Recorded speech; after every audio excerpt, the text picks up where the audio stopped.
dear members of the European Parliament, dear esteemed guests, dear ladies and gentlemen.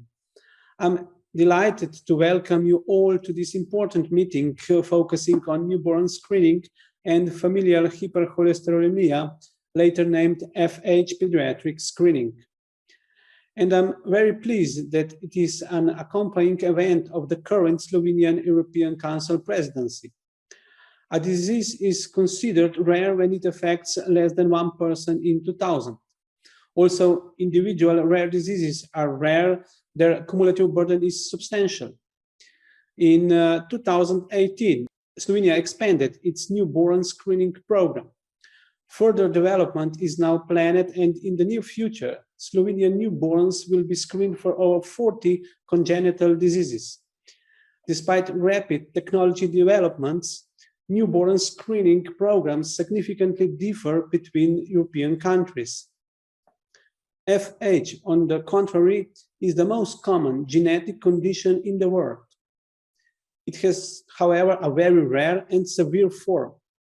This genetic variation, affecting one of 250 to 300 Europeans, increases levels of harmful cholesterol in their blood to life-threatening levels.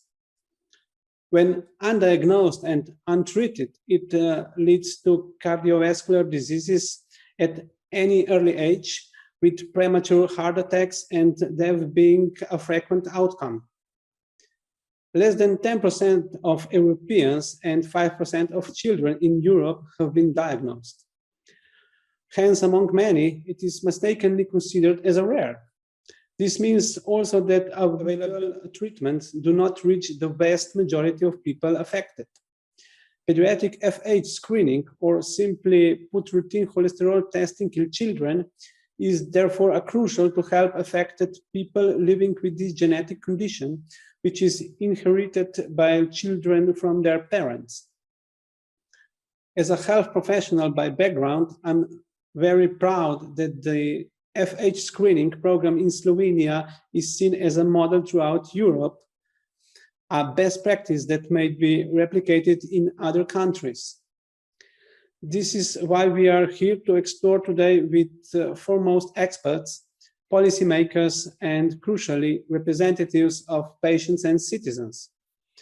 And I want to underline that my country stands ready to help other countries developing their FH screening programs, which may be able to lean on our experience here. This is the essence of European collaboration, solidarity, and shared learning. To prevent growing disparities, a pan-European expert group needs to be established. It should bring together policymakers, medical experts, and patients' organizations, and would advise member states on design and implementation of their early childhood screening programs. I would like to invite the European Commission to explore the options to support such an expert group. My hope is that the results of this technical meeting will help to ensure many more European patients and citizens being diagnosed earlier. This will assure their ability to live longer and significantly reduce the financial and human burden of FH and rare diseases. Importantly, FH pediatric screening may also become a model for others working in the wider cardiovascular disease community, as we see increasing recognition of CVD as a major public health issue. I wish you an excellent working meeting today. Thank you. Thank you very much to our Minister of Health, Dr. Jože Poklukar, and thank you all for joining us this morning. First, let me say a very warm welcome from our local organizing committee, which includes foremost Professor Ulrich Groschel, who is currently a visiting professor at Stanford in California, and then our medical student, Jaka Šikonja, who did an enormous job in organizing and communicating with all of you and with us during the last weeks. And then Mr. Matej Trpin from the Ministry of Health, and obviously all other people from our institution, the University Children's Hospital, and our Faculty of Medicine. The event is part of the presidency to the European Union from our country, for which I would like to thank the committee in the Ministry of Health for enlisting all this event and all these lectures into their very busy schedule. So sincere thanks for their understanding and support. Obviously, the most important constitutive parts of this meeting are the groups that are presenting today, particularly the EURORDIS as a core organization, the European FH Patient Network, International Patient Organization for Primary Immunodeficiencies, International Society for Newborn Screening, and many others who help these organizations and associations to really prepare what is on our schedule today. As mentioned by our Ministry of Health, Dr. Poklukar, what we would really like is to bring our newborn screening closer to a kind of uniformity, and particularly to be a more connected and intercommunicative endeavor in the European Union. We will start with the presentation from the president of International Society for Neonatal Screening, Professor James Bonham. And I listened to one of his lectures recently, and I really remembered his take-home message stating that likely the most important thing we have in our newborn screening progress in Europe is trust from people. And I really think a lot about his statement, and I tend to agree perfectly that the trust from people that are willingly, without a formal informed consent, subduing their newborn children to this screening is obviously the most important part of what we are doing, and also a sign of a common success in this hugely important endeavor. National experience will be presented: Italy, France, Slovenia, Germany, Sweden, Czech Republic, and Southeastern Europe by respective experts. And all this will be focused to gain a more uniform screening program, and perhaps find ways to help those that are less fortunate in the screening development to be faster in the development of those programs. And then we will have the stakeholder contribution, Screen for Rare, a European Union joint stakeholder initiative on neonatal screening. It is the ISNS IPOPI ESID joint initiative, and Johan Prevost, the executive director, will discuss this point. And then the views of people living with rare diseases, 11 key principles presented by Jan Lee Champ, the chief executive officer of EURORDIS, the Rare Disease Europe. And then the role of ERN, European Reference Networks, Maurizio Scarpa, who is the coordinator of the metabolic ERN, and then the NBS, NBS, newborn screening, a EU matter, presented by a member of the European Parliament, Mr. Manuel Pizarro. It will have a short break and then a discussion that I hope will be lively and will include all stakeholders and perhaps bring us closer to perhaps a document, a white paper on newborn screening programs in the European Union.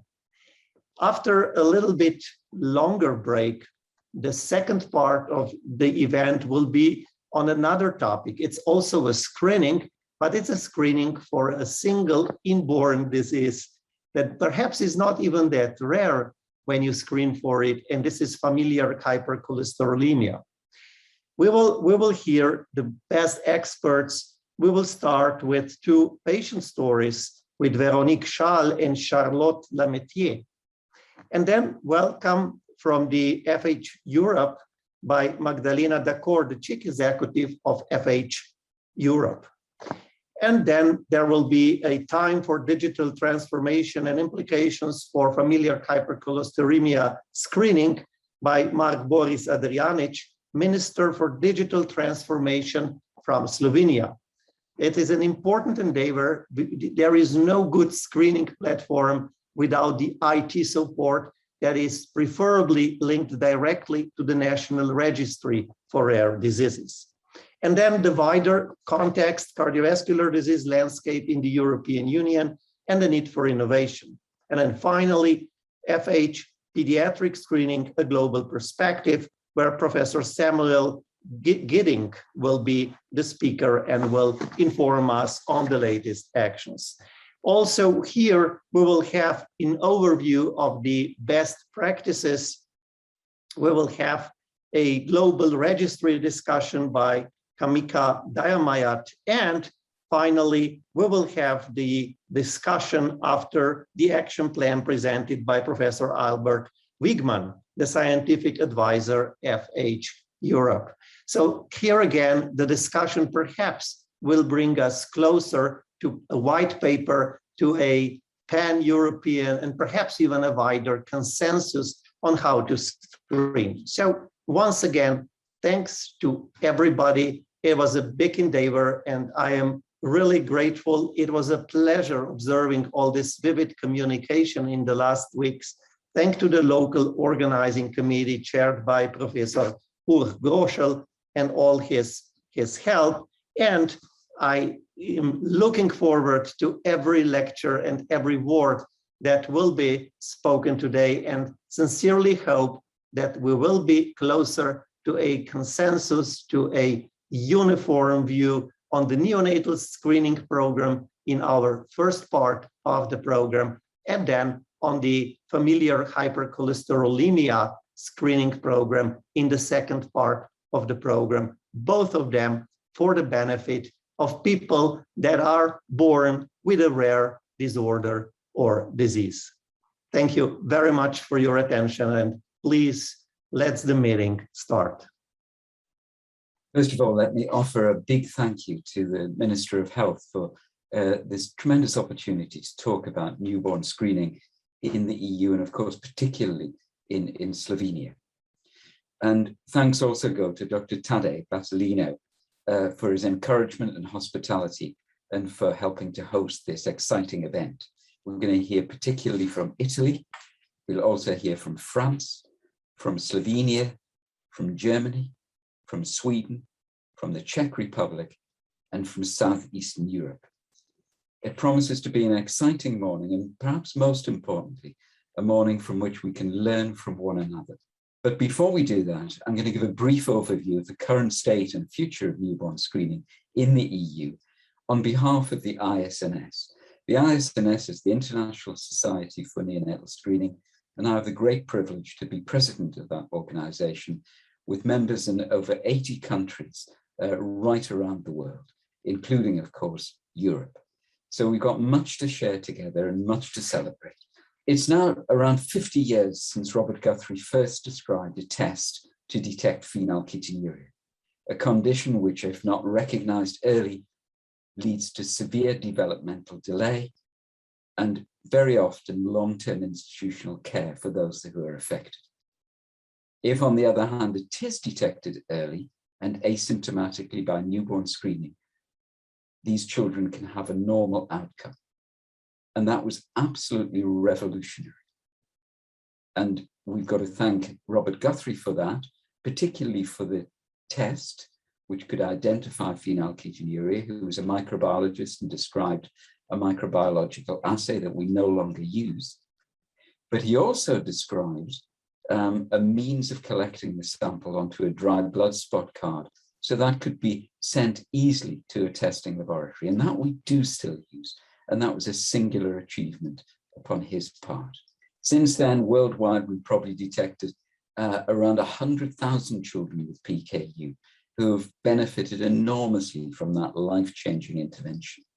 And of course, excited by that, doctors around the world saw the success of screening for phenylketonuria and considered if there were other conditions which could also be included.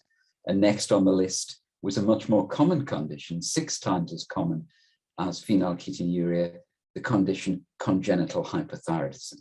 And that too could be radically changed in terms of outcome for the children affected by this simple treatment with thyroxine, provided they were identified early.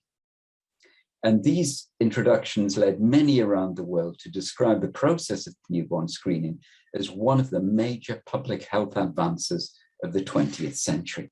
So is it all good news? Well, largely it is, and newborn screening has been a hugely significant advance. But nevertheless, we do need to be careful. We need to be careful because, of course, the patients and families at the time that they're being tested believe that their child is well. They're asymptomatic, they've got a new baby, it's the first week of life. They're excited with the arrival of the new baby that looks absolutely perfect. So anything that comes along to upset that, and particularly if it were, for instance, a false positive result, would be a matter of great concern for the family. And that's why Muir Gray, a former director of newborn screening in the UK, coined these important words in an article in the British Medical Journal.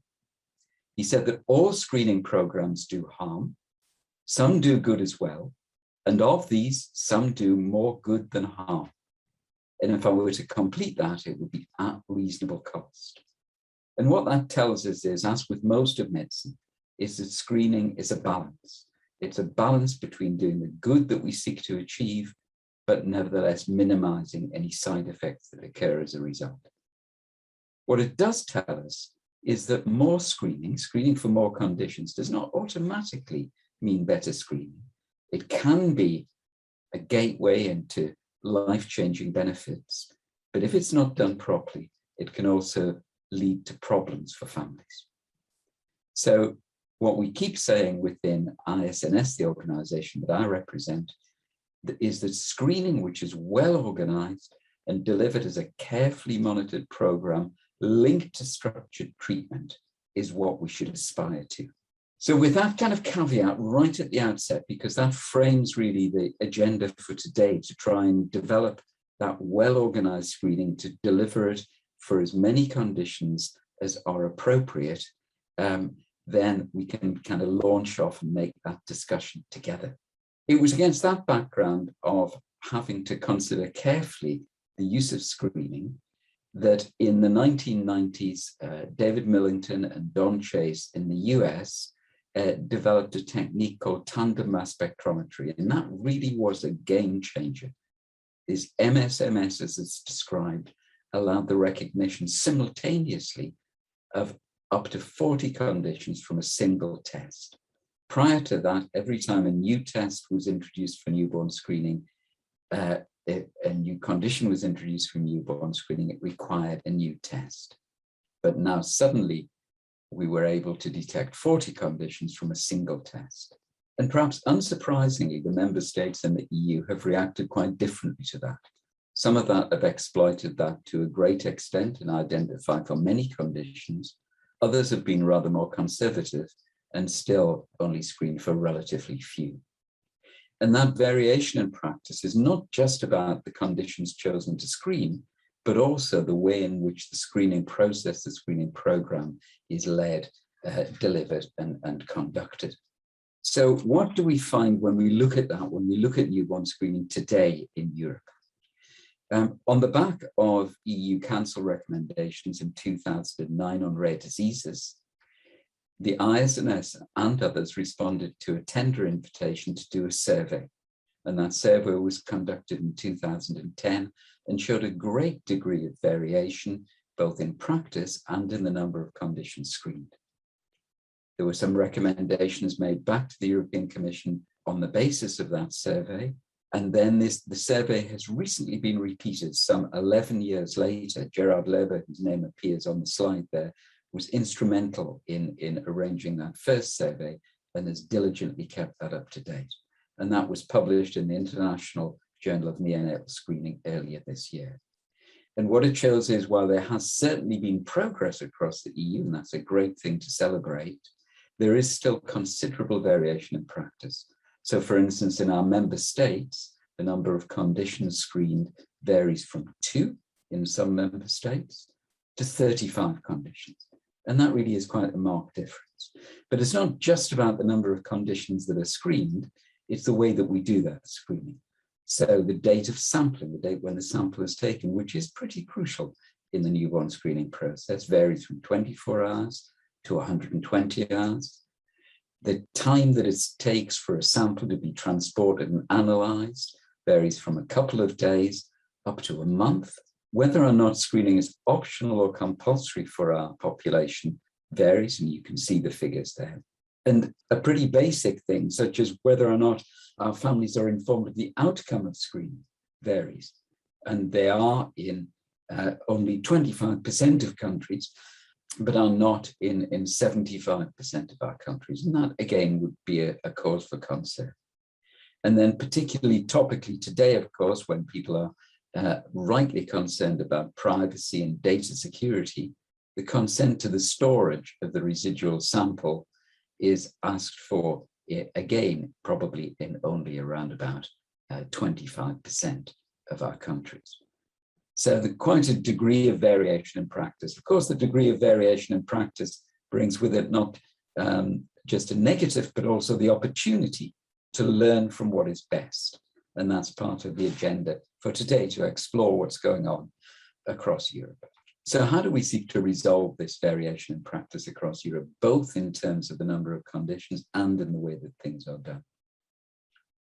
Well, I think probably the first important thing to say is that seeking equity doesn't necessarily mean doing the same thing in every situation. It means doing the appropriate thing in the right way at the right time to achieve a commonality of benefit for the children that we serve.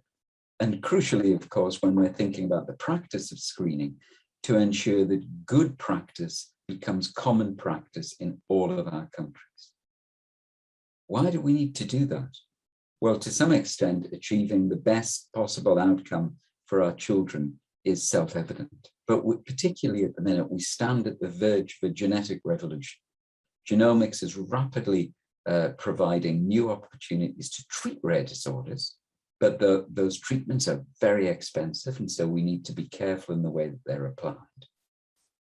And genomics is also providing new means of detecting those same conditions, sometimes by screening and sometimes by normal clinical investigation.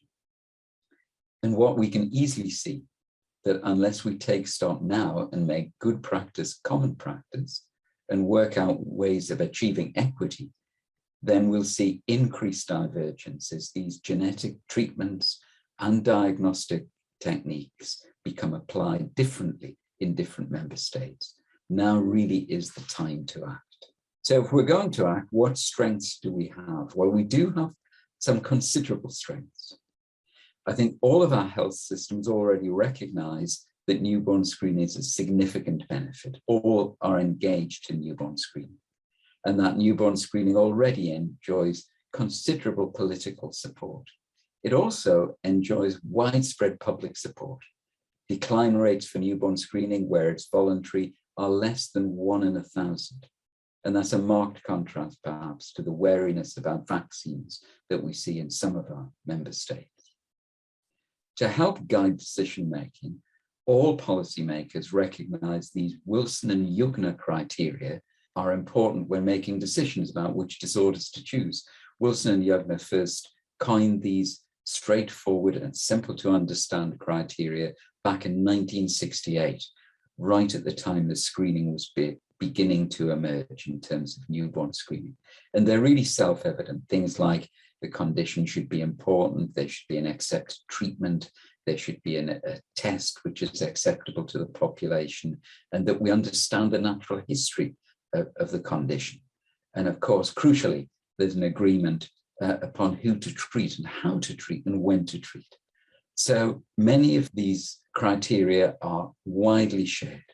So given that we all recognize the importance of newborn screening, and given that we share criteria to make choices, why do we see such difference from one member state to another? Firstly, it probably rests upon the level of evidence required. Some countries require published peer-reviewed evidence of benefit before accepting a condition into the national screening program. Others, on the other hand, will accept simply the recommendations of senior clinicians within their country that this would be of benefit without necessarily having published evidence to that effect. Some administrations require cost-effectiveness studies and the demonstration of a cost per quality adjusted life year that is better than the threshold set. And others don't apply that restriction before conditions are included. Perhaps most crucially, the makeup of the decision bodies themselves varies. Where they are dominated by professionals from a public health background, they tend to be rather more conservative. Whereas when the doctors faced with seeing these patients who have not been screened and detected early predominate in the decision-making group, then as one could imagine, there's a tendency to want to include new conditions within that list. And of course, finally, the level of direct political involvement. If politicians, we've said that it's a popular political thing to engage in newborn screening, and where politicians, influential politicians get involved, then we often see conditions being included, particularly at their encouragement.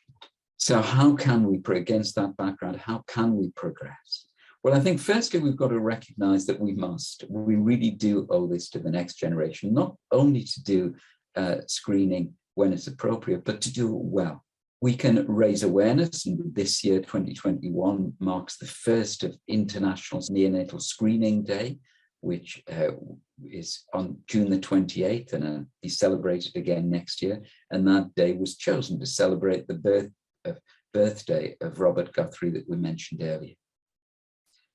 We need to develop trusted information sources that can be trusted not just by health professionals and the public, but also by health policymakers. That is something which is free from bias and certainly free from lobbying, which really deals with evidence. And that's what we've been trying to do within Screen for Rare. We need to learn to share information in a systematic way. Many of our member states already have done pilot schemes for particular conditions.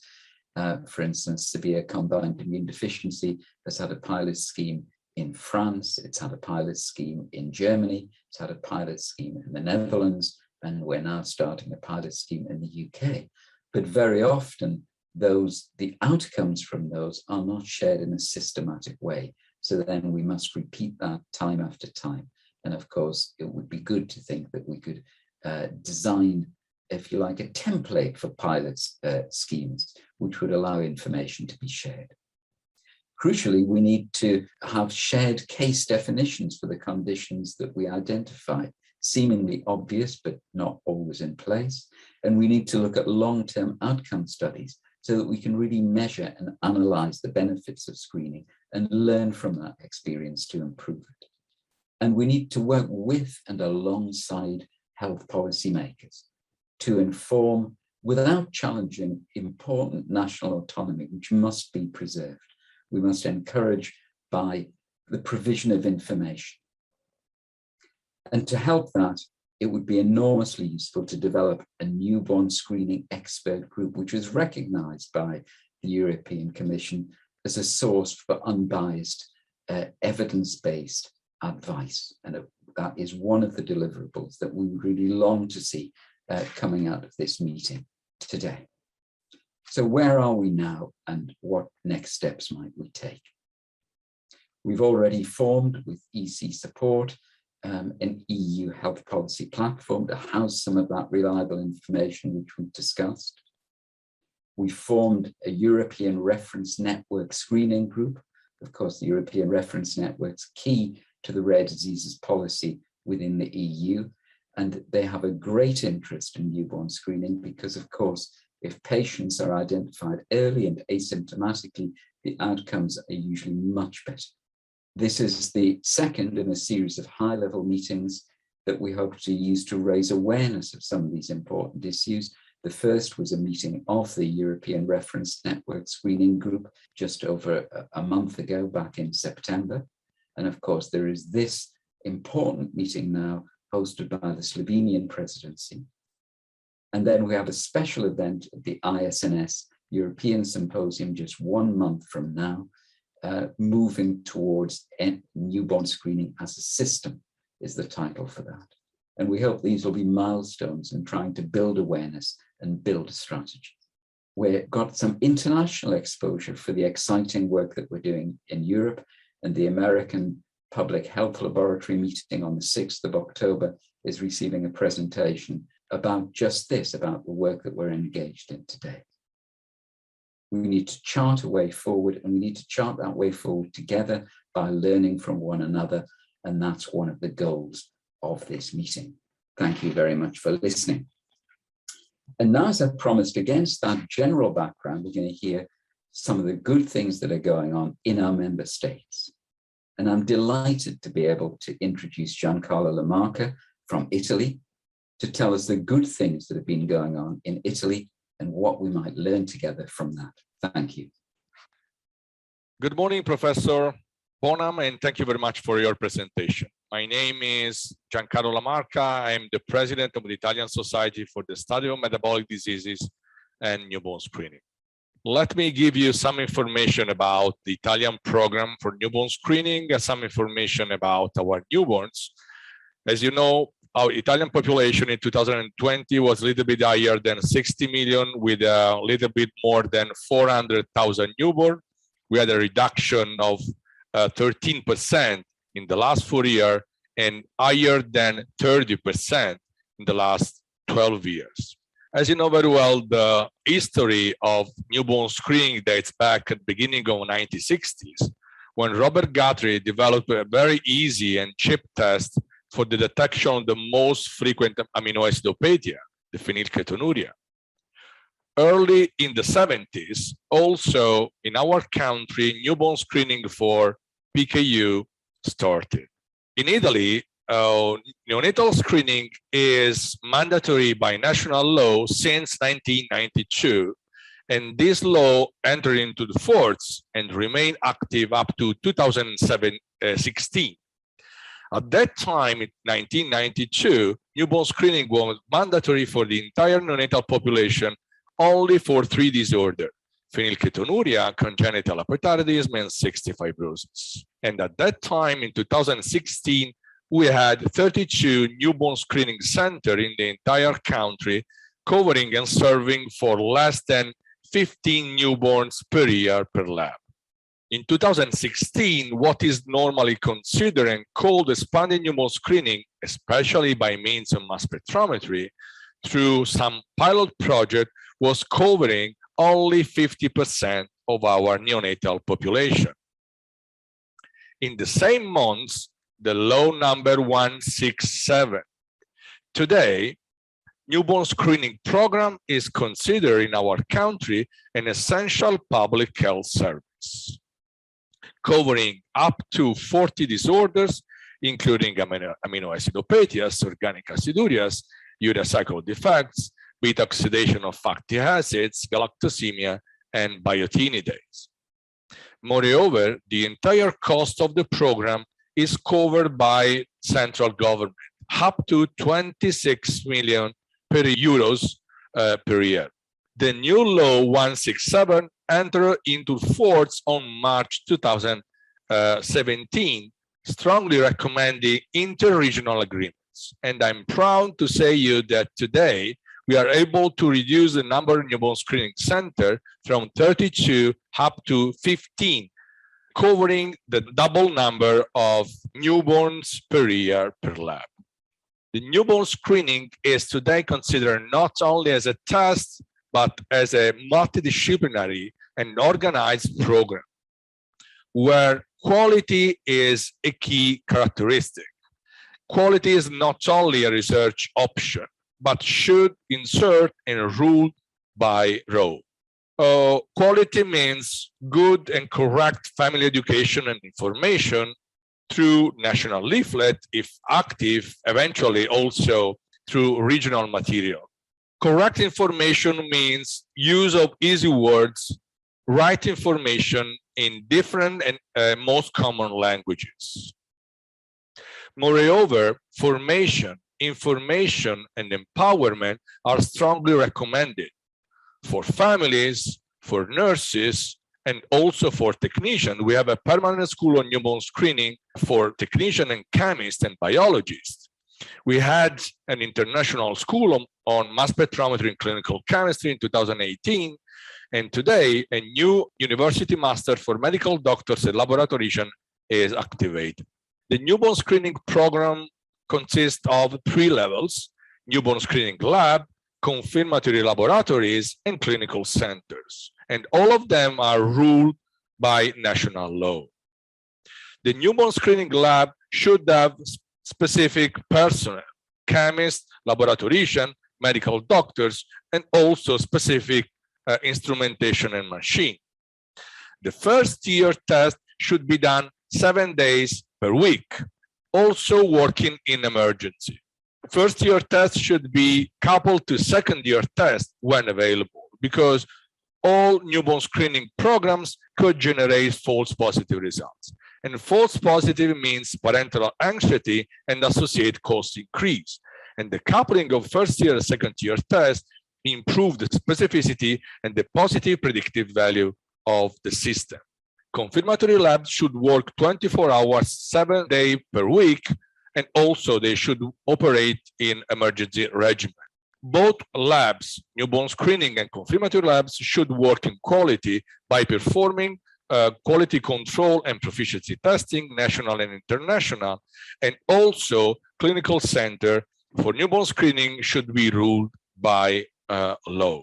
The last slide for you for today is the future perspectives in our countries and the national expansion of our panel for SMA, severe combined immunodeficiencies, and some lysosomal storage disorders is under evaluation by a specific Minister of Health committee, and in the next future, disorders should be added to national program.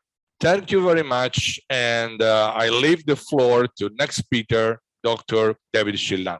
Thank you very much. Thank you for Professor Lamarca for his introduction, and thank you for the organizer of this meeting for his invitation, especially to Peter Schillan.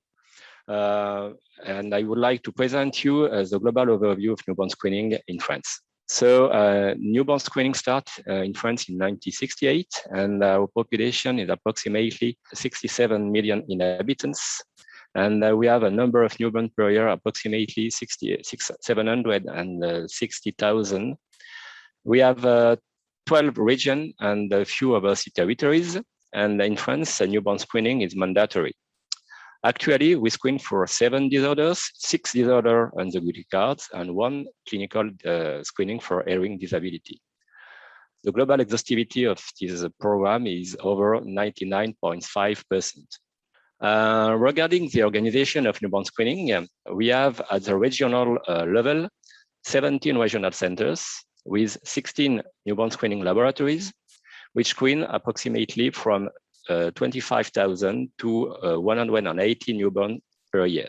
At the national level, we have all the regional centers represented by a national coordinating center, and containing 2 commissions, 1 epidemiological commission in charge of the global evaluation of the program, and 1 biological commission in charge of the follow-ups of the biomarkers, the definition of new algorithms, and the setting of the cutoffs. Finally, in the Ministry of Health, newborn screening steering committee is in charge of the global political decision, and in association with the National Agency for Health Recommendation. So what about the result of the screening in France? We have for phenylketonuria, a measurement of phenylalanine since 1972, with a global incidence of 1 to 16,000.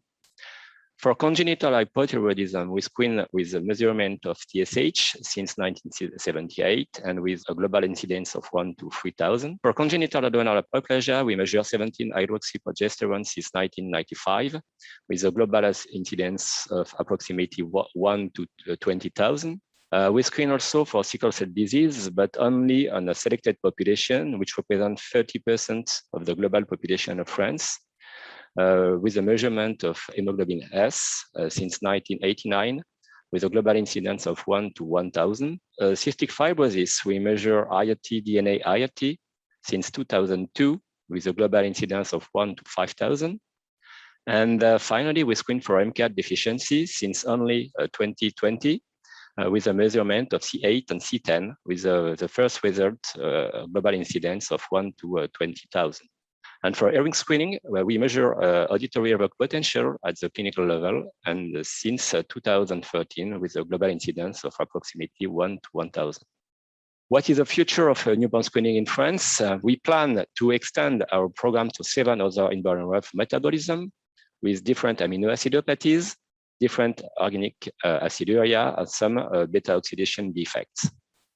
And we have another condition under evaluation, which is a severe combined immunodeficiency named SCID, and we must have a decision at the end of this year.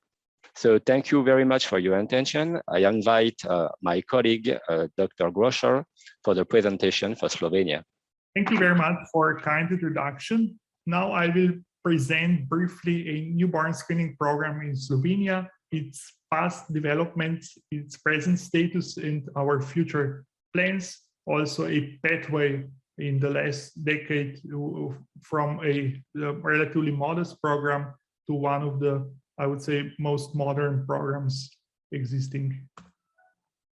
So the newborn screening system in Slovenia is actually comprised of one central NBS center located in University Medical Center Ljubljana, and 4 additional maternity hospitals, which are dispersed through Slovenia. In general, Slovenia has a population of 2 million people, and live births are 9.5 per 1,000 of population.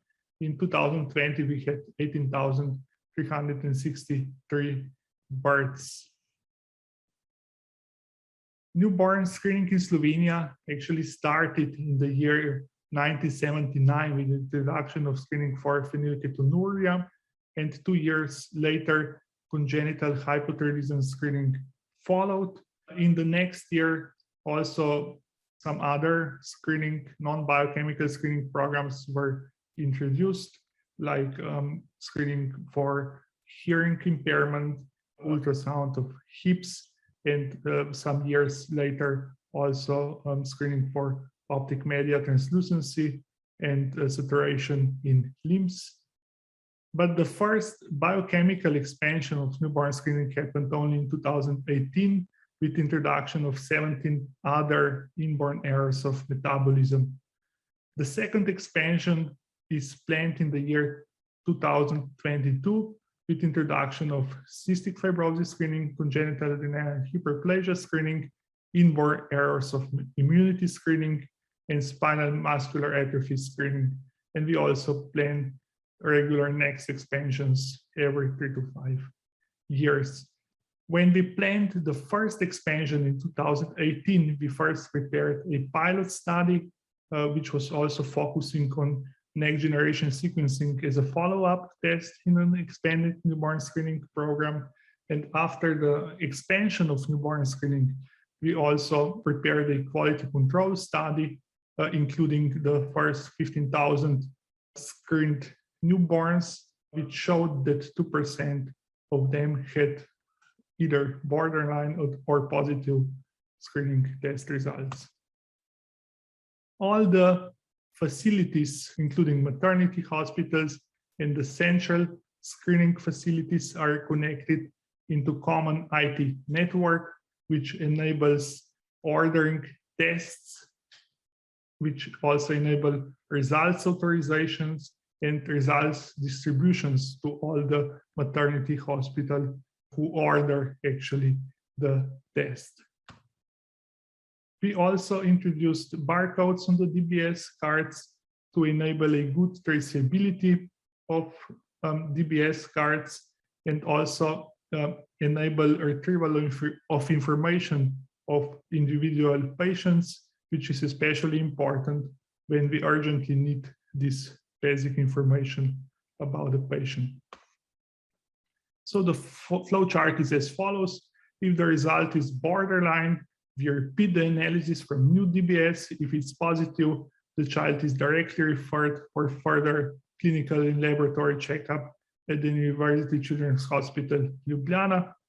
If the repeated DBS sample is positive or for the second time borderline, also this group is referred to the University Children's Hospital, Ljubljana, where we frequently proceed with the NGS testing, and in some cases also with further enzyme activity analysis.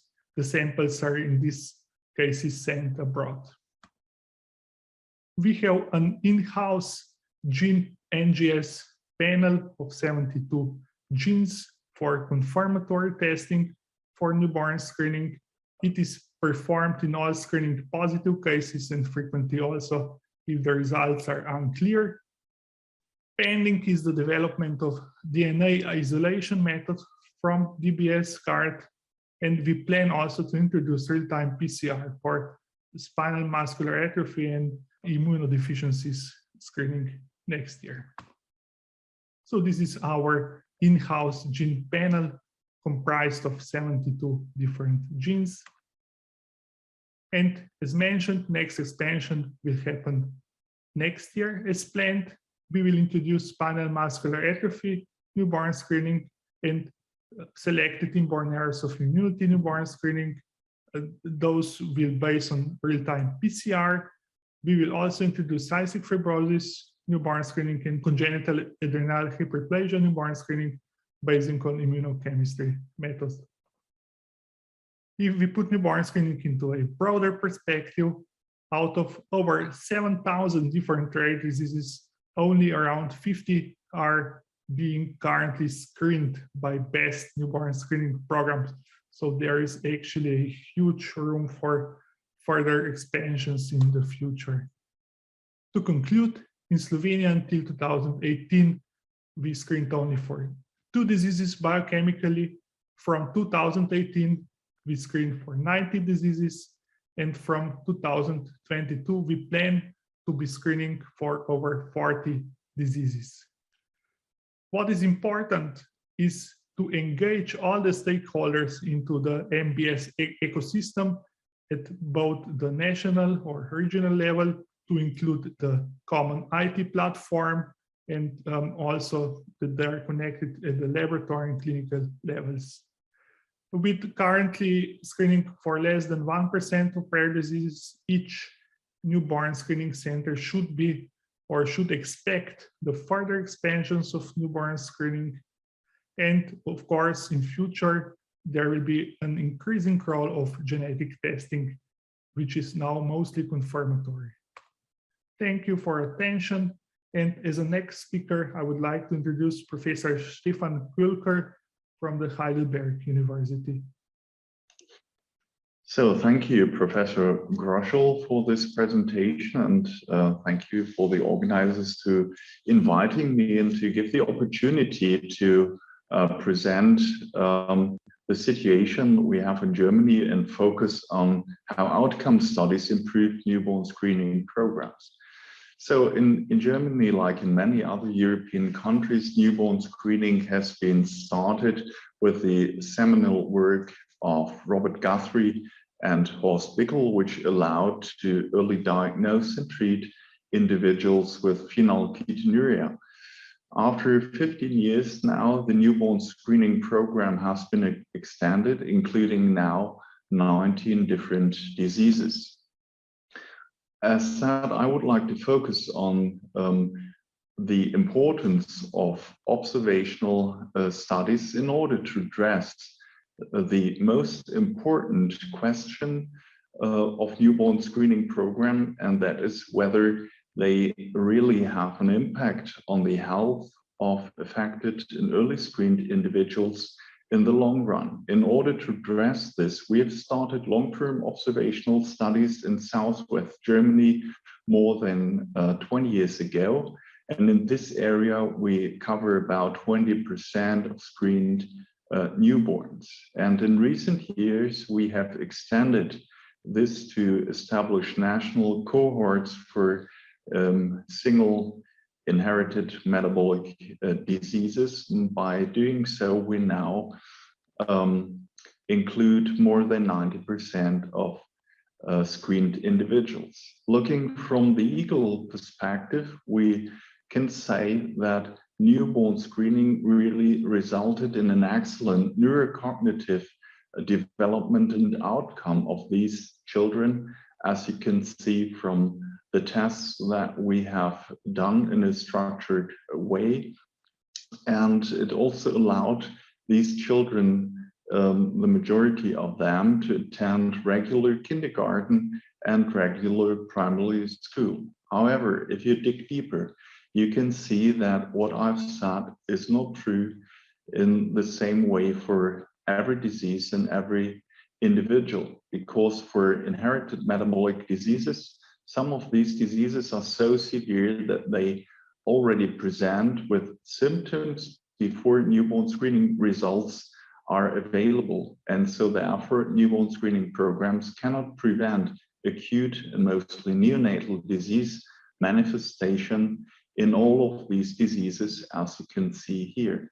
However, what we've also learned from these studies is that although some of these have acute disease manifestations, this will not necessarily result in permanent disease manifestation, because not after every of these acute events, these individuals suffer from irreversible organ dysfunction. So therefore, the majority of early screened and treated individuals remain asymptomatic until adolescence or even adulthood. However, you see that there are diseases which have a less optimal outcome after newborn screening because they develop neurologic symptoms. Some of these diseases is glutaric aciduria type 1, where children may develop striatal injury if inadequately treated.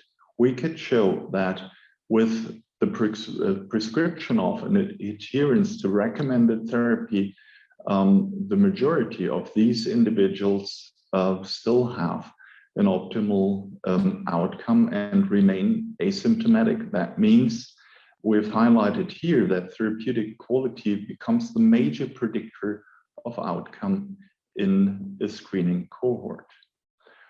Another aspect we have learned from these studies is that the case mixes of individuals of newborn screening and pre-newborn screening cohorts often differ. And this is important in terms of case definition, risk stratification, and based on this therapeutic indication, and finally also the correct evaluation of newborn screening programs. One example I provide here is isovaleric aciduria, where we have in the blue area individuals with a severe phenotype, and in red it's depicted a mild disease variant group, which is quite prevalent in Germany. As you can see, both groups differ in terms of the frequency of metabolic decompensations, but also in terms of neurocognitive development. So if you would put both groups together and would not differentiate them, you would overestimate the result of newborn screening program in Germany for this disease. Certainly, you can also imagine that there is ongoing discussion about to what extent individuals with a mild IVA disease variant require treatment in order to avoid overtreatment. So let's come to my conclusion. By doing these studies, we've learned a lot of lessons which can guide newborn screening strategy. We've learned that newborn screening is the prerequisite of favorable clinical outcome, but in order to achieve this goal, we have to address a lot of different aspects like optimal diagnostic process quality, safe and effective therapies, and evidence-based clinical care guidelines. So what we have achieved on a national level, can we also achieve on a European level in order to optimize and continuously improve newborn screening programs on a European level? For this, we require transnational collaborative collection of outcome data and comparative data analysis. Certainly, such an effort would require some funding and some support in order to achieve this goal for the sake of the patients and for the sake of improving newborn screening on a European level. I thank all my collaborators on a national and European level who have supported these studies for many, many years, and without them, it would have been impossible. And I would like to thank you for your attention. And now I pass on the word to Professor Zetterström from Sweden. Thank you. So thank you, Stefan, and thank the organizers for being invited to this stimulating meeting, and I have nothing to disclose. So the Swedish PKU laboratory was founded by Hans Palmstierna and started screening for PKU in 1965. And since 1998, PKU laboratory is one of 4 units at the Center for Inherited Metabolic Diseases, which is a multidisciplinary organization combining clinical medicine, clinical chemistry, and clinical genetics, including specialists in pediatrics, neurology, endocrinology, and bioinformatics. At present, we carry out the newborn screening for approximately 117,000 newborns per year, and we have follow-up of approximately 1,000 patients with PKU and CAH and some other IEMs. Since 1975, we have all our filter papers stored in our biobank, and this has been very, very useful in assuring quality of the screening program, and also for making, for example, CMV diagnostics and doing research. So at present, we screen for 25 disorders in Sweden. The 2 endocrine disorders, CAH and CAH, are all referred to a pediatric clinic by a pediatric endocrinologists in the laboratory. When it comes to the metabolic disorders, they are all referred to one of 4 specialist pediatric metabolic units in Sweden. And SCID are referred to one of 3 specialist centers for primary immunodeficiencies. We carry out second-tier analysis for CAH, MMA, PA, homocystinuria, IVA, and GA1. And this is to improve precision of our test. And we have approximately 80 to 100 true positive cases per year in our screening program. So the process of implementing new screening disorders in Sweden is a program that is hosted by the Swedish Board of Health and Welfare, and the important decision is made by the Screening Council, consisting of professionals as well as politicians from the different regions in Sweden. First of all, the 24 disorders already in the program was evaluated and got accepted. And then in 2019, SCID was introduced in the program. XALD was evaluated 2020 and was a no. And CF and SMA are now under and ongoing for in evaluation process. So for us, the international collaboration has been extremely important. And when we extended our screening program in 2010 with 90 new disorders, it was very helpful to have help from R4S that later developed into CLEAR. And we have also over the year have a lot of contact with the Nordic countries and some other laboratories and organizations that has been important. I also would like to mention ISNS as a very crucial organization for us and for the Newborn Screening Society. So after the extension of the screening program in 2010 with these 19 new disorders in the program, we realized we needed a registry, and we got funding to start a registry for follow-up of all the inborn errors of metabolism that we were screening for. and that was ready to go live in 2013. So this is a presentation of what the registry looks like, and it has been very useful, and I use it all the time when I see patients because it's ideal to follow things over time. And all the blood Phe values, for example, for the PKU values, are transferred electronically from the PKU laboratory, both to caregivers and patients' families. And we also have a lot of the other patient controls for other IAMs that are directly exported from the laboratory into the registry. And so this is just an example from our annual report for 2020, where we can see all the PKU patients in Sweden that we have in the registry and the blood Phe values that they have. And I think the strength with this is that all the values are actually here and no values are missing, since all the data is exported from the laboratory carrying out the analysis. And with that, I would like to thank you all for your time and for your attention. And I would like to pass on to my colleague and friend, Victor, who will continue. Thank you, Rolf. I will continue with some experiences from the Czech newborn screening program. Just a few quick facts. We are screening over 110,000 of newborns every year with a very good uptake. At present, we are targeting 18 disorders and using second-tier tests for selected diseases. The legal basis for newborn screening is a methodical recommendation of the Ministry of Health. We do have two clusters of laboratories, one in the western, one in the eastern part of the country.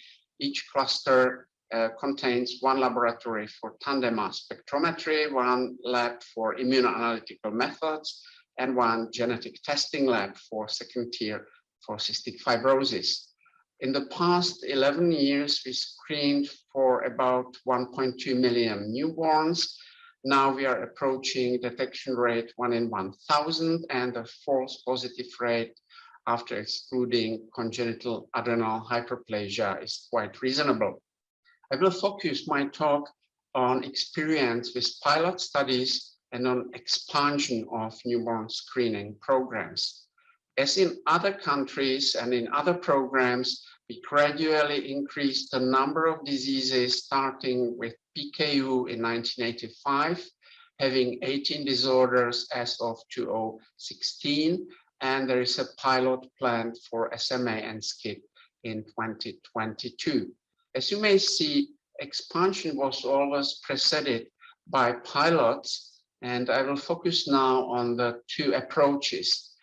So far, the expansion of newborn screening programs and pilots was initiated by newborn screening specialists. So I call it a bottom-up approach. And in 2009, we felt that we need coordination of our activities. So the Ministry of Health established a coordination center with representatives of laboratories, Ministry of Health. We are peer reviewing the IM cases, and we do have annual meetings to evaluate the program. These pilots are quite lengthy because since the grant application to implementation in routine, it usually takes about 5 years. There are extra resources needed, typically 300,000, 400 euros in the recent pilots, and it's also personnel intense. Because there needs to be an extra information and an extra informed consent for research, and this is going to the busy maternity hospitals. The pilots can give us an information about population distribution of markers. It may help to define decision limits, and it also tests the patient care pathways. However, finishing a pilot doesn't mean that it will be transferred into practice. It needs governance. The last pilot was approved first by the Interdisciplinary Committee for Rare Disorders, and then all pilots are being approved by the Ministry of Health, which issues a new methodical recommendation for expansion. It is also important to obtain a reimbursement new laboratory code. There is also a different approach, which is now being tried. I call it a top-down approach, which was initiated by politicians, patient organization, and other medical specialists who are primarily non-newborn screening experts. The present pilot is governed by and organized by the National Screening Center, and it is a pilot for SMA and SCID. It's expected to start in 2022. The possible issues of concerns are several. The major issue is the conflict with the Act on Specialized Healthcare Services, because our legislation requires a pre- and post-test genetic counseling for genetic testing, and this is now to be solved at the highest level by politicians. And there are also concerns about the amount of dry blood spots and its quality. In the past, we have experienced complications or issues with human rights activists who were against any genetic testing using dry blood spots. So my personal comments on expansion, there are different approaches possible. The pilots require extra resources, both financial and personal. There are no clear instructions or ways how to evaluate the results of pilots. We should practice evidence-based medicine in our daily life. And I'm asking a question, can we benefit from sharing experience in newborn screening expansion? Probably yes, if we define necessary elements of pilots. Maybe if we do multicentric pilots in several EU members, I think we should stick to universally acceptable case definition. Perhaps we may use some elements of health technology assessment, but the most important question is, will the member states be willing to use such results? We probably will not be able to solve everything, like reference values, disorders to screen patient care pathways. I would like to acknowledge my collaborators and Jim Bonham and ISNS members. And this slide indicates that the virtual floor should go to Dr. Ulrich Groschel. Thank you. Thank you for a kind introduction. In my next talk, I will speak about the newborn screening in Southeastern Europe and Western Balkans, which is also one of the regions of priority of Slovenian EU presidency. Southeastern Europe is comprised of around 14 or 15 countries in that region, with total of over 70 million people of population. 8 of these countries are part of the EU and some other are bordering EU. This region is very diverse in terms of economic development. Some countries are considered developed and some are still developing. And until recently, there were only scarce data available on existence of NBS programs in this region. We performed 2 survey studies in the past 10 years. One was performed in years 2013, 2014, in 2020, and finished in 2021. We had aims to assess the situation regarding newborn screening in the region and to establish an informal group of involved professionals. These are the 2 resulting publications, which I will briefly present. So the number of diseases screened in 2013 was uniformly very low in the region. There was only 1 country with 3 or more diseases. Some of them had only 2 diseases, some 1 disease, and 2 countries had none of diseases included. But here we didn't include the Hungary and Greece in that survey. In 2020, the situation was much improved. 2 countries had more than 10 diseases in the NBS program. 3 countries had 3 to 10 diseases, but still there were 2 countries with none of diseases screened. The type of newborn screening in 2013 was almost uniformly basic one. But in the year 2020, more than 3 countries had expanded newborn screening programs with some additional pilot or institution-based programs also introduced. the proportion of newborn screened in the year 2013 was relatively low. Only 5 out of 13 countries had coverage rate of over 90% of population. But in the year 2020, the situation was much better. Now, some of the countries went over the 90% of coverage, and some others went over the 80% of coverage. And in 2020, most of the countries from the region had some plans to further expand the newborn screening program. So what were the main obstacles for further expansion of newborn screening? Most of the responders actually mentioned lack of financial resources, organizational aspects, lack of staff, lack of political will, and a bit less important was later management and small incidences of disorders to be potentially included. To conclude, the region of Southeastern Europe, Western Balkans is a very diverse one, are still lagging behind of standards for NBS best practices as of year 2021. We noticed a modest degree of progress in the period 2013 to 2020. So more diseases were included in some countries, better coverages, and actually there were existing more expanded NBS programs, but perhaps that progress was a bit less than what was planned. We also assessed the barriers perceived. Main ones are lack of finances, problem with organizational aspects of the program, lack of staff, lack of political will. So we would like to actually propose that there should be a strengthening of international and regional cooperation so that at least basic NBS infrastructure is present throughout the region, perhaps by sharing best practices models, by accommodating exchange of people and practices, by help with preparing applications for financing on the national level, and possibly the role of EU institutions could be increased. Thank you very much for attention. Thank you, that was great. And indeed, thank you to all of our speakers this morning.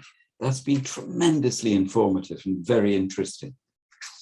And we've heard a lot of things that can stimulate us, a lot of things that we can look at as good practice, but we've also, as Il was talking about there, heard of challenges that we need to rise to and take forward.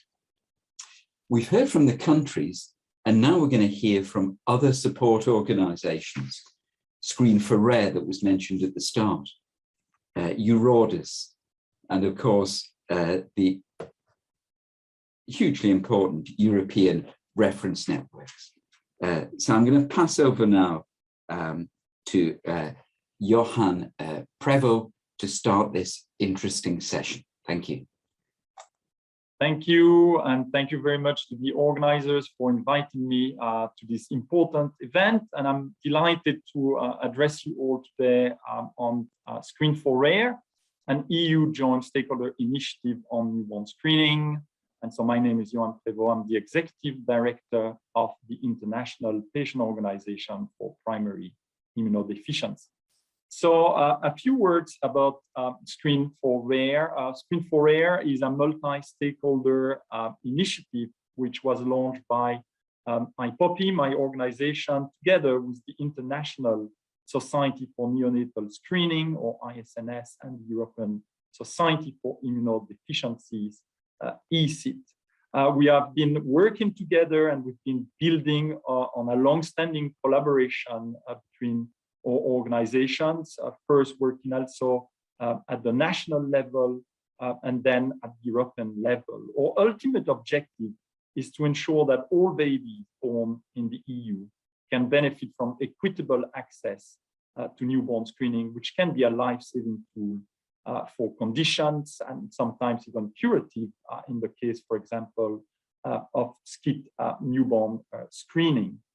We also believe that the EU can play a key role as a support base to its member states and ensure more equitable access to babies born in the region. And I think we are really fully committed to work and collaborate with the EU institutions in pursuit of that goal. So one of our first actions dates back from December 2019 when we launched a call for action. This call for action has been supported by over 30 members of the European Parliament and a number of organizations, some of which are in attendance today. And it forces three specific actions: the development and implementation of overarching guidelines in the field of newborn screening, once again with the view to assist member states and to help member states in preparing their healthcare systems for the implementation of a newborn screening for a specific rare condition. The second objective pertains to the development of an EU-wide platform on newborn screening for rare diseases, where we can pull from the expertise of recognized societies working in the field. And we think that this can be achieved by following up on the 2012 report on practices in the field of newborn screening for rare disorders, where several crucial recommendations were actually made, including the creation of a European newborn screening standing committee, something that I think we will discuss again today. Last but not least, the cooperation to position the EU as the central point for data collection and information on rare disease newborn screening practices, and encourage the exchange of best practices that would again in turn support member states' efforts in the development and optimization of newborn screening programs. And this call for action has been the basis of our work with the EU institutions. It's also been the basis of the launch of an MEP, a members of the European Parliament interest group on newborn screening that is starting to work on the matter as well. And it's great to have the intervention of MEP Pizarro and Konechna today at the meeting. So we have been also working very much with the European Commission to organize the launch of an ERN newborn screening expert platform.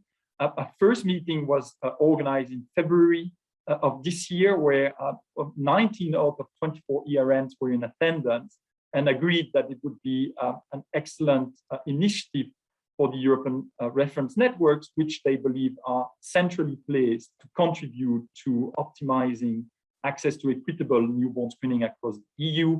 And as you can see, we have established three work streams, one on developing a blueprint of newborn screening, case definitions, and supporting the development of registries and interoperable registry data.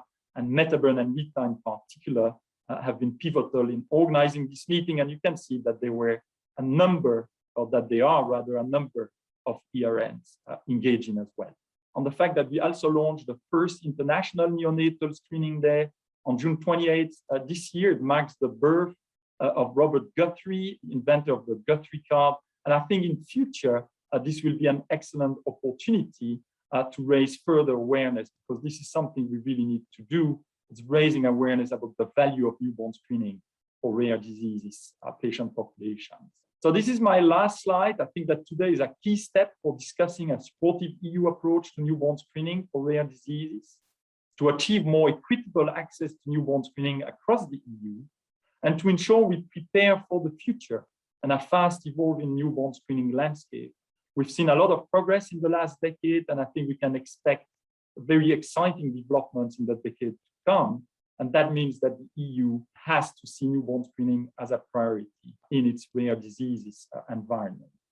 Screen4Rare is certainly committed to continue supporting EU newborn screening actions moving forward. With this, I would like to thank you very much, and it's my pleasure to pass the hand to Mr. Jan Lecam from Eurovis, who will be speaking to us about the priorities of the rare diseases patient community. Thank you. Thank you, Johan, for this kind introduction. It's my pleasure to present the views of people living with rare disease and their families on newborn screening. And first and foremost, why it's a priority for you orders and for the 30 million people living in Europe is that the early intervention can prevent the onset of the disease symptoms or delay the disease progression, hence improving the quality of life of the newborn, delivering a benefit for the patients as they grow up, but also to their families and society, particularly as the care are being improved and as there is new transformative or curative therapies coming in. My second message is to say that we've developed 11 key principles on newborn screening, which were based on a thorough consultation process for about 1 year, involving experts, stakeholders, but also our national alliances in the countries across Europe, the European or international federations, and a large consultation of our members. The position paper was published in January 2021, together with a call to action. In these key principles, I insist first that from the perspective of the patients and the families across Europe, the screening should identify actionable diseases, including the ones which are treatable, but even when not treatable, because the management of care enables to significantly improve the health outcome and the social outcomes. And that gives a good reason, a good benefit for the newborn and the children, but also it enables family planning. The second main key principle is that newborn screening should be organized as a system with defined roles, responsibilities, accountability, and communication pathways that are embedded into the national healthcare systems, particularly with the highly specialized multidisciplinary points of care, which are the nodes of the European reference networks. And this will be further discussed in a moment. The third principle is the need for psychological and social support, not only the medical one, and to have clearly defined, transparent, independent, impartial, and evidence-based processes. Evidence-based in terms of science, but also evidence-based in terms of health economic evidence, but not only on the health economics. Dimension of the human person and the overall holistic approach and inclusion of the persons affected within society should be considered. The reason to act together at the European level on newborn screening are two. One is the European-wide standards. It's a good reason to work together. The timing, the sample collection methods, the follow-up, the information shared with parents in order to guarantee uniformity and the quality throughout the process and across Europe, but also to create these national biobanks in bringing things at scale so that we can go and move toward big data based on a larger pool of blood samples. And the second reason is to reduce inequality across Europe, which in fact at the moment are increasing between regions and between countries in Europe. So we need to work now on this reduction. The call to action is first to call the European Commission to support an expert forum. We need to sustain the momentum from the workshop today under the Slovenian EU presidency and bring together experts, stakeholders, and member states representatives to continue that dialogue and to discuss the best possible approaches. So an expert forum could be within the EU Health Forum, or could be at the GRC, or any other options that the Commission and member states will think fit for purpose. But our second part of the call to action is to call to the steering group of promotion and prevention, the SGPP. Italy has been considering in the last 6 months to trigger the process at the SGPP to bring newborn screening as a leader of good practice. But Italy needs to see the desire of other member states to support them and to encourage them and to partner with them to work on these possible best practices. So today we encourage you as member state representative to join Italy and invite Italy to take that leadership. Today it's Italy which has the most newborn screening diseases being screened, but there is other member states with significant experience or which are reviewing their strategy at the moment. And if they could join forces, that would be fantastic. And with that, it goes with the preparation of the work program of EU for Health by the European Commission. And it would be nice to have the translation of these efforts based on an expert forum discussion, based on this GPP initiative, then to translate that into the work program 2023 with the appropriate financial instruments in order to enable this collaboration on best practices between some member states and be able after that to scale it up at the broader European level. I thank you very much for your attention, and with that, I would like to hand over to Professor Maurizio Scarpa, who will discuss the European Reference Networks and newborn screening. Thank you. Thank you very much, Mr. Lecan. Thank you very much for the presentation. What I will speak about is about the role of European reference networks in the newborn screening. We have heard already that newborn screening is an extremely important public health program, which is aimed to identify newborns affected by rare diseases in the pre-symptomatic way. This has been done in the 60s, especially in the inherited metabolic disorders. And the MetaBRN, the metabolic ERN, is indeed very much interested in this discipline. The newborn screening is performed in different manners, and we heard about in the different member states and the national health systems.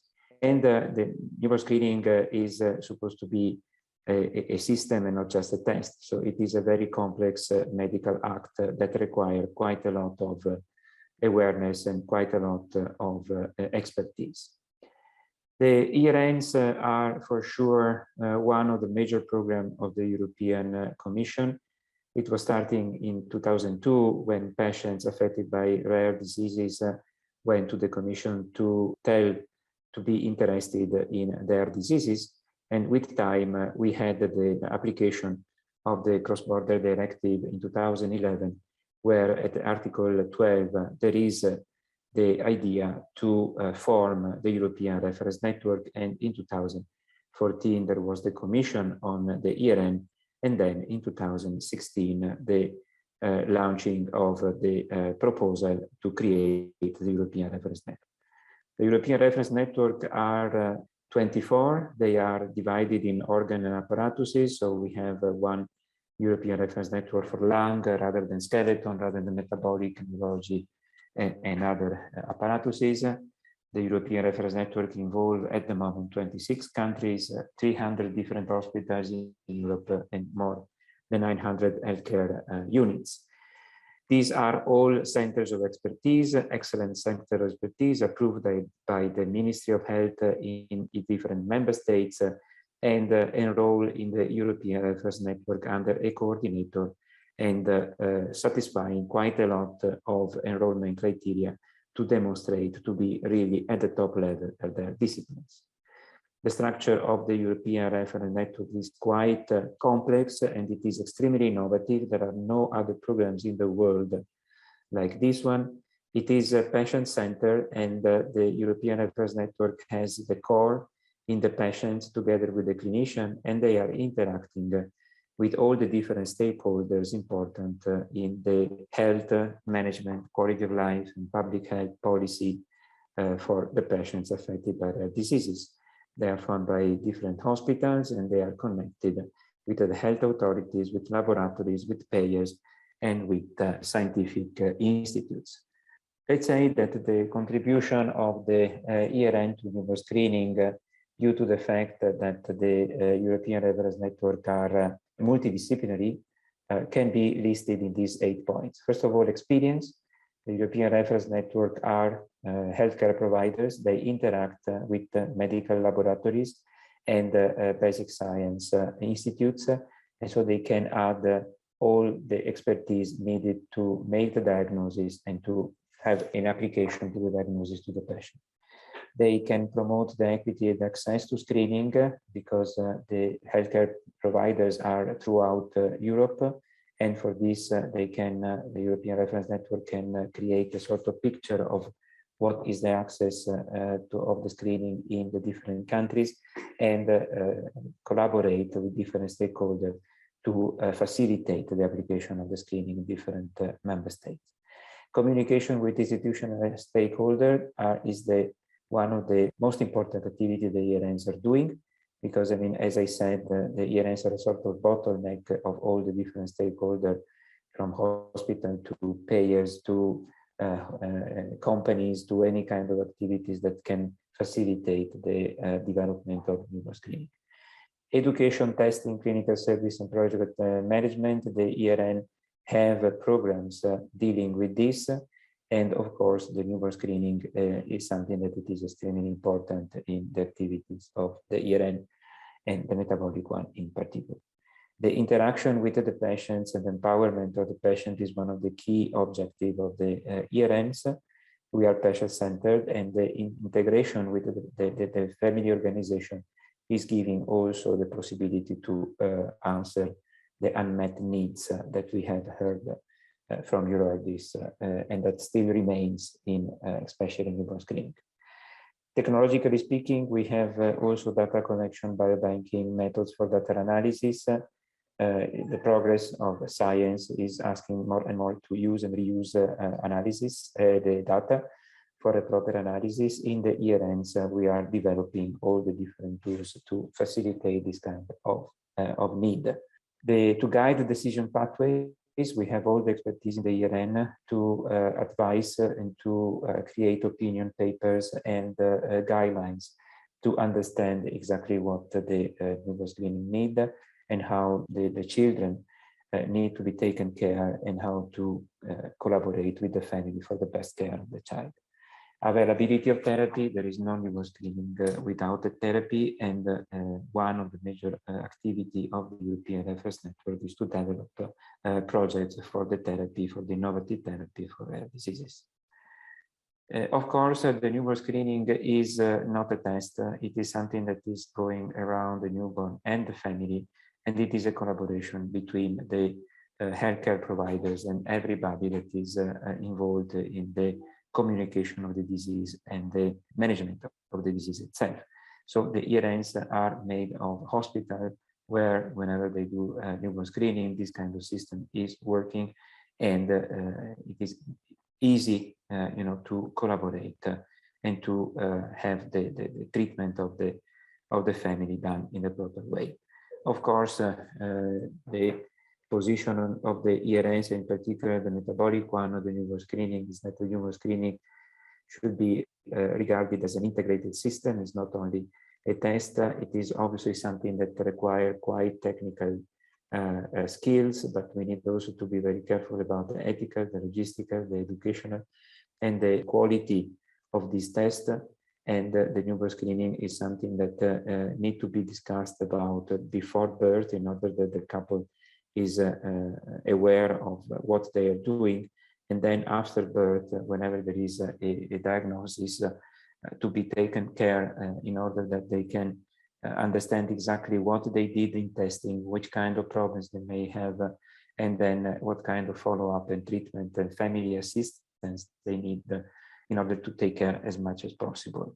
And at the best way, the child with a rare diseases is discovered in the preclinical time. The collaboration is multidisciplinary. You see here all the people that are involved in the newborn screening working group of the metabolic ERN I'm coordinating. And you see that there are all the major actors, patient organization, scientific organization, other ERNs, and all the programs that might be interesting this team. And only by working in a network among healthcare providers, among ERN, and among ERN together with scientific communities, like, for example, the International Society for Newborn Screening, will bring the newborn screening to be conducted in Europe in a very disseminated way and in a very equal way. So in conclusion, what I can say is that the ERNs are for sure one of the major public health programs coordinating the major experts on rare diseases. Since they are ending the first 5-year plan and ready to plan the second-year plan, this will be devoted to very practical projects impacting the patient quality of life. And for this, of course, the newborn screening is one of the major ones. The ERNs have a natural structure to contribute to high-level discussion and planning of social programs, and they have the expertise, both at technical and organizational level, to really facilitate any kind of visionary project like the newborn screening in Europe in different national health systems. The most important thing is that we are also discussing and producing data and tools in order to collect everything that is generated by such a community program, and to be applied in programs that can optimize and customize the different newborn screening approaches. I hope that this was giving an idea about the impact that the IREN could give to the European community. And now I'm happy to introduce you Dr. Pizarro for the next presentation. Thank you very much. Dear participants, I'm delighted to welcome you all to this very important meeting on neonatal screening with a focus on familial hypercholesterolaemia pediatric screening. Why is neonatal screening so important? Not only it contributes to early diagnosis of certain conditions, which allows the treatment to begin right away, but it also enables families to better plan their child's care and treatment and make informed decisions about future pregnancies. In many cases, such early interventions prevent severe disabilities from developing further and can save lives. Since the neonatal screening became a common practice in Europe 50 years ago, more than 6,000 babies each year benefit from this life-changing intervention, which significantly contributes to improved life with a screenable condition, and that's a reason to celebrate. While data clearly demonstrate the achieved success in the area of neonatal screening, we must continue promoting this practice. We must grasp opportunities offered by increased awareness of the importance of screening and by new genetic technologies which help to identify and treat children with life-threatening conditions. Although such technologies are becoming widely available in our healthcare systems, there is still plenty of work to be done to ensure that every baby benefits from it. We are here today to share our experience and, in doing so, to make sure that these opportunities are open to all children, regardless of their country of origin or societal or economic background. As such, I'm delighted to have experts from 7 member states here today, who will share their expertise and offer encouragement for further efforts in increasing both the number of newborns who undertake the screening, as well as the number of conditions included in neonatal screening programs.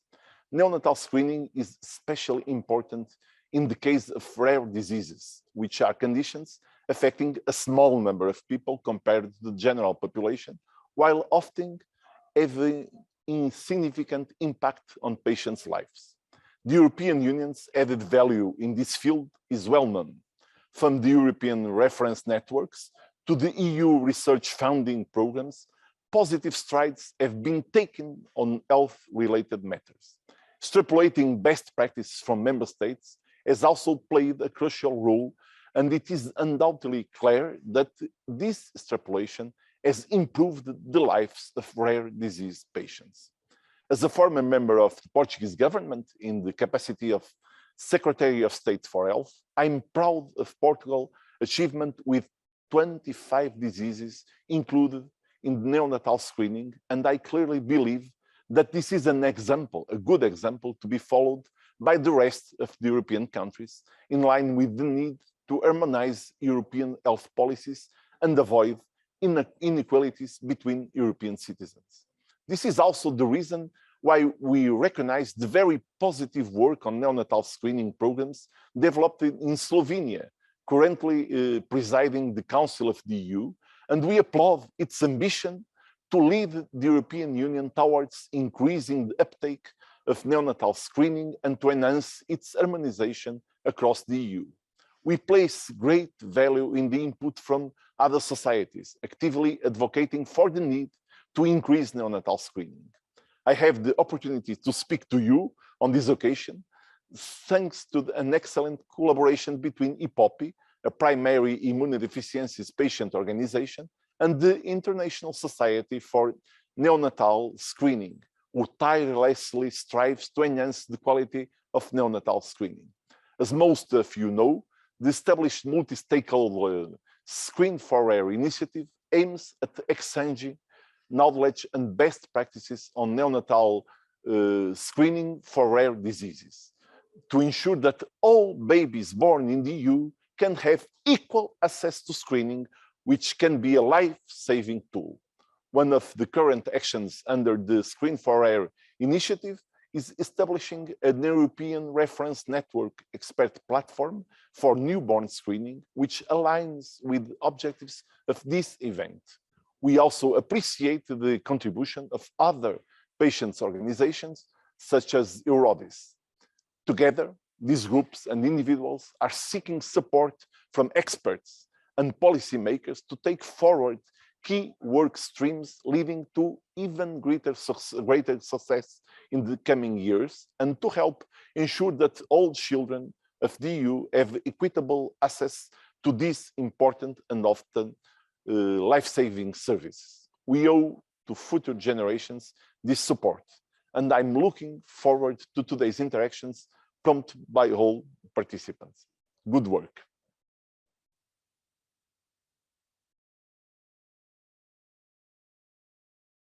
Support really is appreciated.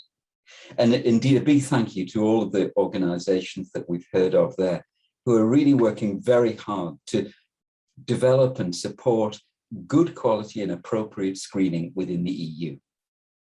We're going to have a short comfort break now, but when we return, we're going to hear from the panelists, and we're going to hear them talk about how they can develop and progress some of the things that have already been talked about. So now is the time to go and have a cup of coffee, relax, but come back ready for this important session in 15 minutes at 10:55. I look forward to seeing you then. Thank you.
Welcome back, everyone. It's a pleasure to welcome our distinguished speakers to this panel discussion, which will focus on how we can improve coordination and uptake of newborn screening across the EU. I think we've heard this morning about, on one hand, the variations that still exist across the member states when it comes to newborn screening programs, but also about many ideas on how we can move forward and ultimately improve and ensure equitable access to newborn screening for all babies born in the EU. I think importantly, we've also heard very strong supportive words from both the Minister of Health of Slovenia, Dr. Poklukar, but also from Dr. Manuel Pizarro from the European Parliament, and I think this is very encouraging. I will now pass the end to my co-moderator today, Dr. Peter Skeelan from ISNS, and Peter will welcome, I think, 3 additional panelists who will join us for this discussion. Yeah, thank you so much, Johan. And yes, we do have 3 panelists that we haven't heard this morning, hopefully we're able to have just a very short introduction. I would like to start with Mrs. Konečná. She's a European Parliament member from the Czech Republic. And Ms. Konečná, if you would be able very shortly to answer this question: how did you get involved with newborn screening, and how did you arrive here today in this panel? So I'm as one of the member of the interest groups. That means that I hope that I could speak. So from my colleagues who are in this interest groups, maybe it's very important for you that the mission of this interest group is to advocate for newborn screening. That means that you have a big support in the European Parliament. In EU cooperation of newborn screening for rare diseases is still an underdeveloped area, and we must work on it. Normally, as you know what means interest group, because this is something, but it's not so known and inside outside the EU or a European Parliament. The task of each interest group is to bring together like-minded MEPs, and we usually, for example, submit the joint amendments with my colleagues, or we organize various seminars, or we submit common proposal for pilot project of the Commission. Also, we are drafting common written or oral question of the Commission.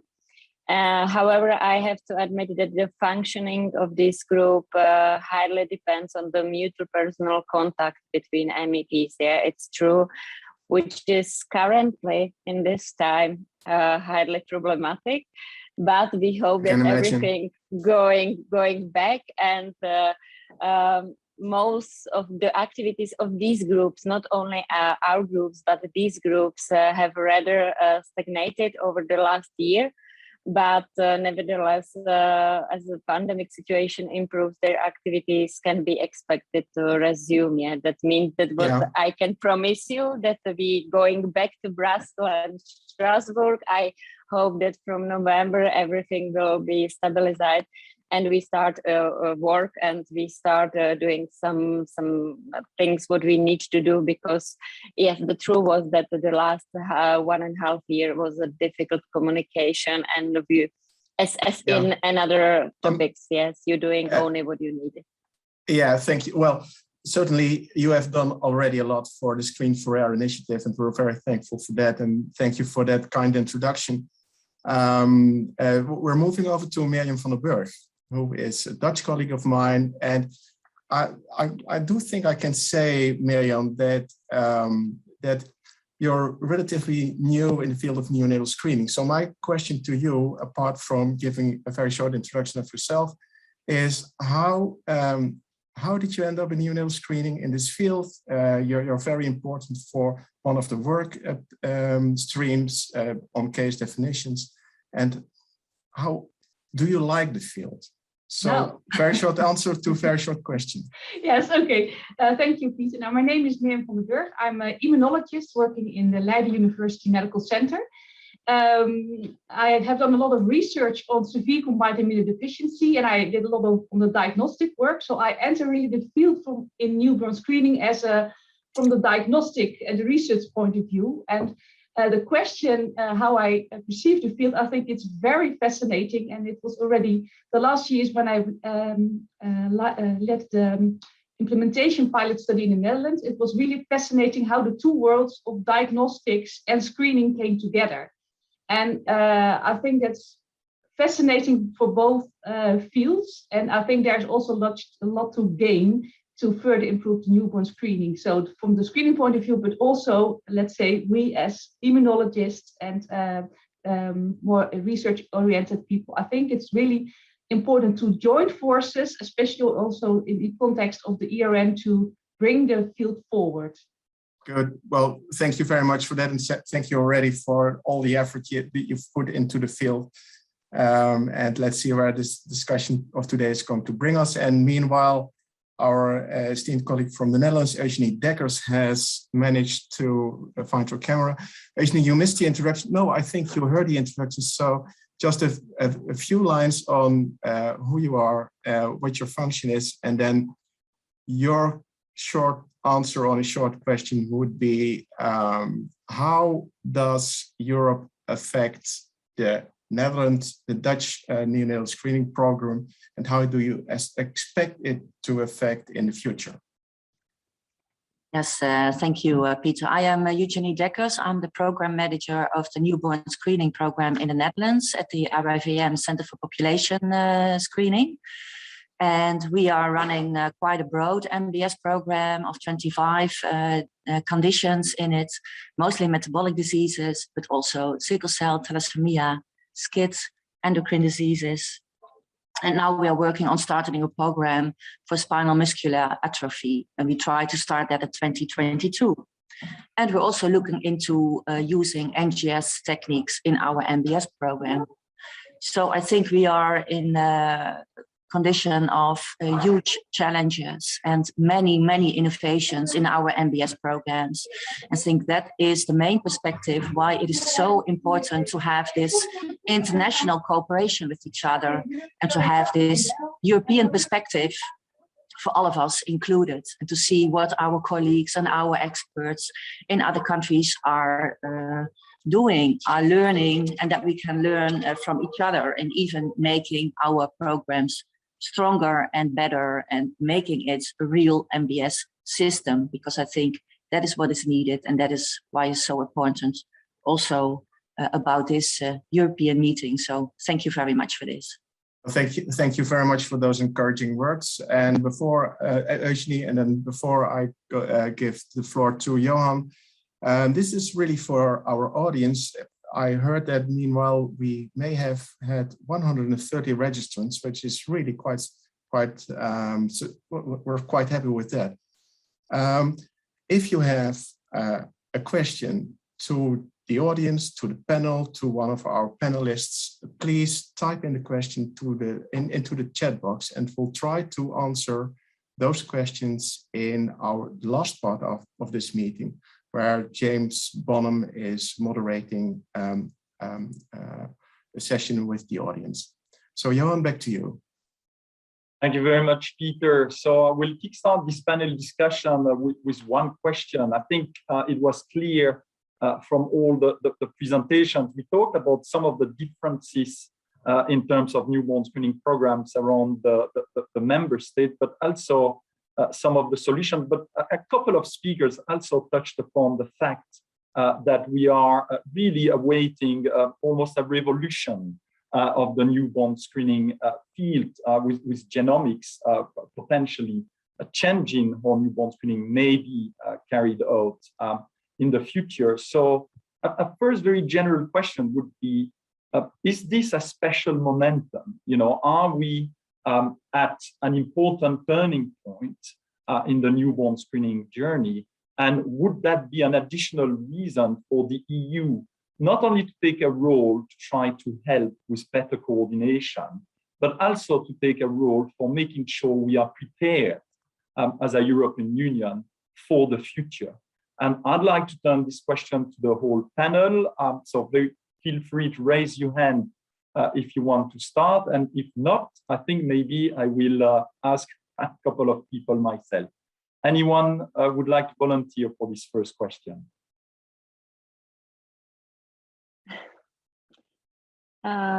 Maybe me, because yes, it's true that it's about the EU and maybe a little bit European Parliament, and I want to be open. Yeah, you know me, and I not like it. It is political answers. That means that I will probably disappoint you a little here, but the European Parliament cannot do much more on this area than has already done. because we are now basically moving on the right edge of the possible. The problem is primarily EU law, and neither we nor the Commission can order member states to provide these screenings. We can send them more and market funds just for this, but the member states themselves would have to do this and send more money into the EU budget. And we can, of course, put together a proposal with the Commission, which would state in a non-binding manner that such screenings should look like, etc. But that is all. And we cannot even harmonize the design of these screenings. Yes, it's really impossible. And the Council can, for example, update its recommendation on rare diseases from 2009. In terms of implementation, member states will face the lack of funding. National healthcare systems are completely depleted after the pandemic, and budgets are tight. And according to proclamations, the fight against cancer is a higher priority now. Yeah, it's not from my side, but it's reality where we are.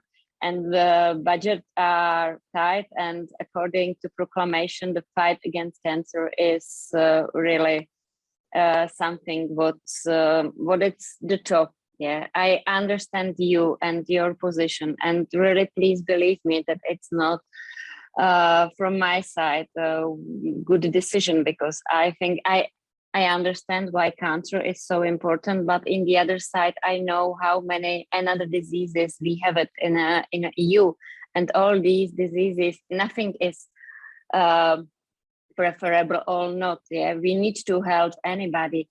But the truth is that if you see on the funds, if you see on the money, on political statements from, for example, Madame von der Leyen and all these people, you can see that it will be very difficult work.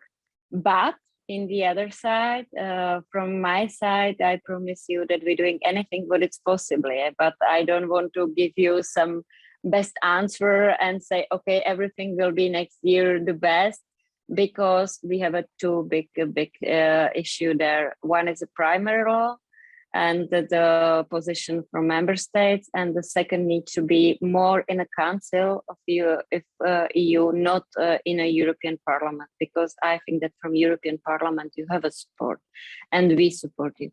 But now the concrete steps need to come from member states and from Commission, and especially from their budget. Well, thank you very much, Mr. Nechna. And I think absolutely agree. I think navigating the policy priorities at EU level will be very important. And I think that's exactly why the MEP interest group on newborn screening will be important, because it does provide a platform where we can bring together all European stakeholders and try to move forward. Now, of course, today is a testimony of a member state prioritizing the topic, which we are highly appreciative about.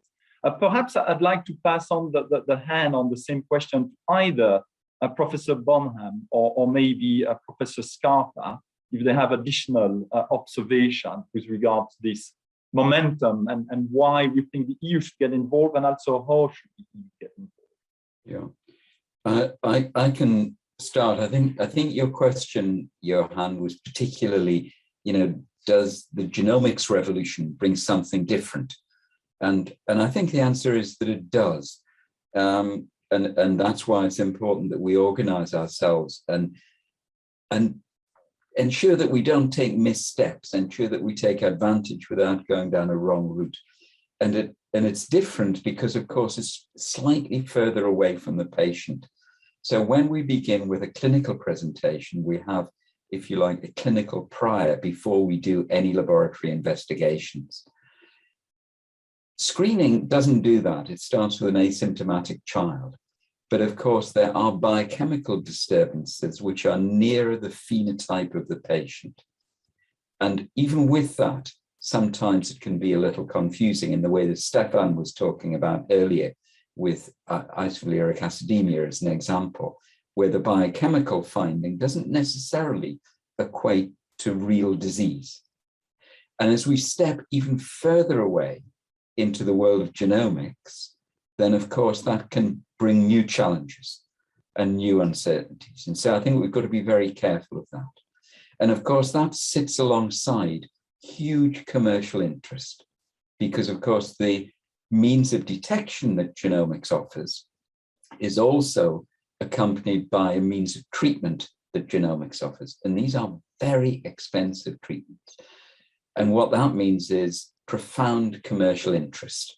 And of course, provided that commercial interest is handled in the right way, it can bring great benefits for our societies.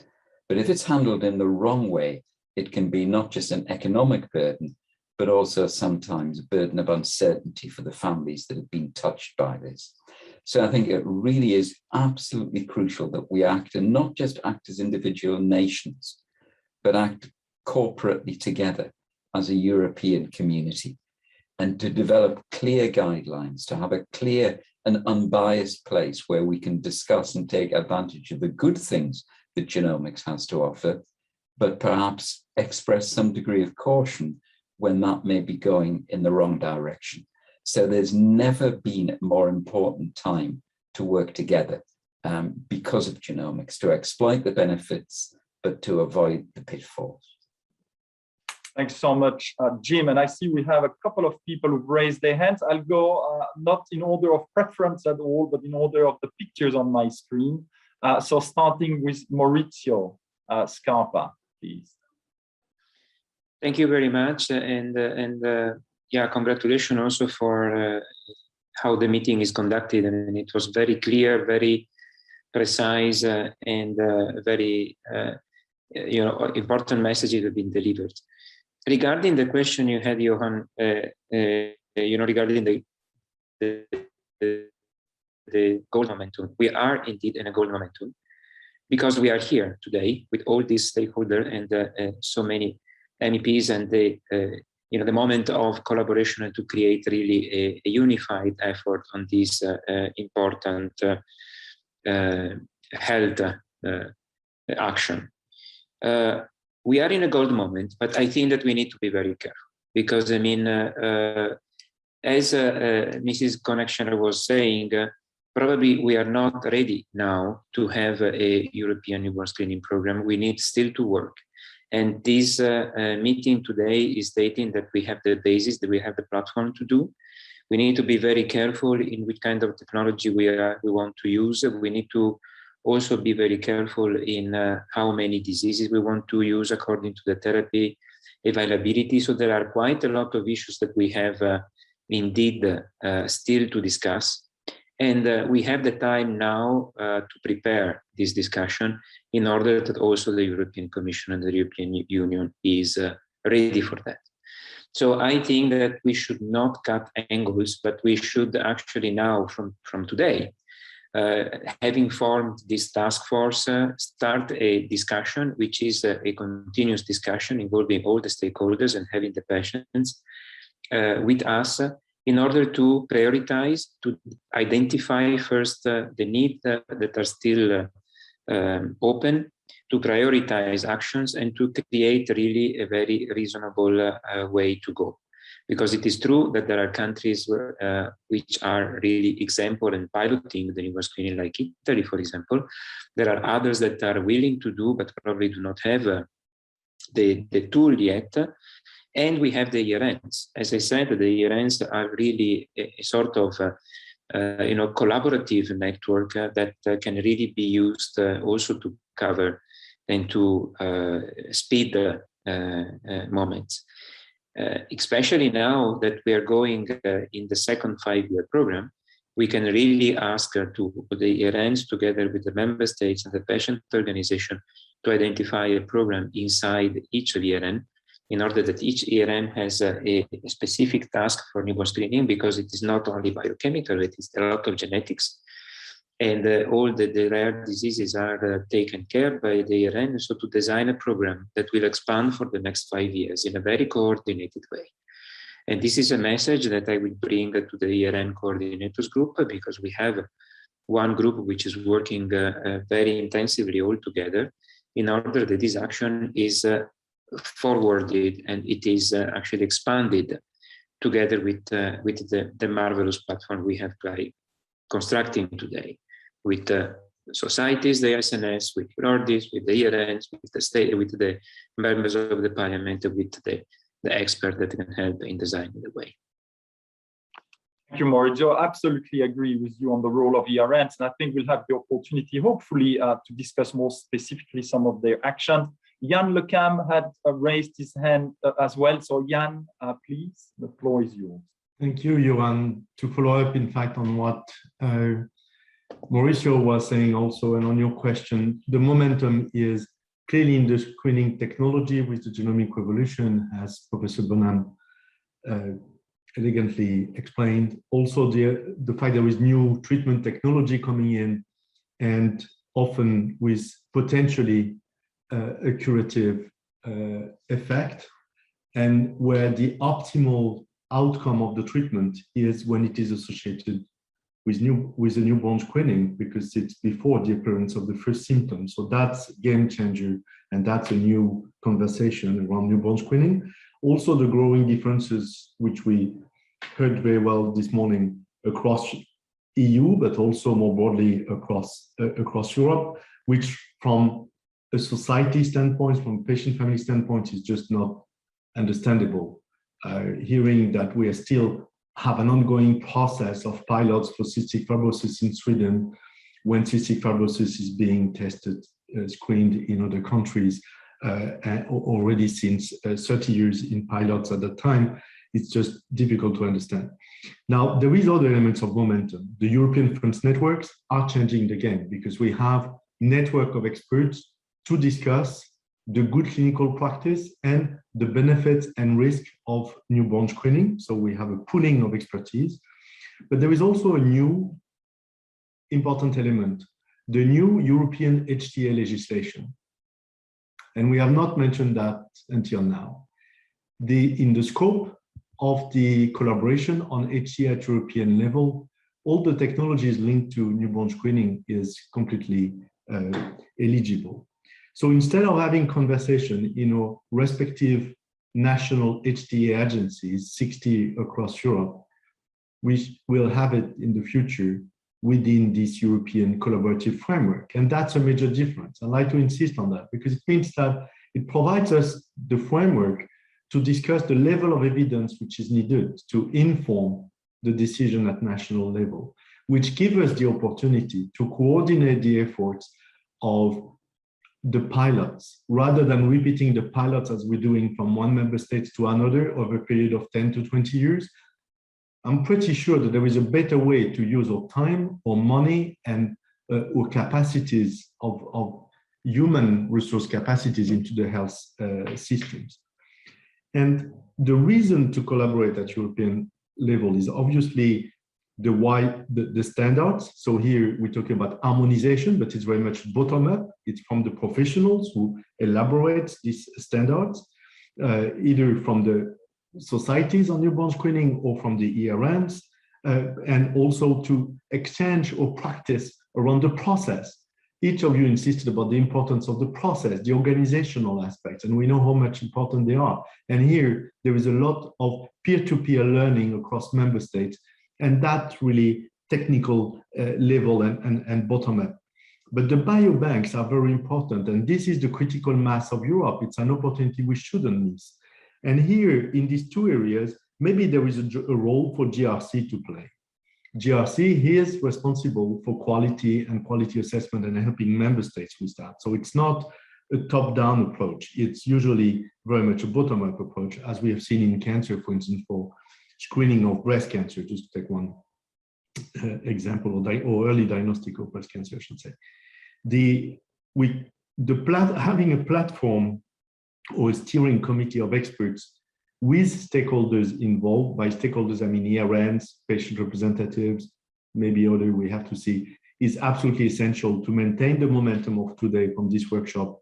And I really praise the Slovenian presidency for this initiative. And to conclude, from the top-down approach, what the European Commission can do by including newborn screening within their work program of EU for Health is to support that steering committee.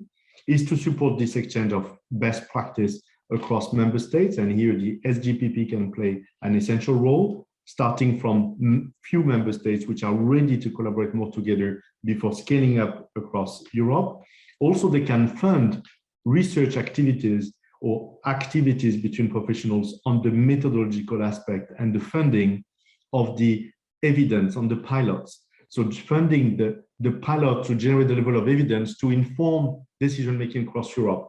That's cost-effective at the European level. And last, the non-binding legislation that was mentioned by your Slovenian colleague today, non-binding or Czech Republic, is that non-binding legislation is useful.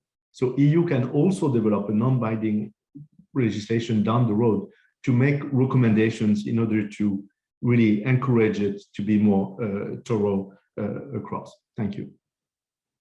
Thank you very much, Jan, for all these additional very good points. I think Eugenie as well has raised her hand, so I'll pass on the floor to you. Yes, thank you. I also wanted to give one more reflection on this momentum that we are seeing, because also with us in the Netherlands, we see this momentum for newborn screening at a European perspective. We started a vision project for our NBS program with our Ministry of Health to look into the future of newborn screening for 10 to 15 years further.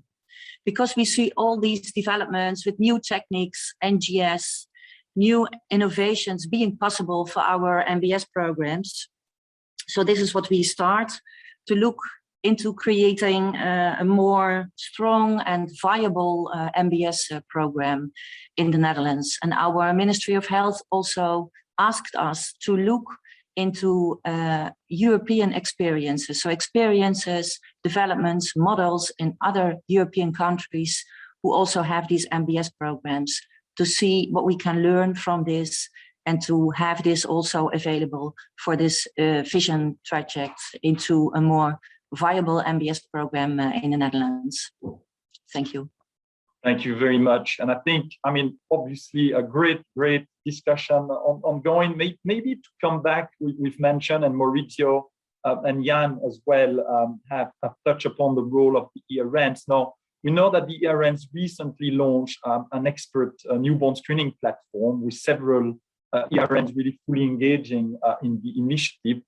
Perhaps I'd like to ask Jim to provide just a quick overview of the different work streams that have been agreed, and then maybe Peter can follow with some questions on some of these topics with some of our speakers who are very much involved, before we perhaps come back to more policy-oriented discussion. Hopefully we have time. Yes, thanks, Johan. We've distilled this down to three, just to get things beginning. Three important and key work streams that have come out of that work with the European reference networks, and we hope to develop within Screen for Rare and indeed on a wider stage as well. And those three are building upon the work that Gerard Löber and Peter Schillen have already done at looking for practice of newborn screening, not just the number of conditions, but also how the program is run and organized across Europe, and see whether we can develop that and learn from one another. And this is part of that process. It's really learning from good practice. So for instance, just as an example, we heard this morning from Giancarlo Lamarca about the importance of second-tier testing to improve the positive predictive value and avoid false positives in the Italian newborn screening program. And that's something which should become standard across most of Europe. And we need a strategy to work out what that would mean for our programs, and to develop that to include not just the number of conditions screened, but also the quality of that screening. So that will be a piece of ongoing work. How can we learn from one another? How can we improve governance? How should we be monitoring our programs? The second is key, and that's being led and coordinated by Miriam, but clearly with input from others. And that is, how do we define the conditions that we identify? It's seemingly obvious, but as Stefan dramatically highlighted this morning, the term isovaleric acidemia means different things depending upon the type of condition that's identified. And just how do we define the conditions that we identify at screening leading to treatment? It's seemingly obvious, but we don't necessarily have agreement. We certainly don't have agreement across the world, and we don't even have agreement across Europe. And that's pivotal to think of how we then go on to develop screening and treatment for those conditions. And then the last is the important emphasis upon outcomes. It's remarkable that we've been doing screening for 50 years, and we're only now beginning to look in a systematic way at the impact that that's having in the lives of children who've been touched by that. So that's got to be a key part of our work, because it's when we can demonstrate that impact that we kindle the interest of our health policymakers. And so that work, which again, Stefan mentioned this morning in Germany, but it's not just going on in Germany, it's going on in other countries across Europe as well. In the UK, we're having a renewed emphasis upon the importance of outcomes. And so we want to work with that. So it'll be those three areas: identifying good practice, being clear about what we mean about the conditions that we identify, and then looking at long-term follow-up for some of these cases so that we can demonstrate the impact and benefits, and also learn how we might improve newborn screening programs. Thank you very much, Peter. Perhaps I should hand back to you for some follow-up questions on these matters.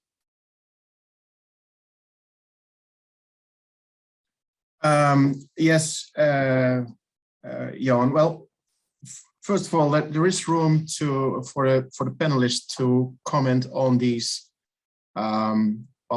work streams. I see hands from Victor, surely, and from Mauricio. So we'll start with Victor. Thank you, Victor, and then Mauricio. Thank you, Peter. I have still one comment on the on the use of genetic technologies, which we all here in this panel discussion are convinced about the importance of newborn screening program. But about 5 to 10 years ago, there was a campaign throughout Europe where part of population actually questioned the possibility of using dry blood spots for any genetic testing and for misuse of the data.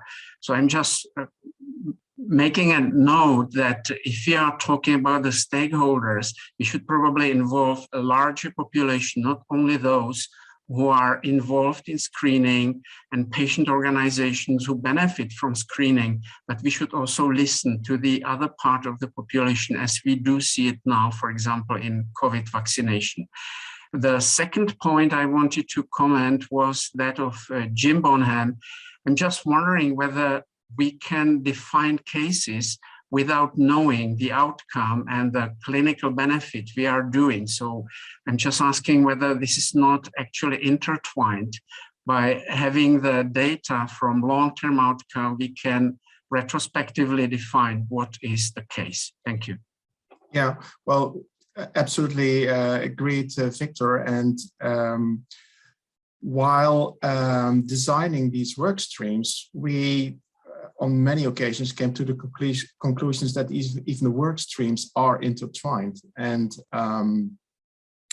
there's data from one work stream that is necessary for the others. So quite agreed on that.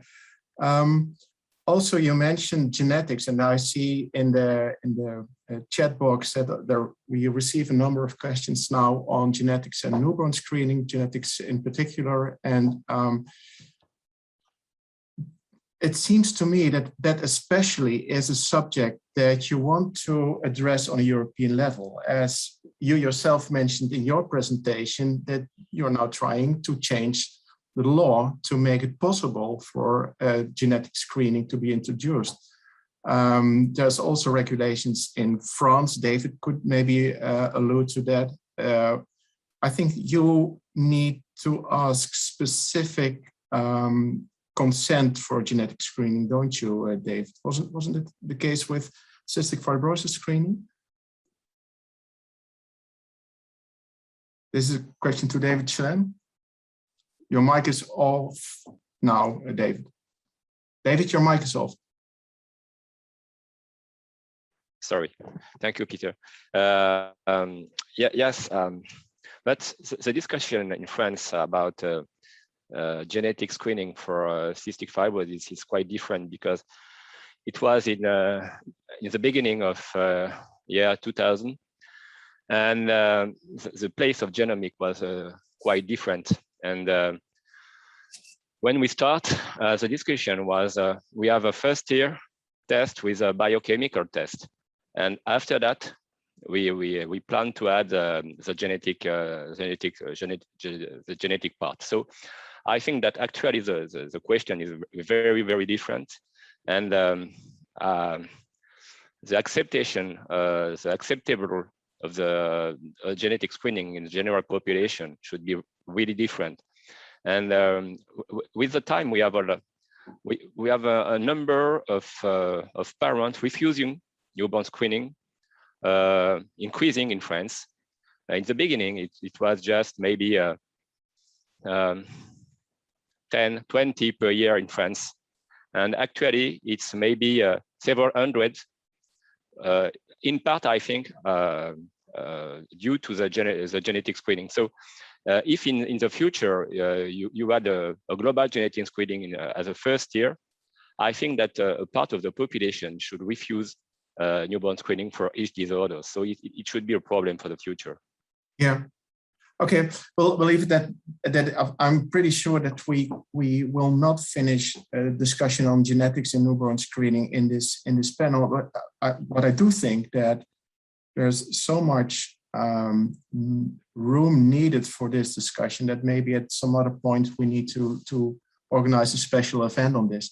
But I do, and I also think that this is a message to Katarina, that there's so many questions on a national level already, and so many diversity, given all the subjects of neonatal screening, but especially in this emerging field of NGS, that there's grassroots initiatives as we're looking at one today, but some guidance from Europe is so much needed. So any help you and your colleagues can give us in that respect is much welcomed.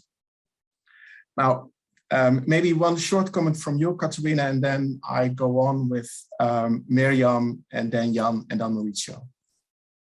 Only short comments. Yes, as I said in the beginning, I hope that we start new work in our interest groups, that I will contact the colleagues, Mr. Pizarro, and I think that if you will have this input, please give us, and we will contact you and discuss with you what will be the best here, because we have some possibilities, what we can do.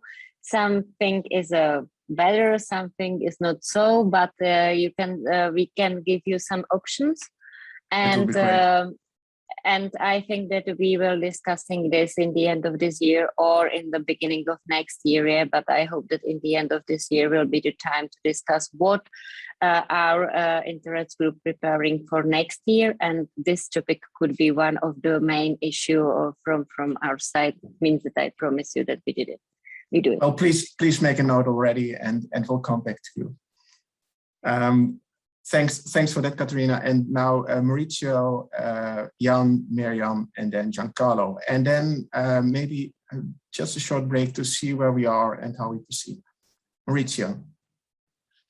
Thank you very much. The discussion is very interesting. On the clinical side, as a metabolic physician, I would like to stress the importance of to consider newborn screening as a system, and not to concentrate only on the technology. The newborn screening is involving also a lot of other disciplines, like nurses, like obstetricians, gynecologists, and psychologists, in order to assist the family. This is something that is becoming more and more urgent, because there is quite a lot of awareness. There is a lot of expectation in the general population from newborn screening. But we need to consider the newborn screening inside a major action which is surrounding the birth. At the moment, I have to say there is still quite a lot of lack in awareness on disciplines like gynecology, nurses, and psychologists. And what we are trying to do inside the ERN is indeed to involve these people in order to create a course and to discuss newborn screening directly in the pregnancy. Before the birth, which is the moment in which usually the discussion of newborn screening is done in most countries, and especially to follow up the families, not only when they have a sure diagnosis, but also when they have a suspect, because unfortunately the newborn screening still has a small, lower small percentage of recall, which is creating a real drama in the family. And this is something we need really to take care, together with the expansion of genetics and other technology. Okay, thank you for that comment, Maurizio. And then Miriam. Thank you, Peter. I would like to continue with the vision Jim Bonham made about the different work streams, and I really agree that they are really interconnected. And what I would like to add on that, we've been working on the case definitions for severe combined immunodeficiency for SCID, and Rolf Zetterström was also involved. And what we did, we sat together with screeners, immunologists, clinical geneticists to talk about the case definitions. And I think the way we did it, so to talk with others, to also did a systematic review from literature, which terms are used, and then finally coming up with case definitions for a disease, not only by the clinician, but also by the screeners.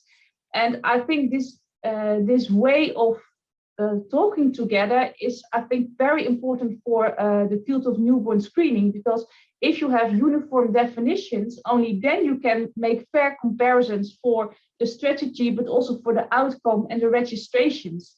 So I think the ERNs could play really an important role in this, because we did it for SCID, but I think similar approaches can also be valid for the other screening programs.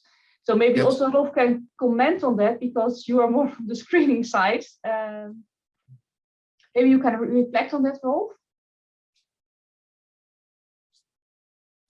Hello, no, I really agree. And I think this is really a challenge that we have to talk about. And I mean, Jim said something about trust in the families that we work for, and Maurizio also mentioned that it is really important what we do. And I think that you can see different views, even from professionals, if they have been doing and working with screening for a long time, or if they haven't, because I think they regard a false positive a little bit differently.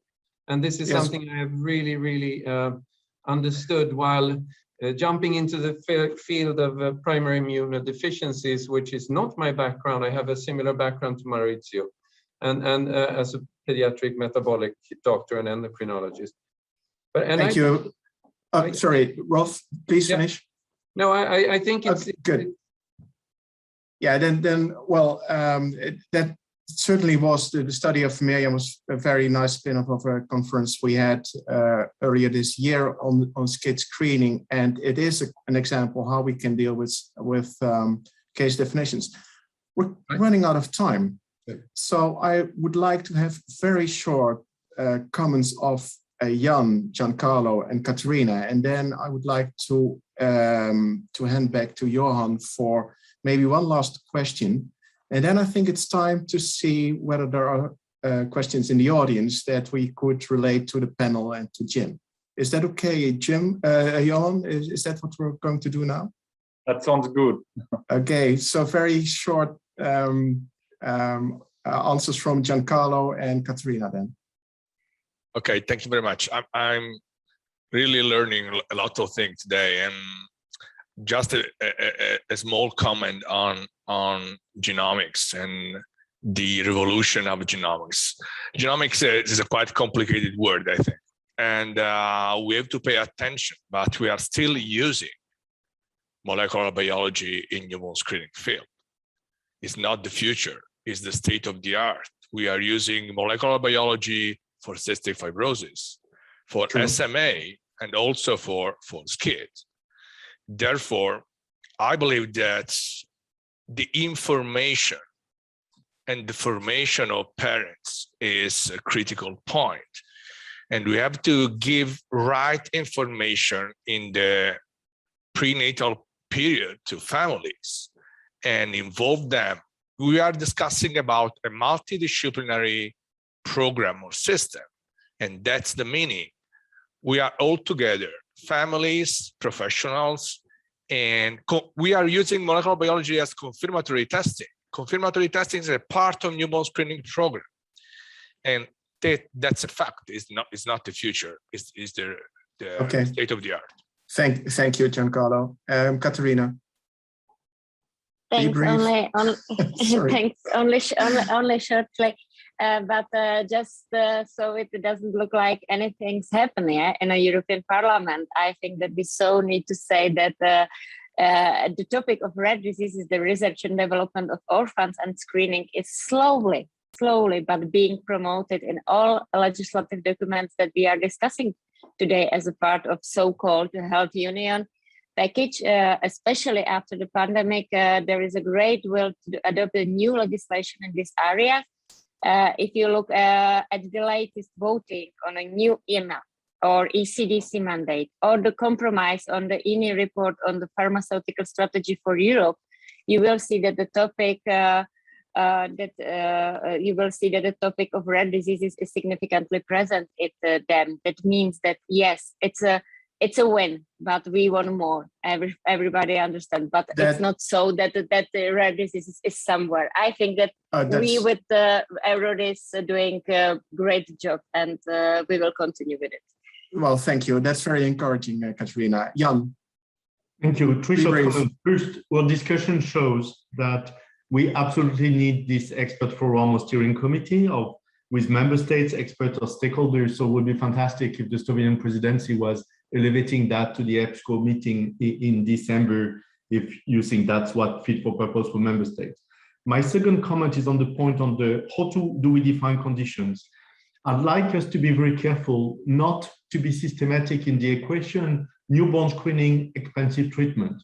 No, definitely no, because first there is treatments which sometimes are not expensive.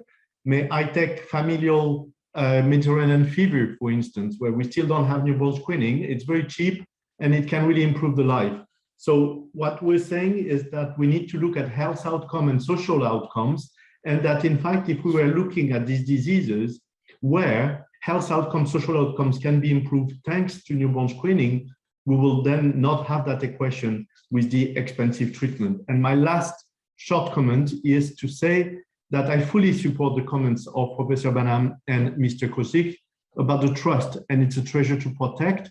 We need to be very careful in the design on how we scale up newborn screening so that the population maintain that trust even when moving toward more genetic screening. But also I would like to mention, in reference to the colleague from France, that I don't see a problem of having family refusing to do newborn screening with genomic technologies.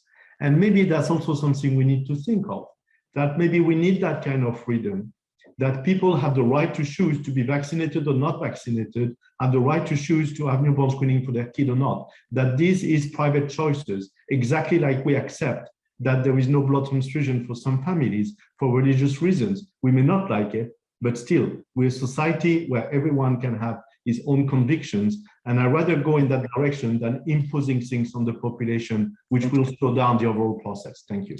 Yeah, thank you for that comment, Jan. And now back to you, Johan. Thank you. I'll be very brief, Peter. I think we've had an excellent discussion. I think it shows we could have gone probably for another few hours, because there are so many aspects that are so important. I think if I would summarize some of the discussion, we've heard a lot about the clinical and scientific and research role that the European Reference Network can play. And I think that is definitely one of the pathways in which the EU can help. And then the other pathway is obviously the policy related pathway, which is very important. And I fully agree with what Jan has said about the importance of having a standing committee. I think that has come through a lot in the presentations already and makes sense in light of the discussion that we've just had. I would say my final observation, and maybe if there's a rapid comment, that'd be great. But obviously, today, I think for me, is an event that should be seen as a stepping stone for more at EU level, more action at EU level. We have, I think, two people with us on this chat, and maybe Ms. Konechna has no left, but from the Czech Republic and France, which obviously are two member states who will be part of the next presidency trio. And I think it would be great to continue what Slovenia has started with this event and their support when it comes to the future presidency trio. And that would be my closing comment. And perhaps if David Chelon from France has an observation on that to close up before we pass on to Jim.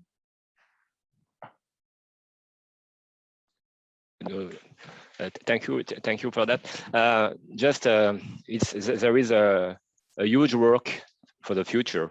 So if we could continue something, it will be with a good pleasure with everybody, of course. Thank you so much. Excellent. So Jim, I realize we don't have so much time, but we have a few questions from the audience, I believe. Yes, let's begin to move into that now, Johan. Thank you for everyone that's contributed to that. We could have talked all day, but we want to make a bit of time now to hear from the audience, those who are registered as attendees and who can put questions in the chat. And I wonder, Johan, what do you think? Where should we start with that? Are there some questions in the chat? Yes. I think we could start with one from Virginie Bros-Facer, if I'm pronouncing that correctly. And she says, the UK is already embracing the genomic revolution, and Genomics England has started a public dialogue on the UK about the use of whole genome sequencing in clinical diagnosis through the NHS and in the future for NBS, so for newborn screening. And then it's her plea that the EU should take some lessons from such an initiative. That kind of rings a bell with what Eugenie Dekkers just mentioned, that in the Netherlands there is this vision on the next 10 to 15 years on newborn screening.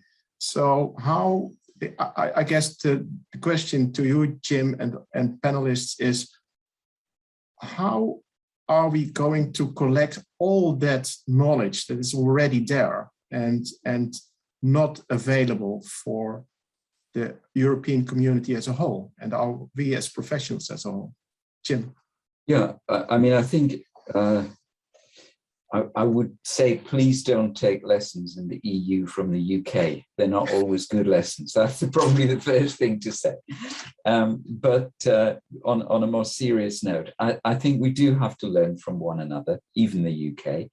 And we've got to collect that information and store it. And that's part of the work of Screen4Rare and the Health Technology Platform, to be a trusted repository for information. Coming specifically to that work of Genomics England, I think it would be wrong to say that the UK had embraced genomic testing as a way forward for newborn screening. It's certainly keen that Genomics England is quite keen to explore that. And they did do an extremely useful public dialogue, and that's available on YouTube. It lasts 1.5 hours. If you haven't listened to it, then please do. And what the public in the UK at least felt was that they were interested and optimistic about embracing genomic technologies.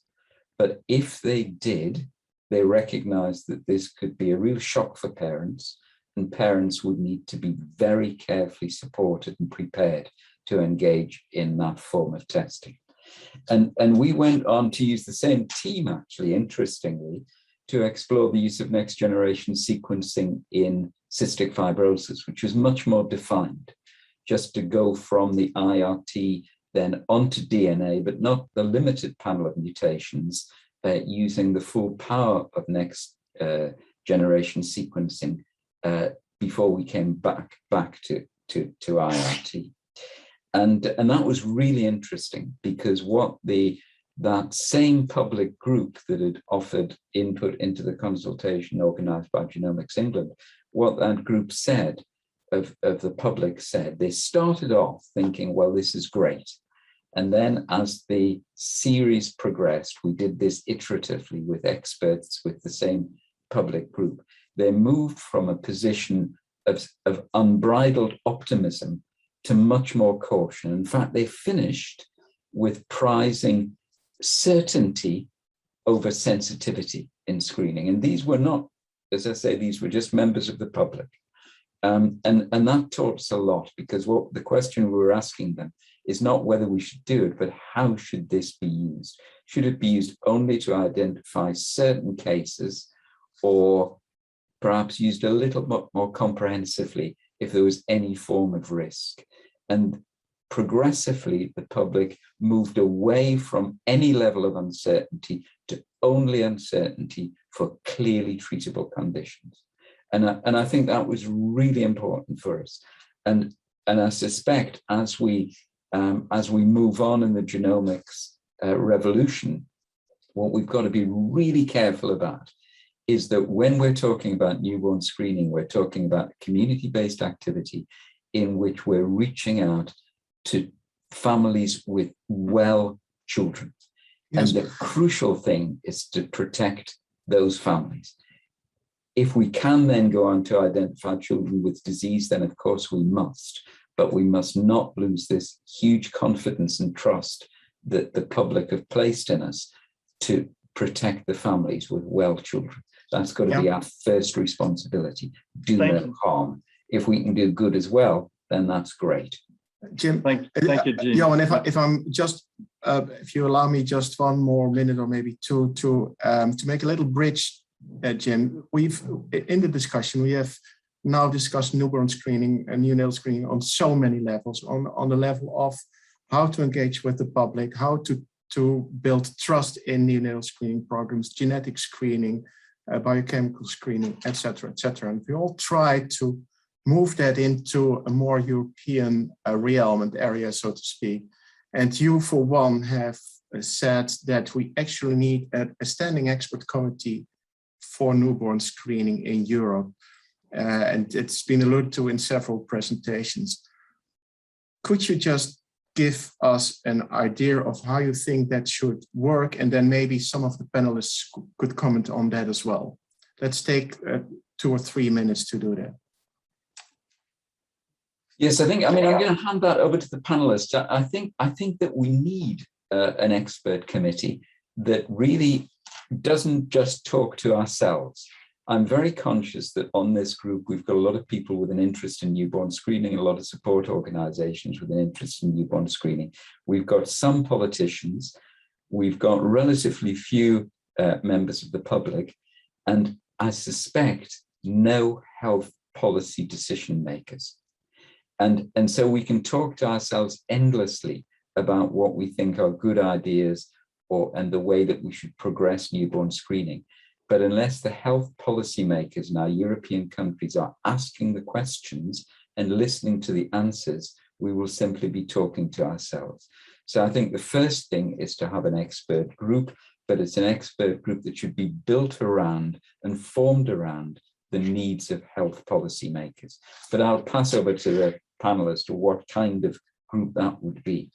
Yes, so I think that there's then 3 important questions. Where should that expert committee be housed, involved as a separate organization or next to another European organization, and who should be in it?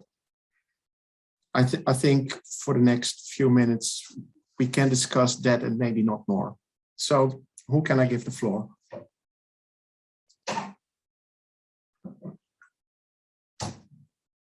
Maurizio, you have a strong opinion on this. Yes, thank you very much. I think that it is, as I said before, it's very important that we have this newborn screening expert group, because a lot of activities, a lot of awareness has been raised in the past 3-4 years. As we said, there is a lot of technology, there is a lot of other important issues that need to be addressed as a circle and as a system. Again, I think that the ERN can be the right side to do this, because we have all the disciplines that are indeed necessary. We have also contact with patient organization, Europe First, and all other organizations like POPI and other big ones. And we have also the support of the European Commission. Furthermore, we have also a vision because the ERN is a program, is not a project, so we have long-term actions, and we can apply, also to competitive programs for artificial intelligence, as we did just in September, 5 ERNs all together for an important action. Mm-hmm. So I think that this could be really the right way to go, and we are very keen in helping and facilitating this, because it's really an important issue. Maybe Katerina, could you, in your wildest dreams, or maybe not so wildest dreams, think of a possibility that we were able to realize such a standing committee?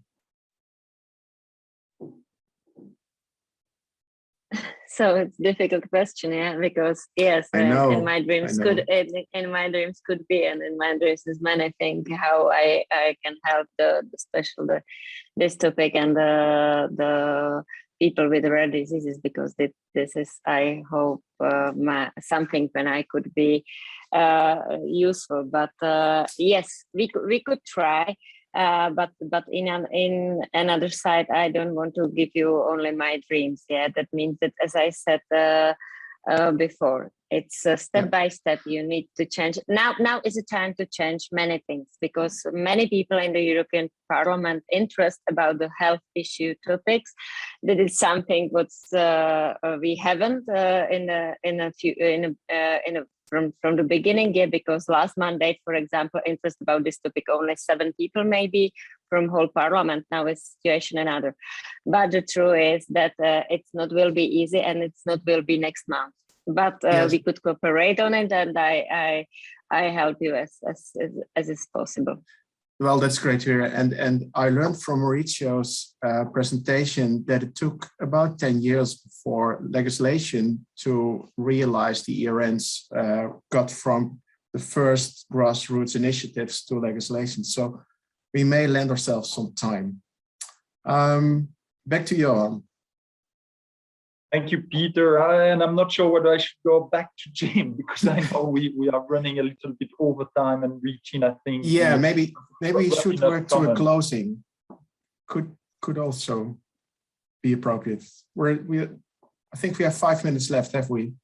I mean, Jim, maybe just to say on the basis of the other question, there's certainly support for this expert group on newborn screening. I think that has come through a lot of the question and a suggestion to update the Council recommendation for rare disease and include that.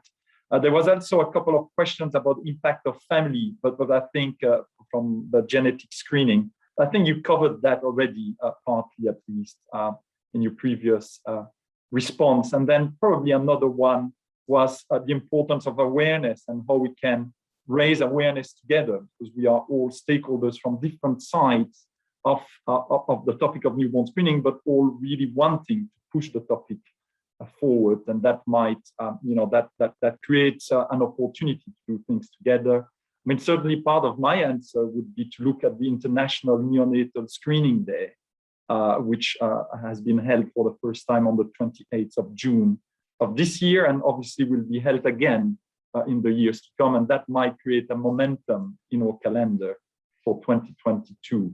But I think, Jim, maybe it would be time to go back to you with some concluding comments to this session. And thank you, of course, to all the panelists and to Peter, my co-moderator. Thank you, Johan. And yes, I think it is time to begin to draw things together. It's been tremendously interesting this morning, tremendously interesting to see and hear what's happening in our various countries. And of course, these are only a selected few. There's a lot going on in countries that we haven't had the opportunity to hear from this morning. I mean, I think to try and distill this, I think we're We all see the value of newborn screening. We rejoice in the fact that it broadly has strong community trust. In countries where this is optional, then the uptake rates are extremely high, the coverage is extremely high. And so the first thing we've got to do is to continue to value that and protect it and build confidence and trust. And don't take that for granted. Build confidence and trust with politicians and with the public. I think we are going to see new technologies. And so I think, like it or not, I think we've got to try and take advantage of those. But as I say, like it or not, it's probably down to us, the newborn screening community, to see where those new technologies fit into newborn screening with all the potential benefits, but also some risks attendant upon those. A key way of doing that is to be inclusive. I've seen one or two chats in the comment there about having a widely drawn expert group, including ethicists, including payers, including policymakers, alongside those of us that are advocates for newborn screening. I think we need to provide, if we can, unbiased advice, certainly unbiased from commercial interest, but also to some extent a step back from the urgency which individual patient organizations would perhaps attach to their disorder. That's not to dismiss them. The patient voice is hugely important, but I think we've got to take a slight step back and try and look at newborn screening in the round, because of course, when newborn screening is presented to a family as an option, then it's a series of tests and not just a test for an individual condition. We've got to be careful that we don't talk to ourselves and that we include particularly, as I say, policymakers. And I think we've got to be careful, and Peter touched upon it, that this is not a sprint, this is a marathon. This is something that we're going to build carefully and methodically year after year after year. And we're doing that at the minute. We've had a series of meetings. We mentioned that meeting, which was the ERNs in September. We've got this meeting today. We've got a meeting in a month's time in Luxembourg, and that's not chance that these things have happened one after another. And then we hope to have another ERN meeting in January. But that's got to be supplemented, this talking's got to be supplemented by documentation. And so Peter and others working with the IJNS, the International Journal of Neonatal Screening, are intending to dedicate a special issue that I long for all of you to contribute to about screening practices in Europe, so that we can get some of the things that we've talked about this morning into peer-reviewed published journals for the long term. This is a marathon and not a sprint. And of course, Johan's already mentioned, please do begin to think now. If you don't think now, it will not happen. Begin to think now upon the events that you're going to be involved with and perhaps help organize for June the 28th, 2022. I think I'm going to finish where we more or less began, that the crucial thing is to get together an expert committee, but not just drawn of those of us who are already convinced, but an expert committee that enjoys a degree of recognition by the European Commission, that enjoys political support and is widely drawn. And that's what we'll be turning our attention to again and again over the next 2 or 3 months. And I think that's where where I'll leave it. We've got a lot to celebrate. We've got a lot to do, and we've got to plan and work together and really trust one another. We cannot engender trust from others unless we trust one another. So let's press on together, and thank you hugely to and the Slovenian team who have organized this, to the politicians, Katerina and Manuel, who have been present and offered support and encouragement. And of course to Tadej for hosting this on behalf of Slovenia. So thank you very much. It's been a hugely beneficial morning. Thank you. Yeah, I would also like to thank everybody for this early great energy with this meeting and for good attendance. And I'm looking very much forward that it will continue like this. Thank you. And I think we're now going to break for lunch. And then, of course, for those that are staying on, please do stay on and come back to hear about familial hypercholesterolemia this afternoon. I think we're all looking forward to that. Thank you. Thank you, everyone. Thank you. Bye-bye. Bye. Thank you very much. Bye. Thank you. Bye.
Good afternoon. My name is Nicola Bedlington, former Secretary General of the European Patients Forum and Senior Advisor to FH Europe.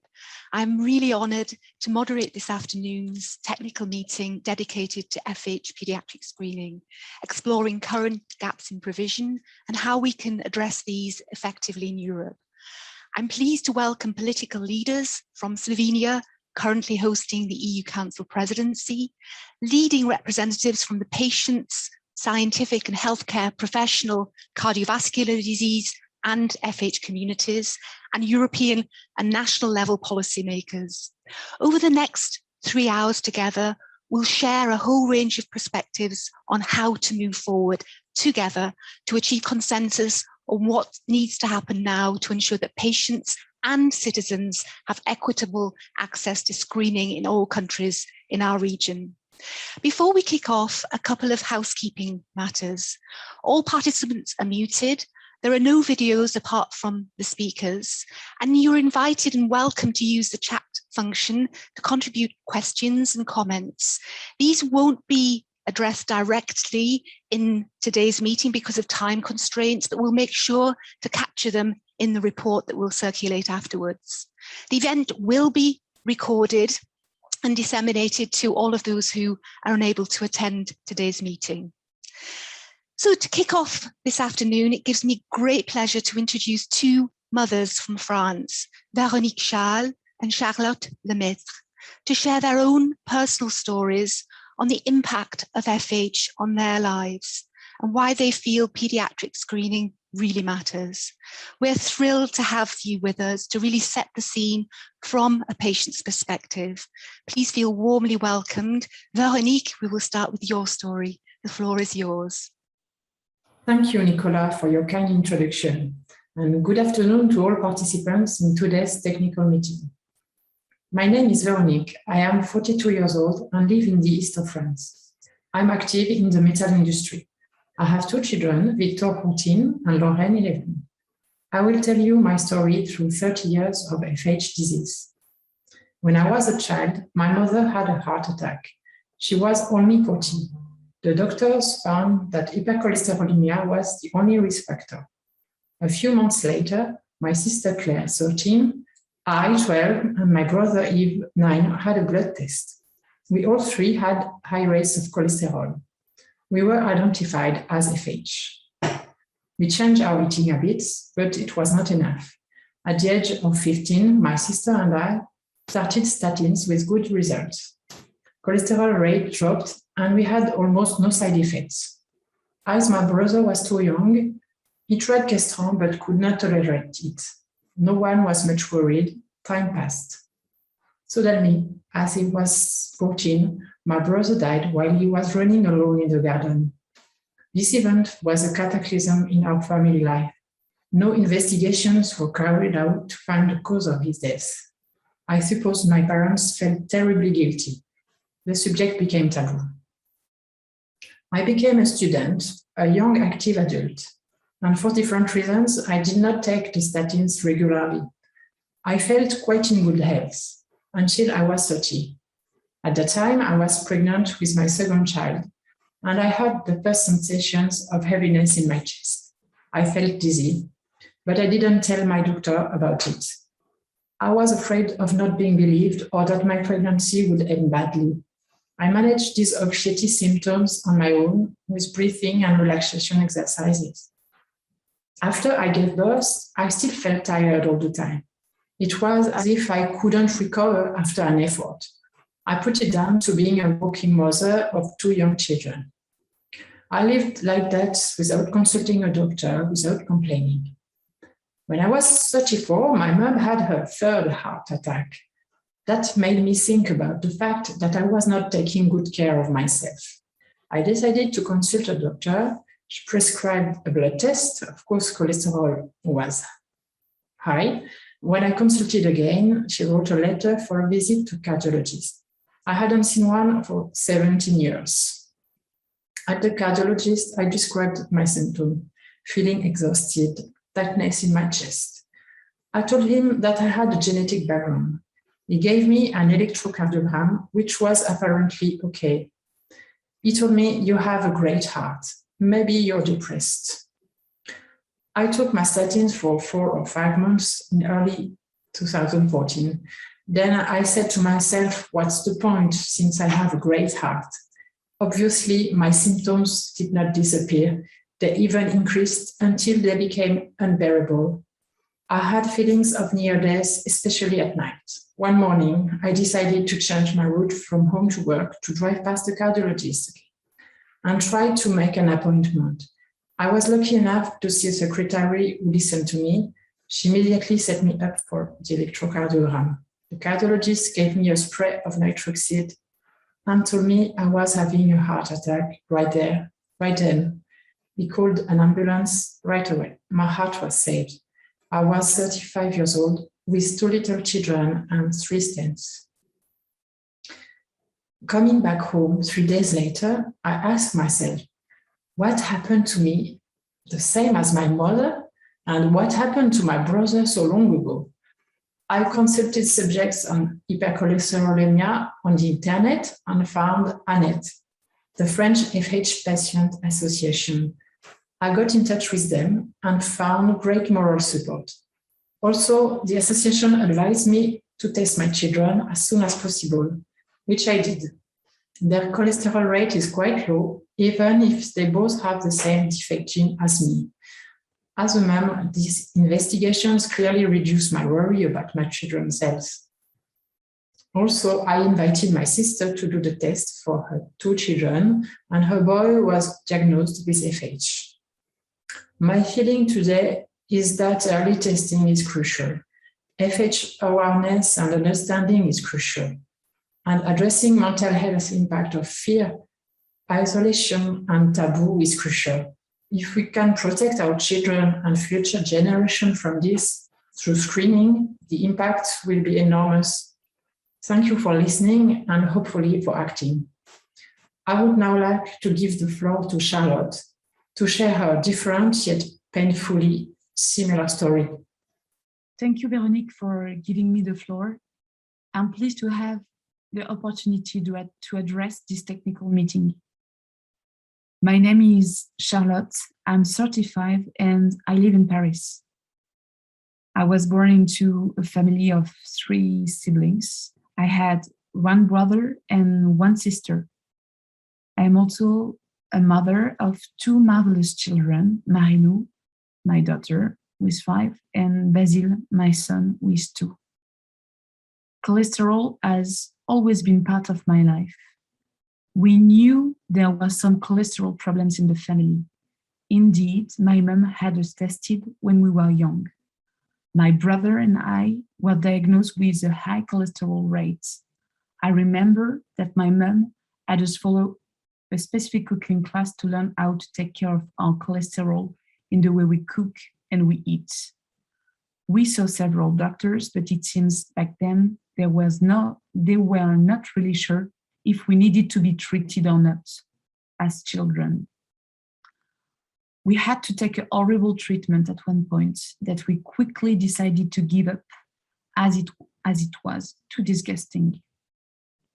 Then my uncle Antoine had a heart attack at the age of 40, and it raised alarm bells on the real risk of having a high cholesterol rate.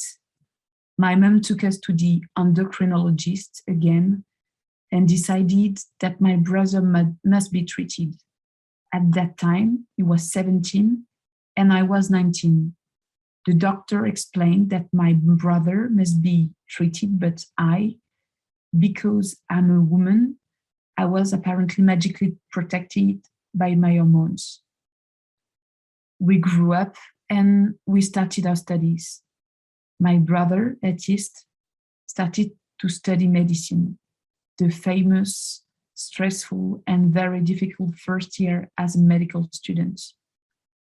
He was really under pressure with the study. He smoked a lot, and he finally got accepted to the second year.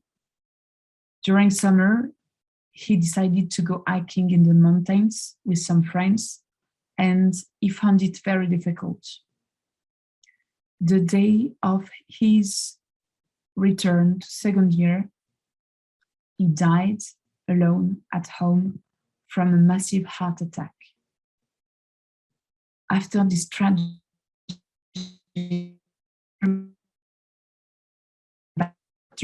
and started treatment. Even if I had this tragedy in my family, it is still very difficult to understand the silent disease and to be very serious with the treatments. After this tragic, terrible events, I went back to the doctor and started treatment. Even if I had this tragedy in my family, it is still very difficult to understand the silent disease and to be very serious with the treatments. Now I am a mom, and I just found out that my daughter Marilou is also unfortunately diagnosed with FH. I also feel lucky now to be well informed about the disease and the risk factor so that I can take good care of myself and of course of my daughter. I know that she can take treatments at early age in order to avoid another tragic situation. I also know that only 10% of people are actually diagnosed, so screening must be organized on a large scale for children, followed by appropriate treatment so we can save lives. This is why I believe this meeting is so very important. It is, in my eyes, a real opportunity to avoid the situation Veronique and I have lived through. As I see, as I see it, there is good practice on FH screening in some parts of Europe. Surely it must be a right for all EU citizens who wish to have access to screening, and as well a universal screening. We need to think about raising awareness and understanding about among the public at large about FH and how this can be addressed effectively to protect lives.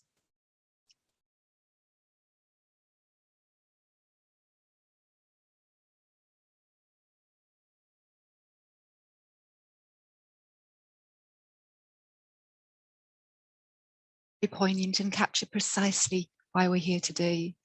I'd now like to invite Magdalena D'accord, who is the Chief Executive of FH Europe, to welcome you all and to build on these two presentations, to give a glimpse about the unmet needs of patients and citizens within FH in Europe.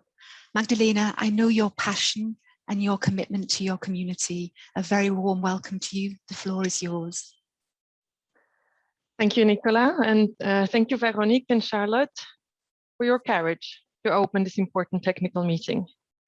You have shared with us your very own tragic and painful stories, and yet those are the stories of many families and individuals affected with FH.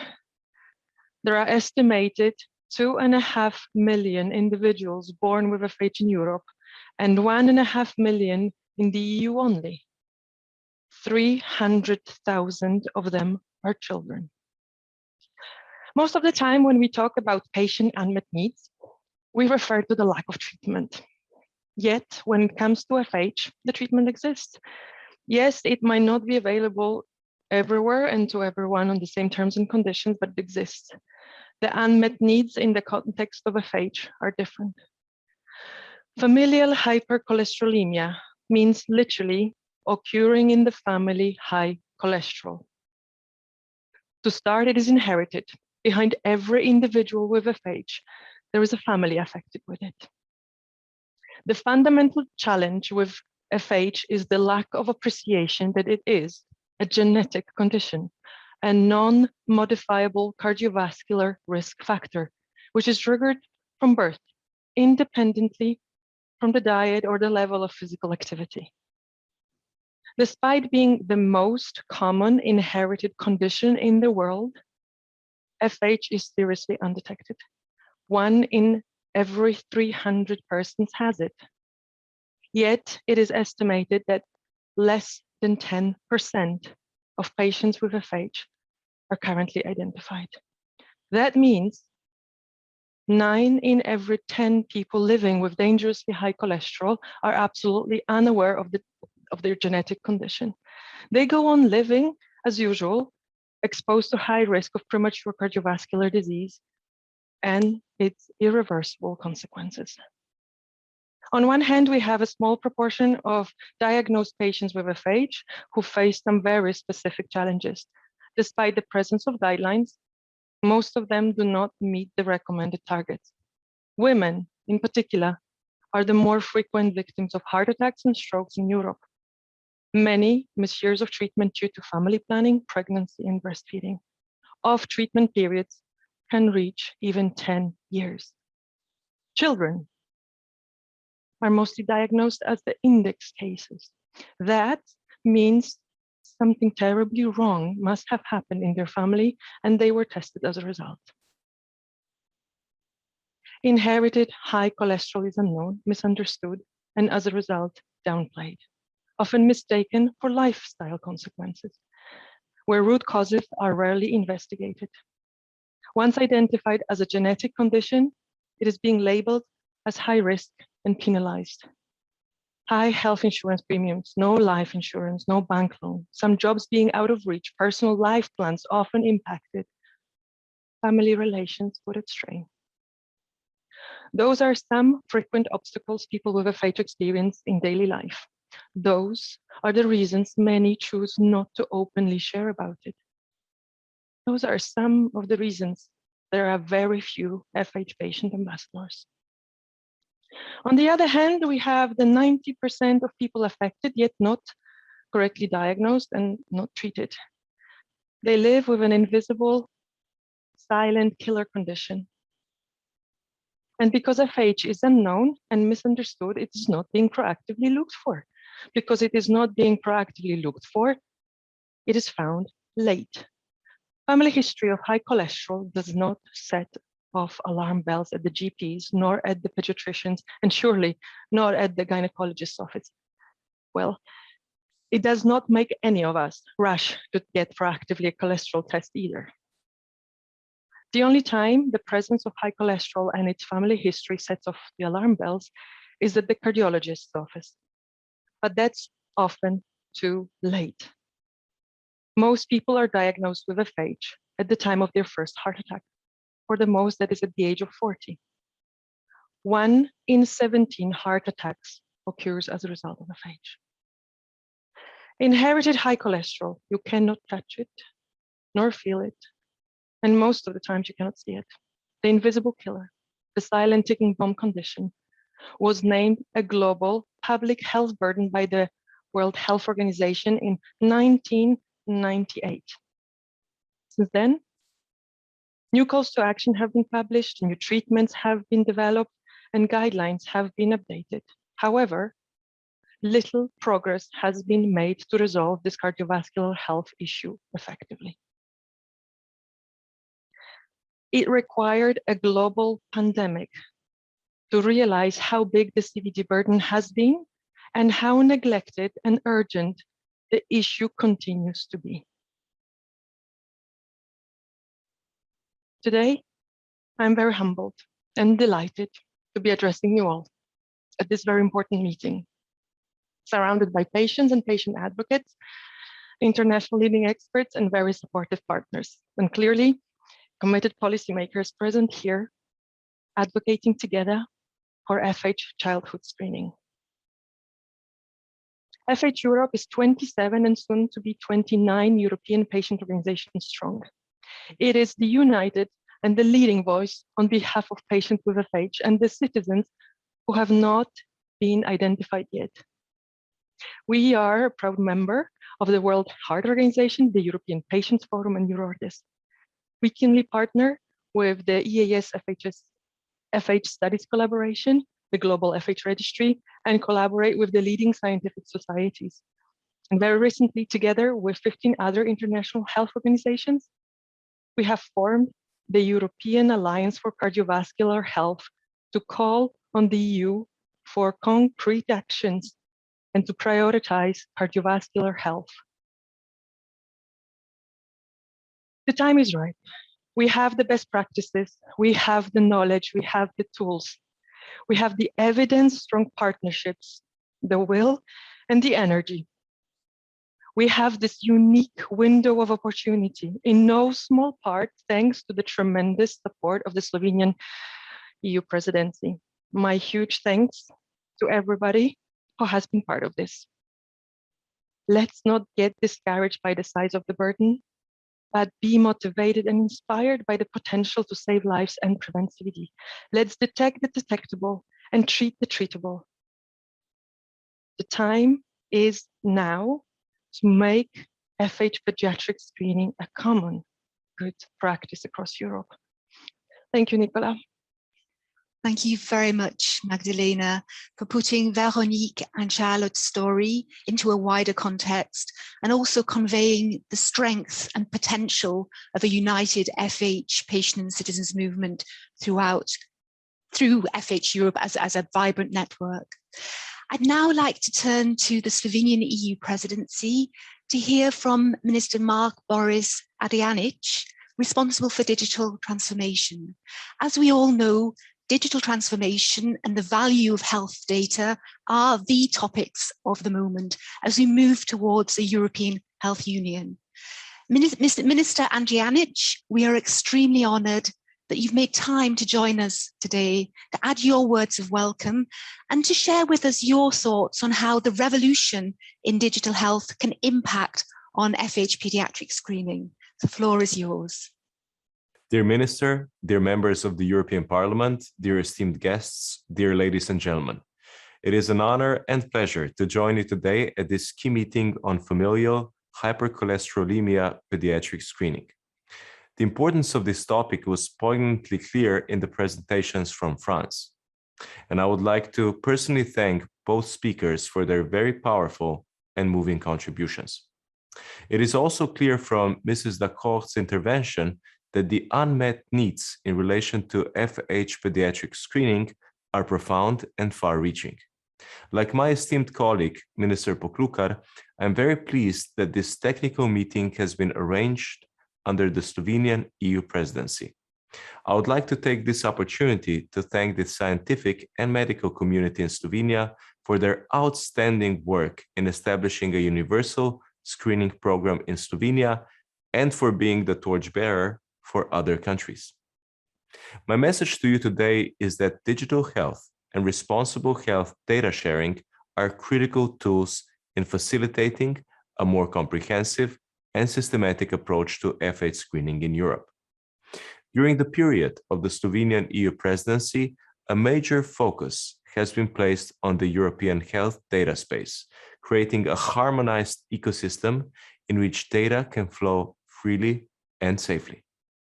This will advance science, support research, and enhance healthcare decision-making. It will also provide an ideal backdrop for more opportunities within the FH community to advance on EU-wide sharing of data of patients with FH, building on existing sterling work by the Global FH Registry.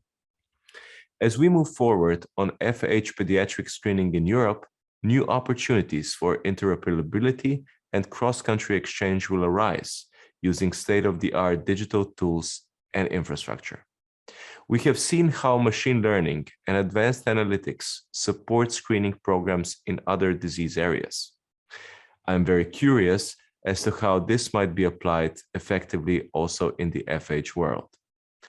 I also believe that this can reduce the costs linked to screening programs, improving access and human impact.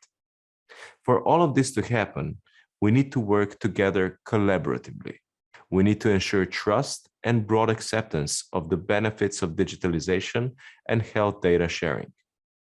Dedicated education and access programs will go a long way to support this and help to counter the digital divide that threatens to exacerbate existing health inequalities in Europe. It is also important to improve digital health literacy amongst healthcare professionals working in this very area. That will allow to seize the full potential of digital tools and cutting-edge technologies. I wish you a very good discussion for the reminder of this important day. I'm very interested in learning more about the conclusions of the meeting and how we can all contribute to making FH pediatric screening a reality. Thank you very much, Minister Andrianic. It's really very clear that digitalization, smart use of data will be key enablers and accelerators in health, but also specifically in the area of FH pediatric screening. We're now moving to the wider cardiovascular disease landscape, and I'm really very, very pleased to welcome Maria de Grazia Carvalho, member of the European Parliament and co-chair of the MEP Heart Group. Dr. Marianne Taki, Doctor of Public Health, Policy Coordinator at DG Sante, the Director responsible for health in the European Commission. Birgit Beger, who is the Chief Executive Officer of the European Heart Network, and member of the European Alliance for Cardiovascular Health that Magda mentioned a little earlier. And Dr. Marius Gianta, trustee of FH Europe and president of the Center for Innovation in Medicine in Romania. We'll start with a short presentation from MEP Carvalho and then have a conversation with Marianne, Birgit, and Marius on the increasing emphasis on cardiovascular health at European level and what this might mean for FH pediatric screening in Europe. So the floor is yours, MEP Carvalho. Thank you very much for your kind introduction. As Vice Chair of the MEP Heart Group in the European Parliament, I would like to congratulate you on this important and very timely meeting. Only 2 weeks after we launched together the European Alliance for Cardiovascular Health, I'm personally very committed to the need to prioritize cardiovascular diseases at European level as a highly neglected public health issue. The pandemic served to shine a very harsh and painful light on this issue. Colleagues in the European Parliament and I have called for more concerted research, innovation, and investment for cardiovascular diseases. The human and financial burden of these diseases is enormous. Recent data from the Global Burden of Diseases database estimate that in the EU, more than 60 people live with CVD and that close to 13 million new cases of CVD occur every year. I do believe that we need to draw lessons from the excellent European Beating Cancer Plan and the Cancer Mission, with the objective to do something similar in the future to really address the enormous societal challenge. I'm proud to support the newly established Cardiovascular Disease Alliance, launched exactly 2 weeks ago, that I will spearhead progress in this area.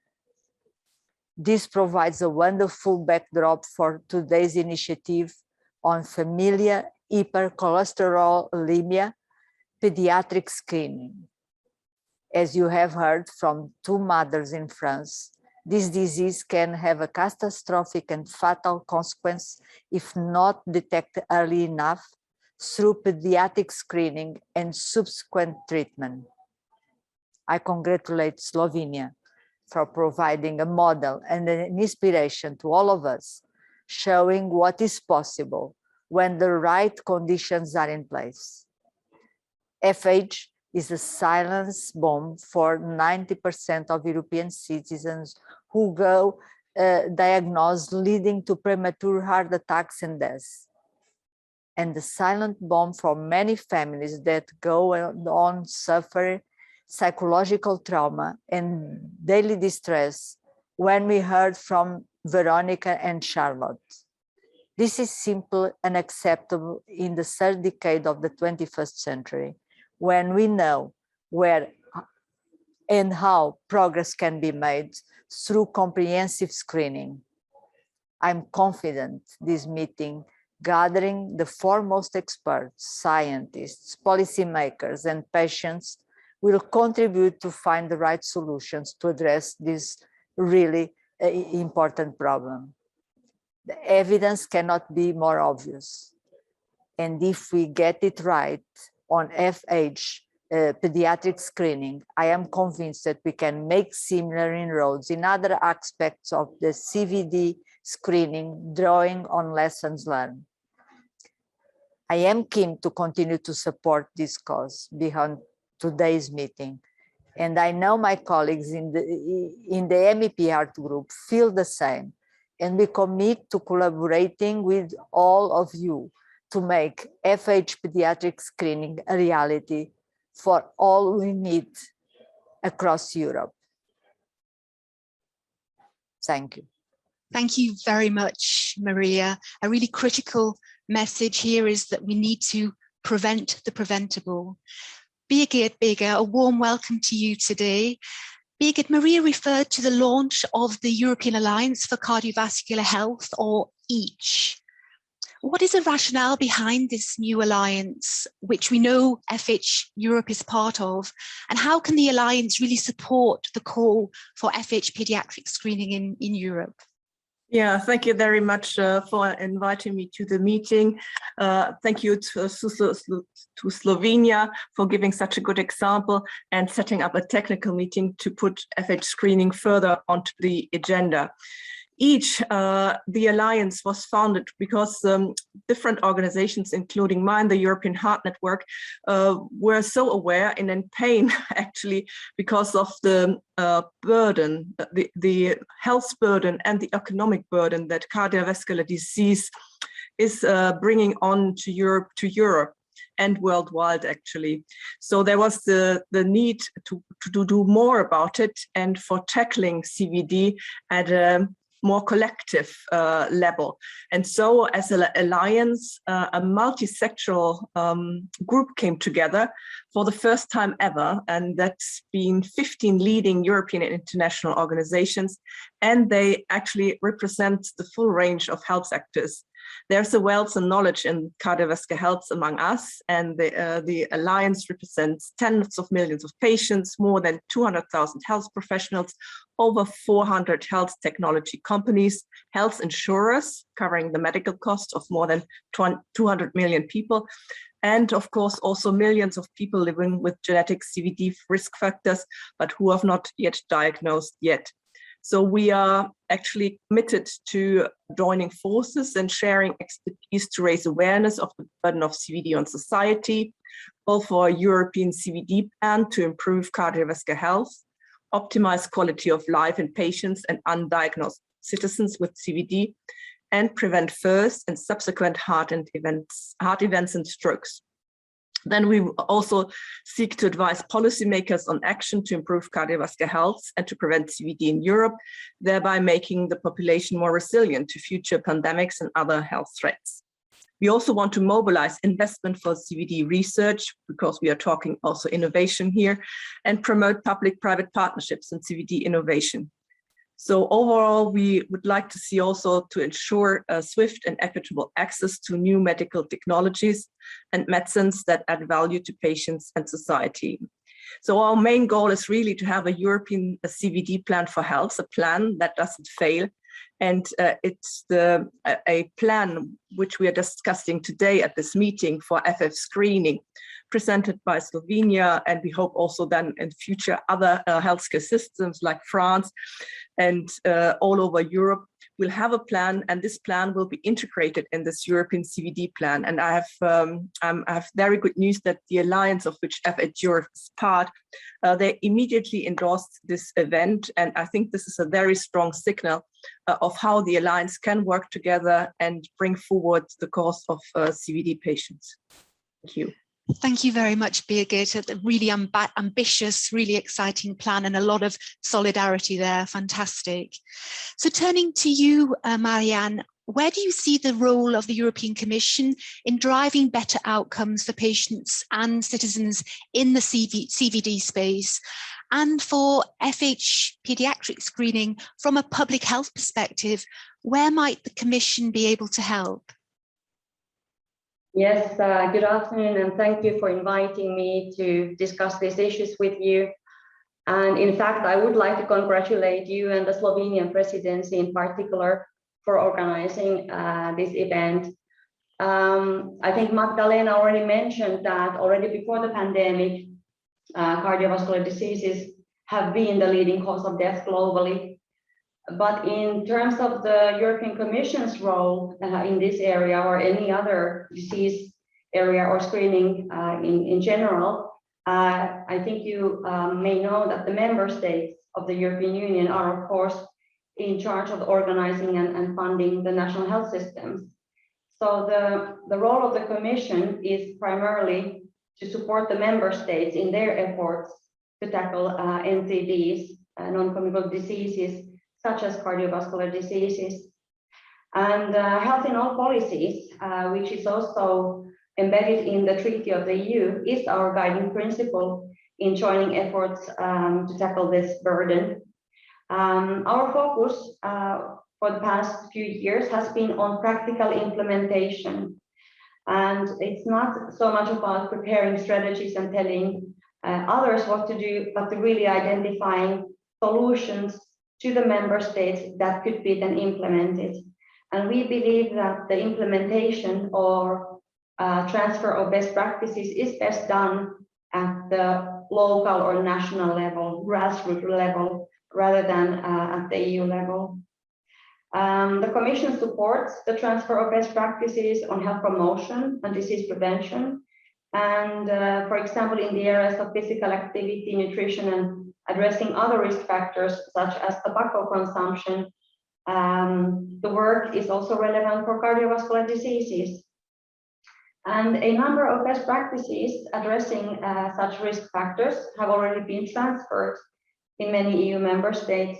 For example, a European physical activity on prescription is a project which takes forward work where GPs can prescribe sports or activity instead of medicines to patients with cardiovascular diseases.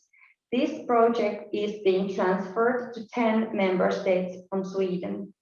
Another ongoing project, it's called Young 50, has the objective to adopt and export a screening model on cardiovascular diseases developed in Italy to 4 EU member states, including Lithuania, Romania, Luxembourg, and Spain.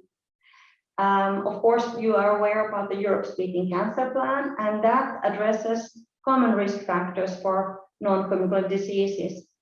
Smoking rates are still too high in Europe, and as part of this work, we will also review the tobacco legislation, and that includes, for example, the Tobacco Taxation Directive and rules on cross-border tobacco purchases. And we will also update the Council recommendation on smoke-free environments in order to take account of new or novel tobacco-related products. Finally, you may know that under the new funding program of the Commission, the EU for Health program, 20% of the budget should be on health promotion and disease prevention. And this is very important message to everyone. It's a real game changer and a paradigm shift for the strong European Health Union that we are working on to build. And we believe that it brings possibilities to increase and strengthen this development and exchange of best practices, also to support networks of knowledge sharing and mutual learning, and to invest in capacity building actions. So I think the role of the Commission is pretty much in that nutshell. Now, as regards the pediatric screening, that was your second part of your question, Nicola, I think. Well, it is a member state competence, but the good news is that we have received under the EU best practice portal a best practice proposal on familial hypercholesterolaemia. And that best practice has been identified something that we can take forward to the member states in the context of the steering group on health promotion, disease prevention, and management of non-communicable diseases. It is then up to the member states to see if they want to implement that practice. I don't know, maybe I can stop there, Nicola, if you have further questions.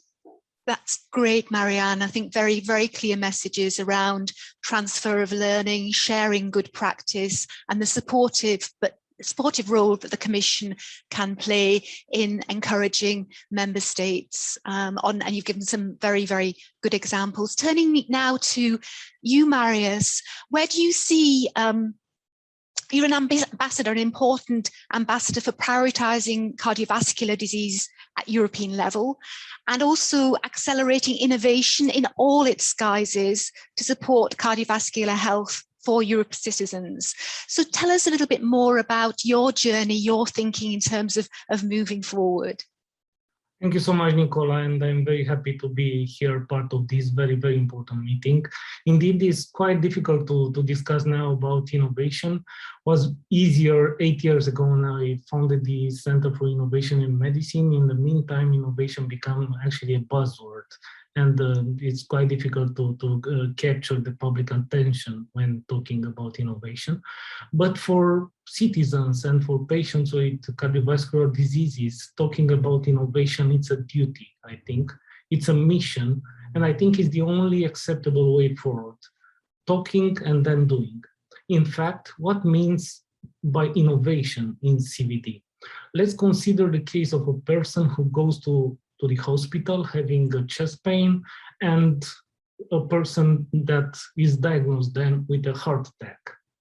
She or he is a young person, is not overweight, lives near a park, does not smoke, and consumes alcohol occasionally. In other words, that person comply with all or almost all recommendations for cardiovascular disease prevention. And yet that person suffered an early myocardial infarction that could potentially be prevented. This is the failure of the classic one-size-fits-all model, which currently governs the field of primary, secondary, and tertiary cardiovascular disease prevention. So far, CVD is perceived as a lifestyle disease.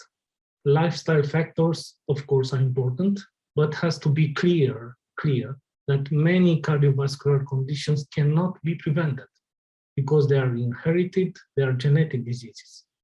The biological revolution, that is actually part of the fourth industrial revolution, now allows us to have a high definition of the cardiovascular diseases and also allow us to innovate in the management of cardiovascular diseases through a precision and more personalized approach.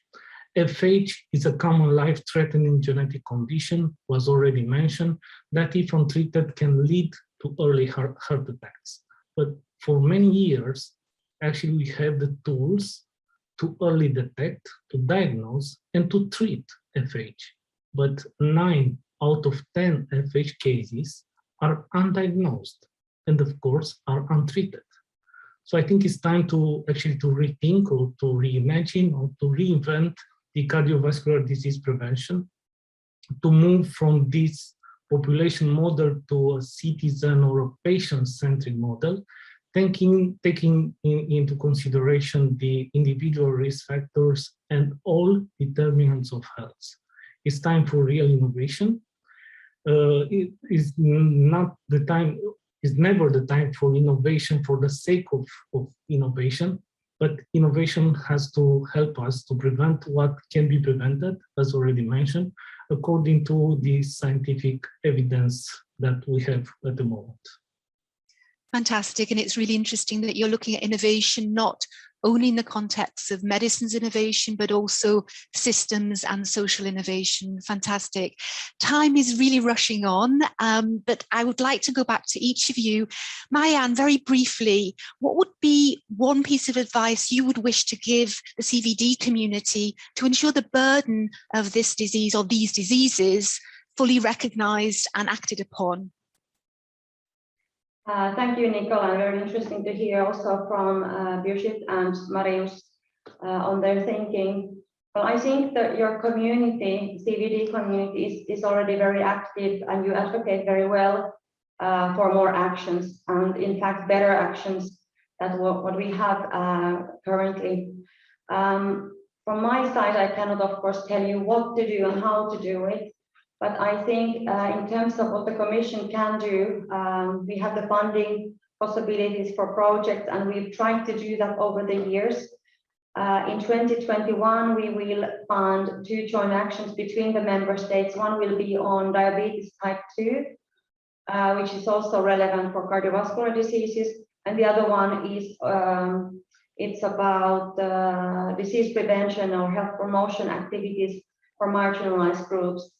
So in terms of advice, the key thing is not to focus on silos, not to look at specific or individual diseases. We have so many different kinds of conditions and patient groups and stakeholders, and sometimes it's important to make sure that we have comprehensive or horizontal strategies and discussions and so on. And that's why we've tried to look at risk factors, common risk factors, which cover many different disease areas. So I think I would, as the final piece of advice, to ally with like-minded colleagues from different disease areas, and to find synergies and find areas where you can work together. And of course, on the Commission side, we can provide the health policy platform where you can liaise with the other stakeholder groups. Thank you very much, Marianne. And that points very clearly to the value of the Alliance. Back to you, Birgit. Look, we've talked about system readiness, we've talked about innovation, we've talked about unity and cohesion of the community. What else needs to happen in one sentence? Just elevator pitch, let's say. Nicola, even one word, I think leadership. Leadership. Leadership. We need people stepping upwards and forwards and to bring on what is there. You called the Alliance ambitious, but it's also the challenge we are facing with the health burden on CVD, which we call in an optimistic way. I think that's another word. It's important to be optimistic. We call it Alliance for Cardiovascular Health. So we are already looking into the future of what we want to see. And I think this is what we need. We need leadership, people taking on, being convinced, talking, not only talking, but also cooperating throughout multi-sectors as the Alliance is aiming to do. And indeed, an optimism to really bring on a better future for our children and the children of our children. Great. Thank you very much, Birgit. Marius, again, very, very briefly, we heard from Maria that FH pediatric screening could become a model in other areas of cardiovascular health. And I think both Marianne and Birgit's interventions have pointed a little bit in that direction as well. Just very briefly, what would be the prerequisites for this to happen? Yes, I think there are at least 4 factors that could enable FH pediatric screening and could help FH pediatric screening to become a model at the EU level. First of all, we have science on our side with all the evolutions in genetics and genomics and data and biopharma and so on. Second, we have, and we'll discuss today, many examples, I may say, from member states from Europe who already implement different types of screening for pediatric population. Thirdly, we have the opportunity actually brought by the pandemic to reconfigure the EU role in health and also the design of the health system. And fourth, we already, as Marianne mentioned, we have in implementation the EU Beating Cancer Plan and the Cancer Mission that could be examples we can learn from in the years to come.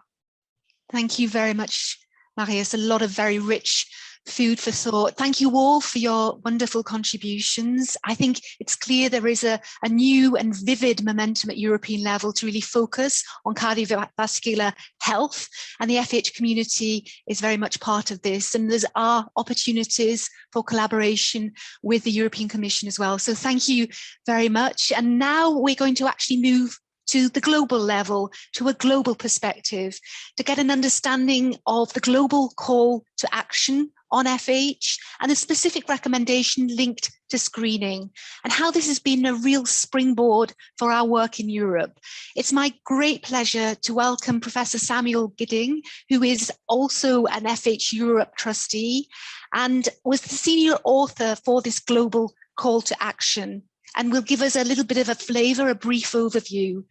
Professor Gidding, Sam, the floor is yours, also to introduce yourself a little further. Thank you, Mrs. Bedlington, Nicola, for the kind introduction. My name is Sam Gidding. I'm a semi-retired pediatric cardiologist and now a trustee of FH Europe and co-chair of the World Heart Federation International Working Group on Familial Hypercholesterolaemia. I'm here to talk about the global call to action, which originated and was convened by the World Heart Federation and the FH Foundation in the United States to bring more awareness to familial hypercholesterolemia worldwide. What is familial hypercholesterolemia? It's an inherited genetic condition that causes very high cholesterol and early heart attacks.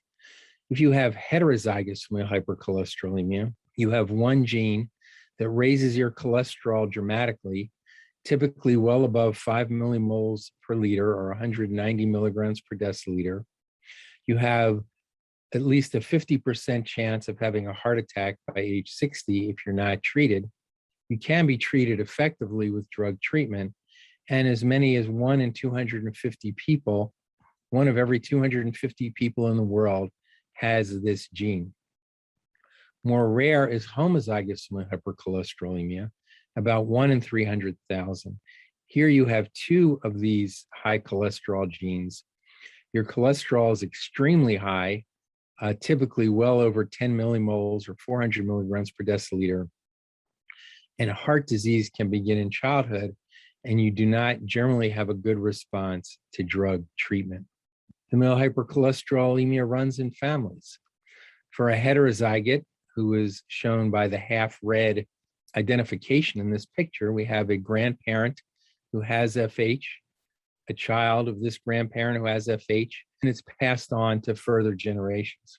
For a homozygote, there are two grandparents who each have the gene, or heterozygotes, and they have one child who's a homozygote, and that homozygous child obligatorily passes FH on to all their children. Familial hypercholesterolemia was first brought to the world's attention in 1998 by a WHO consultation, and this was to raise awareness about this condition. Roger Williams was the leader of this group, and there were many colleagues from around the world who brought attention to FH. However, despite the fact that the cause of FH led to a Nobel Prize, 20 years later, not enough had changed. Though treatment had improved and genetic diagnosis was more available, it remains the most common life-threatening genetic condition. It's found around the world in all races and ethnicity, and most startlingly, 9 out of 10 people born with FH remain undiagnosed and are at high risk for heart disease. Now, FH Foundation and World Heart Federation convened 2 international meetings. These are all the countries and organizations represented to develop consensus reactions published in JAMA Cardiology 2 years ago. This led to the global call to action on FH. In the map, you see all the countries involved, including most of the European countries. 34 million people worldwide have FH. Recommendations related to raising awareness, the most crucial issue related to FH, because even over 60% of physicians aren't aware of FH. To have advocacy for this condition, not just for political awareness, but to provide support for the many patients worldwide who are suffering with this condition. To screen, test, and diagnose for the condition, to treat FH, to guarantee care for the most severe form, because this is a very rare and debilitating condition. Most important, because it's genetic, to develop family-based care plans, to continue research, and most importantly, implementation science research, because we have the treatments, we just have to get them to the right people, to fund FH registries so we can monitor FH care, and to understand the value and cost of this treatment. Most of the medications are generic and are low cost. FH is underdiagnosed worldwide. This map, based on the Familial Hypercholesterolemia Studies Collaborative Information, our international registry, shows how underdiagnosed FH is worldwide. The pioneering program in the world, which you'll hear more about later, is the Netherlands. The second pioneering program is in Norway. In these countries, 30 to 50 to 70% of the people in the country have been diagnosed.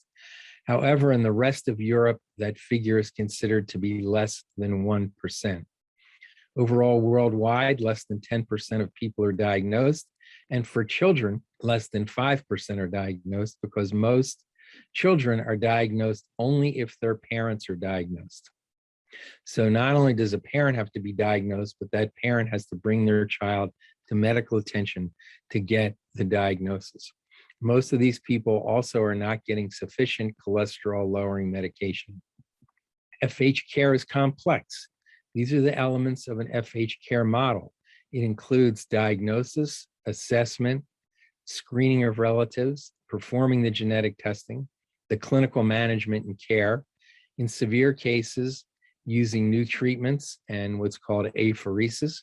This care has to be organized, and there has to be an organized approach to screening for FH to identify the many undiagnosed cases. These 9 recommendations resonate highly with patients. This is unpublished data from research that I personally am working on in the United States, which shows the importance of the screening, diagnosis, and treatment recommendation and family-based care to patients. We've interviewed over 75 patients who have FH, and their spontaneous comments, almost 100%, emphasize the importance of family-based care. because people with FH look to their relatives for support, and they also look at the experience in their families. And they point to the urgent need for early diagnosis. Over half the people with FH are diagnosed after they've had their heart attack. And we know that if you begin treatment in childhood at age 10, you may never have to have a heart attack in your entire life. This is a modeling exercise as to the importance of lowering cholesterol early in life. On the far right, in the green line, is the general population. And that shows that the average person reaches the horizon where a heart attack could happen by about age 55 years. The more traditional risk factors you are, the earlier you reach that horizon, and the more protective factors you have, the later it is. On the far left is the bar for homozygous FH, the most severe form of the condition. In this setting, children reach this horizon for having a heart attack by 12.5 years. If you're a heterozygous FH, you reach it at 35 years. Now, the light blue line shows that if you start treatment with very high dose statins, a potent medication, you can attenuate that to 48 years. But if you start a low dose medication, you can actually return the person to the general normal population risk for a heart attack at age 55 years. And this has been shown, and data on this will be presented later in the meeting. High dose statin, begun at earlier in life, or intensification of treatment early in life, may actually keep a person with FH heart disease free. How about the cost of such a program? Again, the Netherlands is the model for our knowledge about this condition and its impact on people's lives. This shows the cost, the ICER, for FH compared to other conditions where screening programs currently exist. These include cervical cancer, breast cancer, and colon cancer. The cost of FH care is a fraction of the cost of these other high-risk conditions, which are already screened for. And the frequency of the FH gene is much higher than the risk for many of these other conditions. In conclusion, what is the role of government in helping advocate and manage FH care? Well, we know from research around the world that all successful FH care models which have originated have relied upon government to be successful because of the complexity of the FH care model. We also know that a country-specific approach is necessary. The best practices to deliver guideline-based care are not known, but we do know that different models work better in each country. Government support is required for research and registry funding. Care must be scaled for resources available in high, middle, and low-income countries. And most important, for those most severely affected, government policy must guarantee care for these patients. Thank you very much. Thank you very much, Sam. Very strong messages, consistent with what we've heard earlier, the crucial importance of screening, early diagnosis, and family-based care, and of course, the vital role of government. Without further ado, let's hear about the global FH registry and the evidence on pediatric screening, which also paints a very interesting picture here in Europe. I'm delighted to welcome Kanika Darmiata from the ES FH Studies collaboration. Kanika, the floor is yours. Thank you, Nicola, for the kind introduction, and I'm pleased to be here to present to you all on behalf of the FHSC. So it's well established that FH is a common condition with 1 person in every 311 individuals having FH. Now, this is the most comprehensive and contemporary estimate within the general population and was derived from over 7.3 million individuals. Based on the current population size in the European Union, there are potentially more than 1.4 million individuals with FH. And the estimates specific to countries within the European Union are shown on the map. So despite FH being a common condition, over 90% of those with FH are yet to be detected. So greater attention towards strategies to improve detection is warranted. And one of the key recommendations by the global FH community is the establishment of registries to understand the status of FH care worldwide and current practices and gaps so that we can begin to address these through data-driven approaches. But this is a visualization for illustrative purposes to highlight that whilst many initiatives on FH exist within and between countries, they largely operate in a siloed manner, and the lack of an integrated approach has so far limited the public health strategies to tackle the global burden. So to have an integrated approach, the FH Studies Collaboration, or FHSC for short, that was initiated in 2015 to bring together a consortium of worldwide FH cohorts and registries with a view to promote early diagnosis and more effective treatment of FH. And currently we have 67 countries participating in this initiative.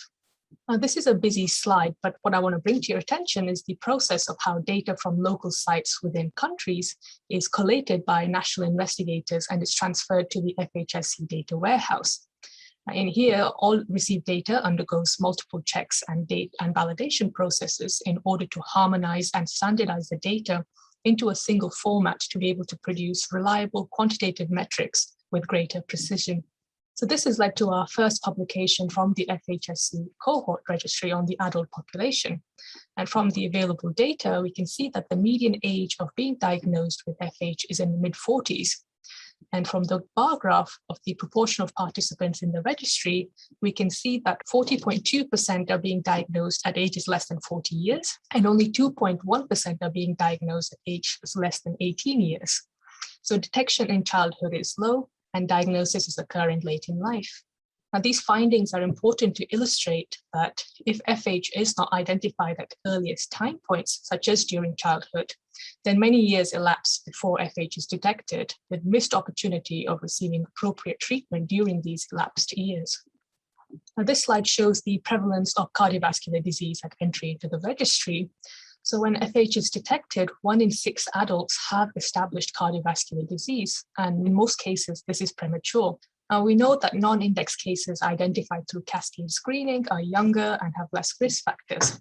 However, but generally for cascade screening to be triggered, we are relying on an adult having a cardiovascular event in the first place in order to find others, i.e. the children within the families. Here we see that within the registry, less than 3% of adults taking lipid-lowering medication only 3% meet the guideline recommended goal attainment.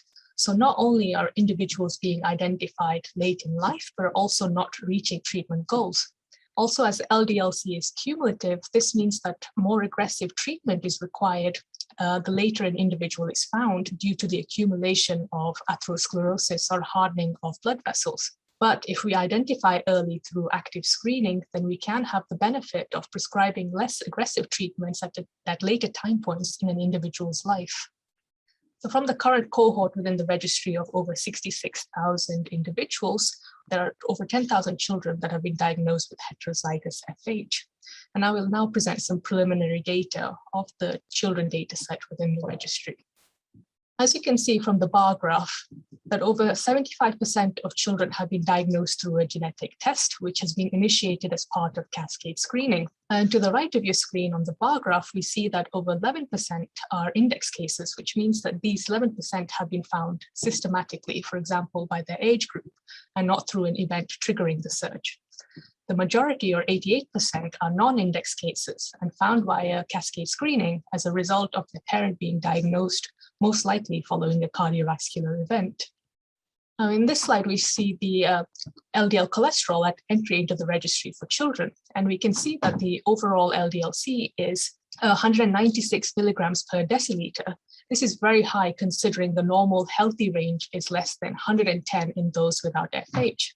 But this shows the importance of detecting early to initiate treatment at the beginning of the disease so that we can reduce the hardening of blood vessels or atherosclerosis, but also encourage healthy habits to enable a life course that is free of cardiovascular events. So given the current world population of 7 billion, there are between 25 to 35 million individuals with FH, of which more than 1.4 million are in the European Union. We have seen that diagnosis of FH is occurring late in life, where cardiovascular disease is already established and is often the trigger for testing in children. We also see that children have high LDL-C from a young age, but are not receiving treatment. Screening actively for FH in childhood has substantial public health benefits, not least because you can identify their parents before they have a cardiovascular event. but also that if we identify early, then we can treat early to reduce the LDL-C to a normal range and prevent development of atherosclerosis and enable a life course that mirrors the general population. These are my acknowledgements, and I thank you very much for listening. Thank you so much, Kanika. This was a really very, very interesting and very telling presentation. Your takeaway messages were so clear, but also you brought across the importance of registries per se, bringing the evidence, bringing the data, but also the need for an integrated approach across the globe. So thank you very much for this. We're now going to have a short coffee break, a little shorter than anticipated because of a couple of little technical difficulties, but I would like to have you all back by 14:20 at the latest, because we'll be kicking off with the next session, which will explore screening programs throughout the European Union and some really excellent best practices. Enjoy your little break and see you back here at 2:20, 14:20. Thank you very much.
So welcome back from the break. So far this afternoon, we've heard about the realities of living with FH, the significant unmet need regarding FH pediatric testing, the wider landscape as CVD evolves as an EU priority, cardiovascular health, and how the global community came together to advocate for recognition of FH as a serious public health issue requiring a strong policy response, and of course, the fundamental role of registries.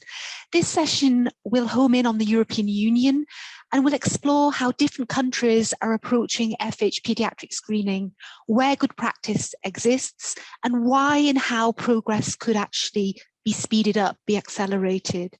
It's my pleasure now to introduce Professor Uwe Groschel, Scientific Advisor to FH Europe, to present an overview of the state of play across Europe, a helicopter vision, and then to share with us the approach in Slovenia, which is widely acknowledged as first in class.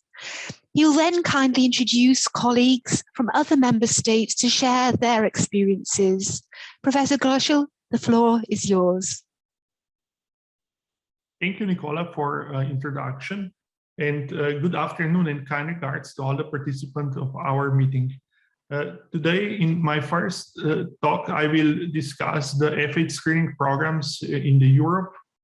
So, as it was previously stressed, FH is severely underdiagnosed, despite it's the most frequent life-threatening metabolic disorders in humans. Solely in Europe, over 2 million people are affected, and there are very few countries where detection rates are over 10%. So we can say that over 90% of all people with FH is currently still undiagnosed, also in Europe. The recent Lancet Global Registry results emphasize the need for early detection of FH already in childhood. So childhood offers several opportunities for effective FH screening. It offers best discrimination of monogenic and multifactorial hypercholesterolaemia. In most countries, there are some population-wide preventive or healthy children visits. There is a good possibility of early lifestyle and therapeutic interventions that, if we want to last later on, should be introduced in childhood. And there is easy to add child sibling or child parent FH screening. And of course, having a healthy parent is a child very best interest. So by FH screening, it's possible to impact in a favorable way the CVD risk profile of the whole family. And what are the data for Europe? Based on our global FH screening survey, there are several countries in Europe with implemented nationwide cascade screening, most notably the Netherlands, the Denmark, Sweden, Norway, Austria, the Czech Republic. But on the other hand, there are very few countries with introduced universal screening. Slovenia has it as a nationwide program, and there are some pilot programs running in Czech Republic, Slovakia, and there are some regional-based programs in Germany currently and in Greece. There is also a divide in Europe regarding the percentage of children with access to cholesterol measurements. In several countries, it is a great majority of children with access to cholesterol measurement, but in the others, relatively few children have access to cholesterol measurement. Also, with regard to access to genetic testing in children, there is quite a variety of situations in Europe. In some countries, it's available, but in the others, not. In general, we can claim that great majority of countries have at least some kind of organized programmed healthy visits during childhood, several of them during many different time points. And these healthy programmed visits offer a good opportunity for FH screening if we want to do it universally. Recently, best practices were recognized by the Public Health Best Practice Portal by the European Commission on pediatric FH screening. And there are some most prominent programs listed in the portal as best practices, which is a very good basis for potential generalization of these programs throughout the Europe. So what are the barriers to screening implementation in Europe? The most important barriers perceived based on our global FH survey is lack of financial resources, lack of support by government, lack of institutional support, and that FH is currently not a healthcare priority in a country. So to conclude, FH should be screened, and the optimal model depends on the healthcare system of country or particular conditions in each country. In EU, few existing FH screening cascade and universal programs already exist, and several more pilot programs are already taking place. Cholesterol measurement is frequently available to children in EU, but somewhat less available is genetic testing. And in majority of countries, a population-wide program visits of children do exist, which are a good basis to potentially add also the FH universal screening at that points. What are the main barriers? The major perceived was a lack of financial resources. The others were lack of support by government or their institution, and that FH is currently not a healthcare priority. And recently, best practices in FH screening were recognized by the European Commission and are now available to be potentially generalized throughout the Europe. In this speak, I will talk about the universal FH screening program in Slovenia. So Slovenia is currently one of the very few countries with kind of universal nationwide program. And there are a few pilot universal programs existing, for example, in Czech Republic, Slovakia, or a few institutional-based or regional universal screening programs. Most of them are also on a pilot basis. Slovenia is a small country in Central Europe with 2 million people. It has around 20,000 newborns annually and 2 university medical centers. We have a network of around 500 pediatricians and a strong primary care pediatricians association. And in addition, we have 1 pediatric lipid clinic and 1 lipid genetic lab. Both are at the University Children's Hospital, Ljubljana. In Slovenia, as legally required, there are frequent program preventive visits at primary pediatricians. So typically, child by the age of 5 years would see his or her pediatrician for 10 times, which is also the basis for cholesterol measurement at the age of 5. So we have a 3-step approach of FH screening. The first step is universal cholesterol screening at the primary care level. The second step is genetic FH screening at the tertiary level. And the third step is child parent screening at the tertiary level. We have a detailed screening algorithm which allows to specifically address all the situations within this screening program. As a first step, there is a universal total cholesterol measurement at the primary care pediatricians at the age of 5 years. This is prior to entry to school. If the total cholesterol is above 5 millimoles per liter, retesting is ordered. If the total cholesterol is about 6 millimoles per liter or about 5 millimoles per liter plus positive family history, the child is referred to the tertiary lipid clinic. This algorithm is also detailed and available to all the primary care algorithm to act in a same fashion. So the frequency distribution of cholesterol levels in our population shows a long tail on the right side, where most of the heterozygous FH patients are concentrated, but there is also a relatively substantial overlap between heterozygous FH and polygenic hypercholesteremia, and these cases are also detected by our screening program. In 2014, a pilot assessment was performed and showed that over 91% of 5-year-olds had actually tested total cholesterol, and 0.7% of them had total cholesterol levels above 6 millimoles per liter. As a second step, we have a genetic FH screening at our lipid clinic at the University Children's Hospital Ljubljana. We assembled a NGS panel comprised of 3 FH genes plus 15 other genes. And by our program, we thus detect also different types of rare dyslipidemias, which are associated with elevated cholesterol.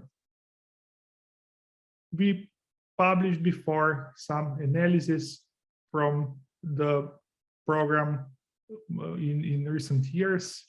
First showed that over 50% of all referred patients had confirmed FH, but in more recent years, this percentage is around 40 or 45% due to higher referral rate. And then we have also a bit more of FH negative patients referred. But up to mid-2021, we altogether performed over 1,500 genetic analyses, and approximately 1 in 400 of total yearly birth cohort of children are confirmed FH, either genetically or clinically. So there is a quite big overlap between the FH positive cases and FH negative cases, and also our population has quite a lot of ApoB positive patients. But on the whole, we have, with a population of 2 million people, around 220 FH positive kids in our pediatric registry per 1 million. The sensitivity of LDL 3.5 millimoles per liter threshold is 85.2% and specificity 61.1%, which means that there is actually also quite substantial detection of polygenic cases if we want to detect majority of monogenic cases.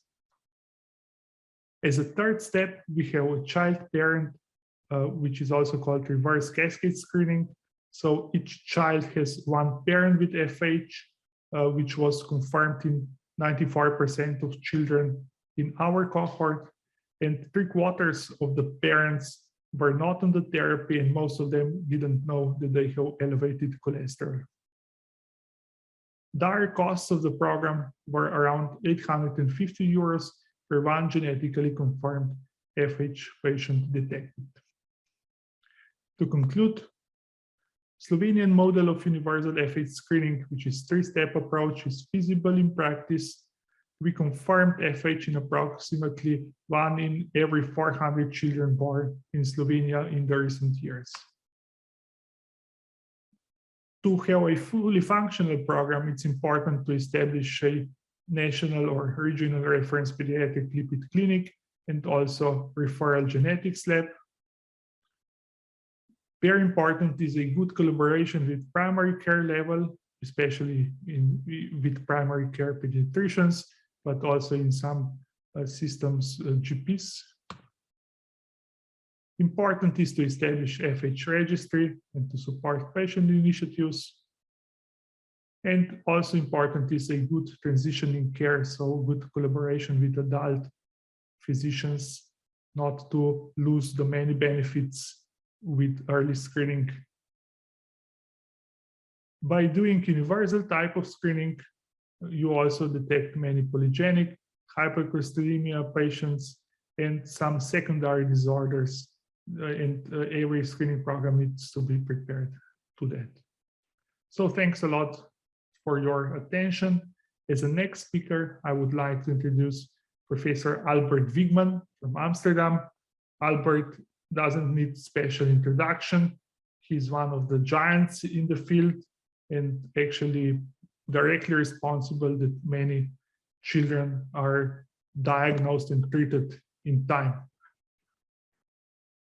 Thank you, Mr. Groschel, and thanks for the invitation to share 3 decades of experience in children and adolescents with familial hypercholesterolaemia in the Netherlands. The cascades procedures. Why screening of children with heterozygous FH? Is heterozygous FH in childhood a disease or a disorder? I can tell you it's a disaster. And that's all due to the fact that the parents already got their first infarction with a mean age of 38, 1 in 3. And if they die, 1 in 4, they die at a mean age of 41. So it's a terrible experience for the children. If you have homozygous FH, you have real high LDL between 13 and 30, and it can give the heart attack between the age of 2.5 and 6-year-old. Whereas in heterozygous FH, your LDL is between 4 and 10, and it can give the heart attack between 25 and 60-year-old. And what we extra experienced is that during 1989 till 2020, we divided the group in 3. And you see still the mean age of CVD is around 38 all over the 22 years. But the percentage that a heart attack occurred was in the beginning 1 in 3, later on 1 in 4, and finally 1 in 6. So that's achievement. And the death is still around the 40s, but it experienced 1 in 8, later on 1 in 20, and nowadays 1 in 30 people die from their FH at a young age due to the screening. We started our outpatient ward in 1989, and almost 4,000 children were referred. Every year, 120 newly referred children with FH to our lipid clinic, and yearly 250 newly diagnosed children with FH. This is something, but still not enough, because we now know that per year, 700 children are born with FH in the Netherlands. The cascade screening started with a group who went to families trying to get a good pedigree, hopefully this type of pedigree, but actually it was more this type of a pedigree, but it helped. The same happened in Norway. We figured out who was suffering from FH and who could be treated at an early age, whereas other countries in 2013 were not starting. One thought we were almost there, but we now know it more than doubles in the society. It's 1 in 244 instead of 1 in 500.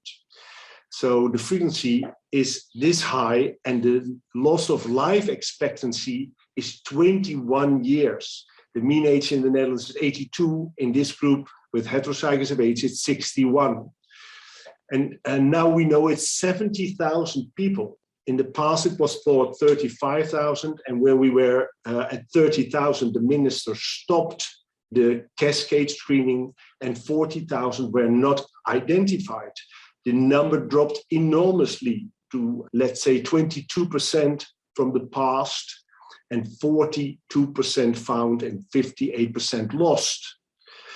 It's easy to see if a child is having FH or not. The unaffected siblings have 2.5 millimole LDL, and the heterozygous more than double. Should we prevent them? Yes, we should prevent them from not smoking, and introduce a lot of exercise like biking or other types of exercise. Introduce at an early age statins between 8 and 18 years, and almost all children finished the 2-year trial with pravastatin versus placebo. It was excellently tolerated and was safe. And we performed ultrasounds on a yearly basis. And already after 2 years, there was a significant difference between placebo, where the IMT, the thickness of the carotid artery, increased, whereas it was a regression in the prava-treated group. So fat can come out of the vessel wall, and it can prevent that it becomes calcified. And this is the slide after 20 years of follow-up.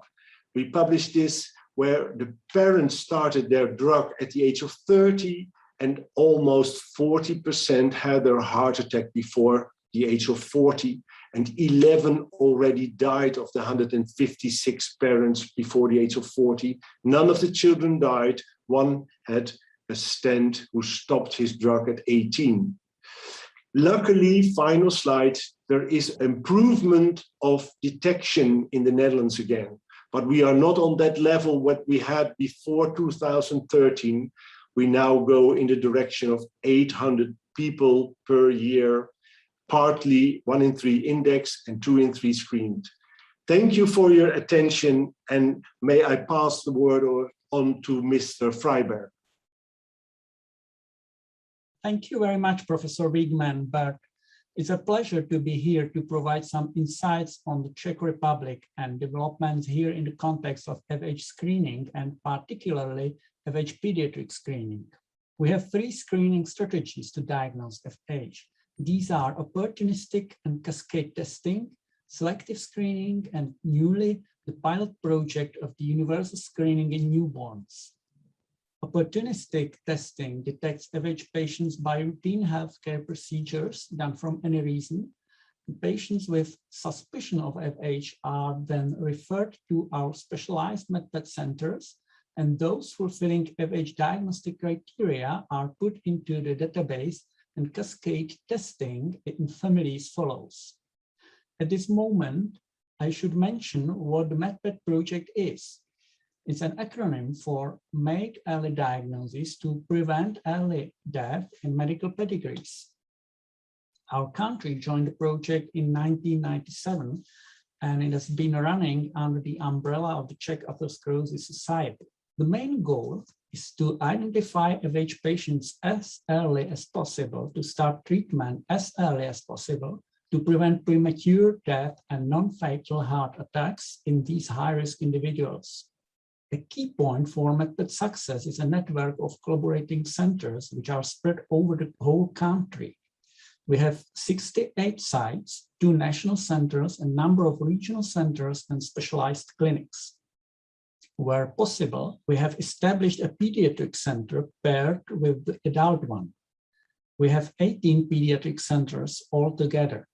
Since 1997, the number of FH patients evidenced in the nationwide database has been gradually increasing, and we have detected almost 8,900 FH patients so far.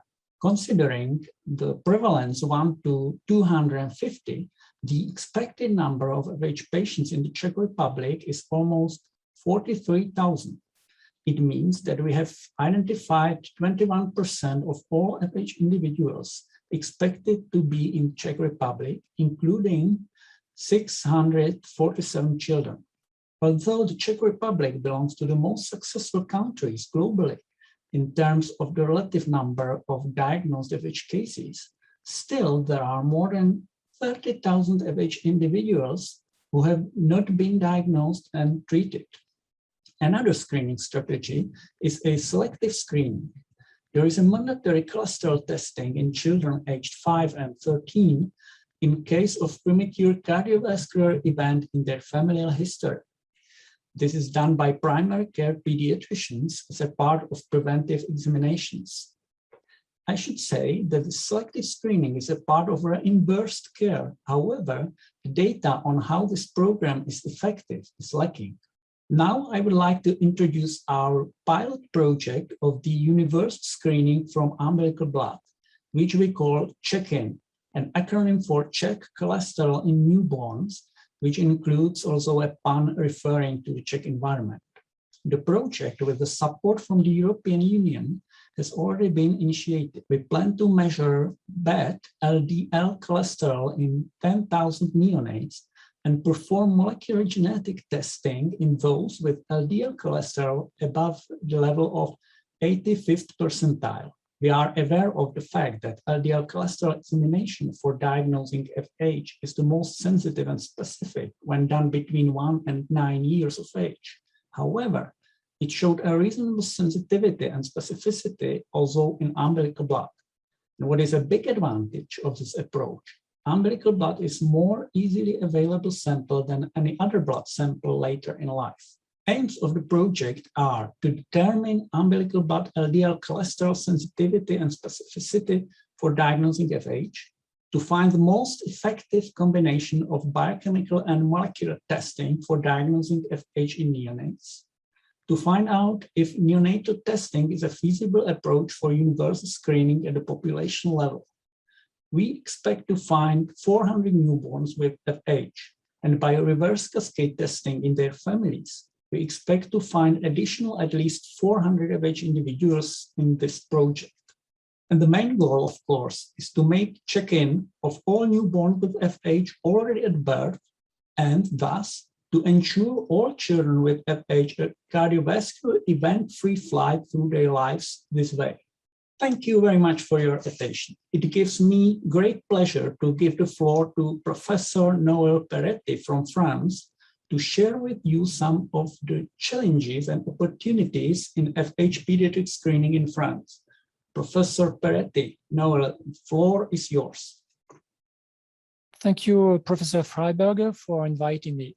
It's really a pleasure to be here to home in France and the current state of play regarding FH pediatric screening. I'm Professor Noël Peretti, in charge of the Department of Pediatric Gastroenterology and Nutrition in Lyon. The French guidelines for screening go back 10 years. They recommend systematic screening for children between 3 and 9. Unfortunately, as you will see, the implementation is still quite poor. What is the French context for familial hypercholesterolaemia? France has a large FH population. FH is a frequent disease that affects over 50,000 children in France. The FH national registry called ReferCall was started in 2015. About 20 centers actively participate to the recruitment of nearly 8,000 patients, actually, including about 500 children who account for 1% of the theoretical FH pediatric population in France. Even though all FH diagnosed children are not be included in this registry, it seems reasonable to suppose that the majority of FH children diagnosed in France are recorded in this registry, which is completed by the main expert centers of the country. Then, the estimated FH screening in France is very low, between 1 to 10%, as reported in literature for other European countries. Furthermore, in this registry of specialized centers, only half of the children are treated. Why is the national recommendation for universal screening so poorly implemented? We can identify 3 main reasons. First, insufficient training of primary care physicians, I mean pediatricians and general practitioners who know little about the disease and guidelines, as well as insufficient information to the population to increase awareness of this frequent, severe, but silent disease. Second, difficulty to obtain blood sample, as parents are often reluctant to accept a blood punction for a young and healthy child. And last but not least, in France, we do not have a specific health organization to deal with this disease. Systematic screening, for example, dedicated consultation and centralized specialized centers are unfortunately still far too rare. How can we address this serious public health issue? Recently, ANET, the French Association of FH Patients, including a panel of medical FH experts, contacted the French Ministry of Health to address the issue. We suggested collaboration and sought solutions. As a result, 2 working sessions were organized.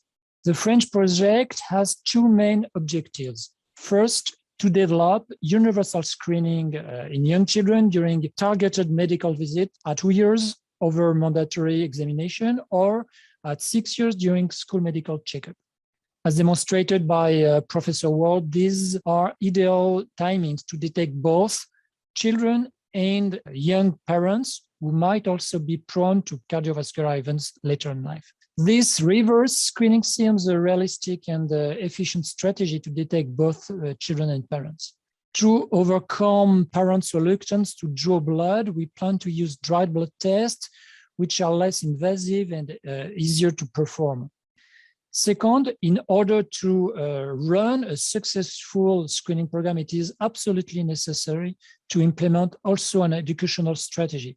Therefore, we should aim at reaching out to primary care physicians to educate them about the disease, its treatment, and the follow-up, but also as well as implementing a public awareness campaign targeting the general populations.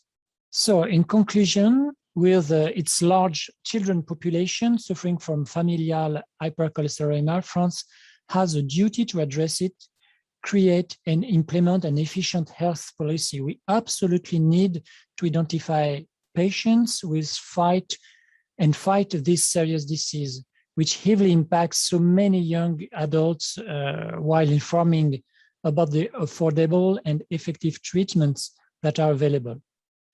It's our duty to implement the best practices available in screening and treatment to save those children who are future young adults with high cardiac risk. So in one word, time has come to act in France. Thank you for your attention. Now I am handing back over to Mrs. Bellington, who will introduce the next speaker. Over to you, Nicola. Thank you. Thank you very much, Noel Peretti. A really powerful statement from him on the imperative really to act. So what should happen now? What are the recommendations from the FH community on moving forward? We're going to hear from Professor Albert Wiegmann again, and he'll share the collective thinking from the FH scientific advisory body, which is actually built on these country level examples that we've just listened to very carefully. Albert, the floor is yours. Thank you, Mrs. Bellington. And I would like to talk to you about the action plan for FH pediatric screening in Europe. Already in 2013, a group of European Atherosclerosis Society performed a consensus statement: familial hypercholesterolemia is underdiagnosed and undertreated in the general population. Guidance for clinicians to prevent coronary heart disease. But even 8 years later, a few weeks ago, in the Lancet publication, there was a study performed in 42,000 adults from 56 countries with the following conclusion: FH is still diagnosed late, median age 44. B, the guideline of LDLC is infrequently achieved with single drug therapy. And furthermore, the presence of coronary disease were lower amongst screened cases who were diagnosed earlier. And earlier detection and greater use of combination therapies are required to reduce the global burden of FH. There is a burden of FH if you look at the European region, 1.8 million up till 4.5 million. For the European Union, it's between 1 and 2.5 million people, depending on 1 in 500 or 1 in 200. In the past, it was assumed 1 in 500, and everybody was applauding for Norway and the Netherlands, but we now know it's much more frequent. And there is still a lot to do, because familial hypercholesterolemia in children and adolescents will give decades of healthy life years by optimizing detection and treatment. And FH is not rare. Here you see the Duchenne, cystic fibrosis, neurofibromatosis, Huntington disease, sickle cell disease, all very known, but this is FH, the huge column. And 2 recent publications within 1 week show that the frequency of heterozygous FH worldwide is 1 in 300, 311 up till 330. Was done in meta-analysis of 7 million and of 11 million people. So this means for the European Union, around 300,000 children with FH and 1.2 million adults with FH, and yet less than 10% are discovered. Homozygous FH is a chapter on its own. 4-year-old boy who died in kindergarten with a very high cholesterol on atorvastatin ezetimibe, died suddenly at the age of 4, and there was 98% occlusion of the left coronary artery, only 2% left where all the blood had to go through. These signs of orange-like eruptive xanthomas are for opportunistic screening. You should know this is homozygous FH and should start or apheresis or other types of drugs. We recently published in the upper part, you see the plaques in orange, and after 1.5-year treatment, the plaques were gone. So fat can come out of the vessel wall and it can't become calcified. That's the whole idea about early detection and treatment. Why screening of children with heterozygous FH? Heterozygous FH in childhood causes an 11-fold increased risk of heart attack in men, and even a higher risk, 17-fold increased risk of heart attack in women between the age of 25 and 40. The former was from Norway, this is from the United States. Compared to a normal LDL-C and no mutation associated with FH, those with high LDL-C, above 5, and no mutation have a 6-fold increased risk of heart attack and stroke, whereas those with high LDL-C and the mutation have a 22-fold higher risk because it starts at birth. Here is what it's all about. This is the back years, not of cigarettes, but of cholesterol. Unaffected individuals cross a line, let's say at the age of 70, then the heterozygous FH cross that line at 35 and homozygous at the age of 7. So if we do ultrasounds routinely and we compare the non-FH with heterozygous FH, the non-FH have a thickness of the IMT of 0.8 millimeters at the age of 80. But heterozygous has this already at the age of 40, before the age of 40. And you can bend the line by starting drug treatment at 30, you bend it a bit. You start at 20, you bend it even more. You start at 15, even better. But nowadays we believe as soon as possible, lower the cholesterol and you have the same line as the unaffected siblings. And this is shown in the 20 years follow-up children with FH versus parents with FH. I already showed you about the Dutch experience. What we published in New England is that the parents started at the age of 30 and 40% had their heart attack before the age of 40. And 11 died before that age of the 156 parents, whereas the children, none of them died. One got a stent at the age of 28 because he stopped his drugs at 18. Family history of premature cardiovascular disease plus high LDL-C are the two key selective screening criteria. F plus H is FH. Twice an LDL above 5 is highly probable FH. Twice above 4 and premature early cardiovascular disease, heart attacks, highly probable. Twice above 3.5 and a genetic diagnosis in a parent, highly probable, and proven pathogenic mutation in the child is definite FH. So this is a flow diagram. You can enter via the child or via the parent, and you know if it's needed to treat. And it is highly cost effective. We compared FH screening with colon cancer, breast cancer, and cervix cancer, and it's a cost effective way of screening. So the main recommendations extracted from the action plan, every European country should have a familial hypercholesteremia early detection screening, diagnosis and care program focused on childhood identification and treatment, building on existing good practices and partnerships. 2, screening programs should include a combination of cascade, universal and opportunistic strategies based on cholesterol testing, that's fine, FH genetic testing, or ideally a combination, and occur during regular healthcare visits, community settings, or perinatal period. And finally, 3, the government healthcare budgets should support investment in uptake of relevant best practice models from other countries, developing a European network of exchange and shared learning.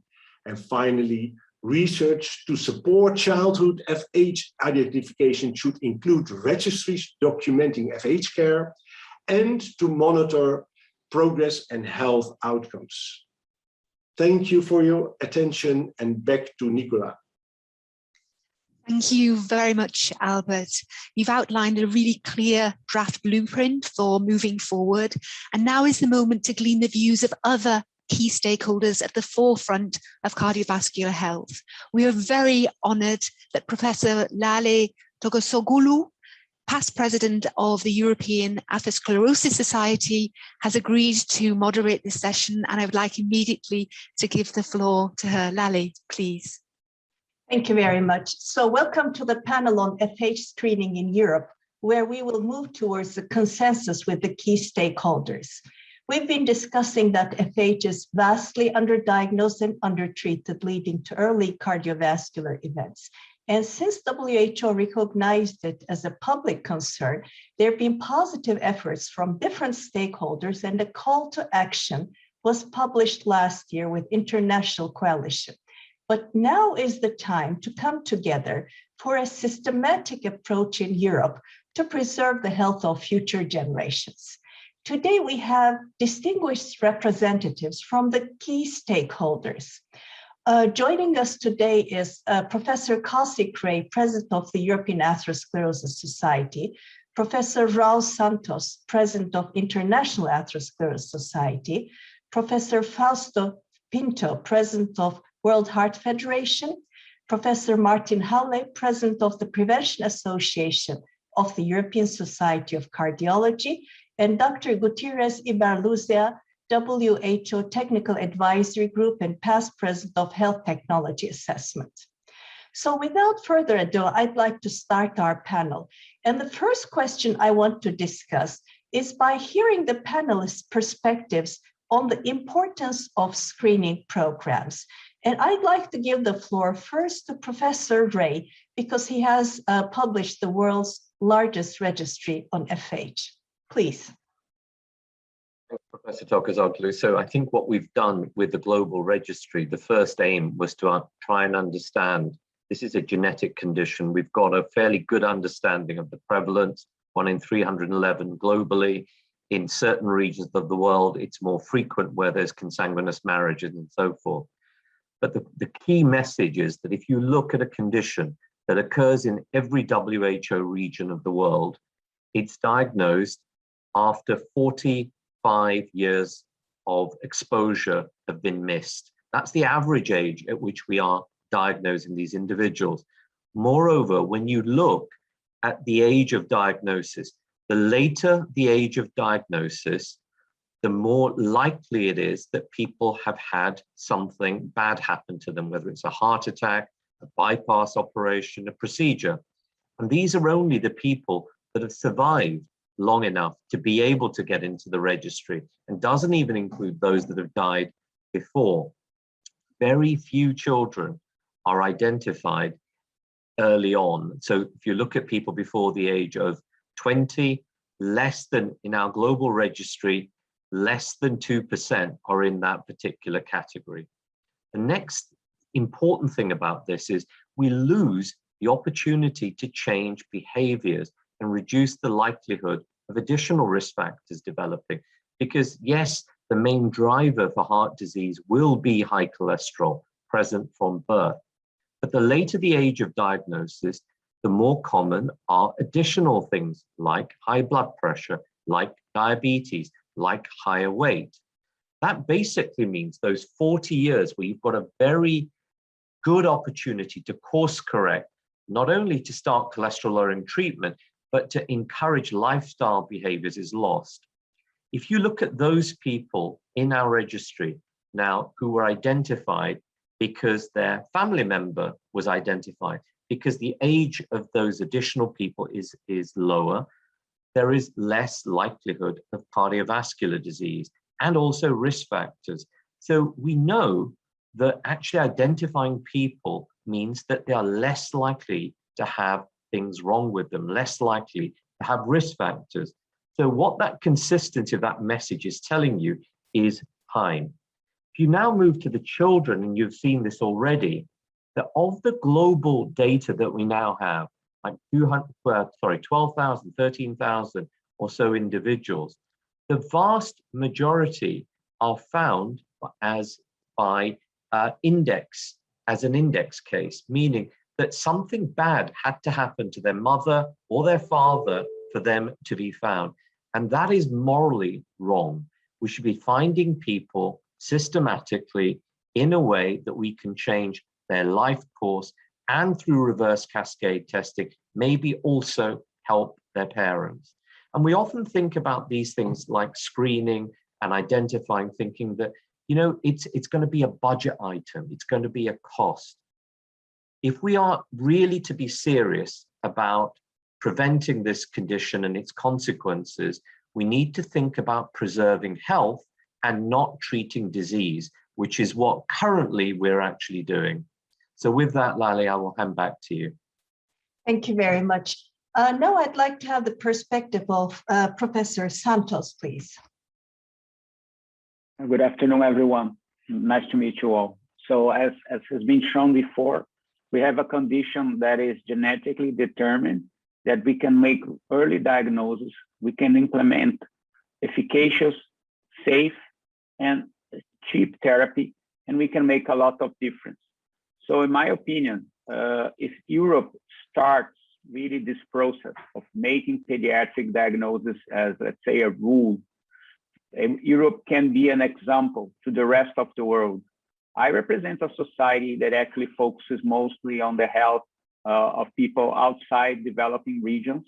So developed regions. So I think that if we learn from what is being proposed here, and we can expand this with simple measures, I think we can make a lot of difference. As Professor Ray showed, the registry shows a huge gap in different areas of the world. And certainly in countries like mine, we have a greater gap. So basically, we have to learn from the examples that have been shown and really expand the possibility of really making the difference. And as I said, the therapies for most of people with FH, it's been already with us for more than 30 years. They are safe and they are cheap, they're inexpensive, and they can make a lot of difference and really save lives, save costs. So I think this is the example that must be set for the rest of the world to really make the difference for all of us, and especially for our children. And definitely, I think we will change the face of this disease forever if we're able to start very early. Thank you very much for the possibility of being here. Thank you. I certainly hope so, Rao. Kosh, did you want to add something? Yeah, so I really want to echo those last sentiments. So I made the point about thinking about investment and thinking about this as an opportunity to basically prevent and invest and get a return in the future.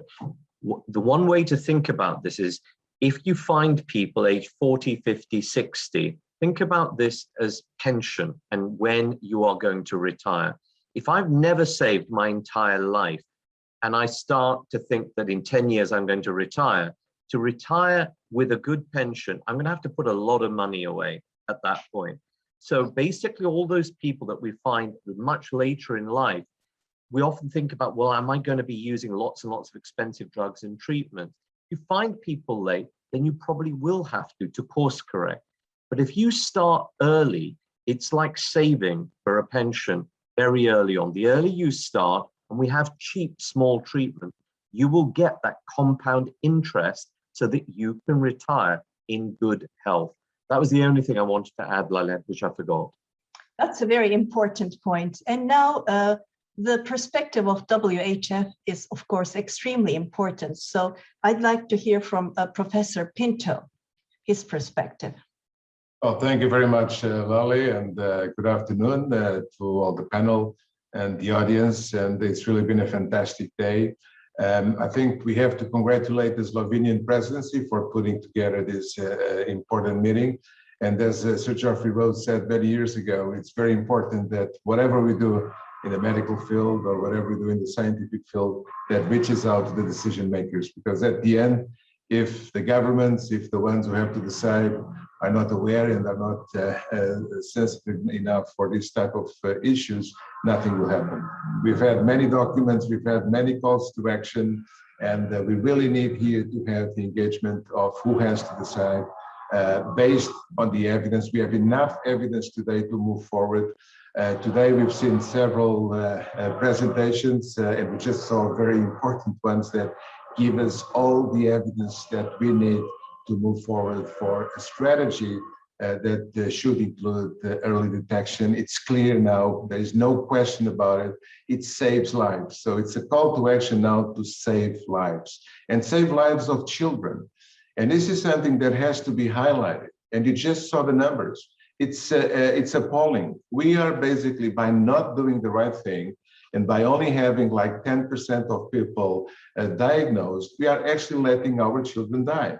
And that's not good, of course. I think everybody will agree with that.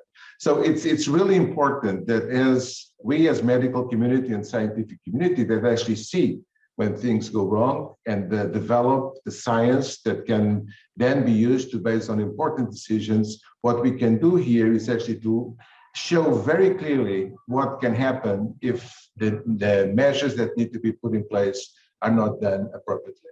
It's very important that now within the EU, there is this sort of consensus, and I think, and we saw presentations from different countries, and although there are still some inequalities among the different European countries, but I hope that this will be a very important push forward in terms of having a more homogeneous approach at European level. But not only that, and as my colleagues just mentioned, it's very important that these, I would say, simple measures, to do this as we do today for some other diseases, I think it's clear that the early detection of FH should be like we do for hypothyroidism or for other conditions that are done in the newborn. And very nice experiences were shown and examples were shown here, still very small.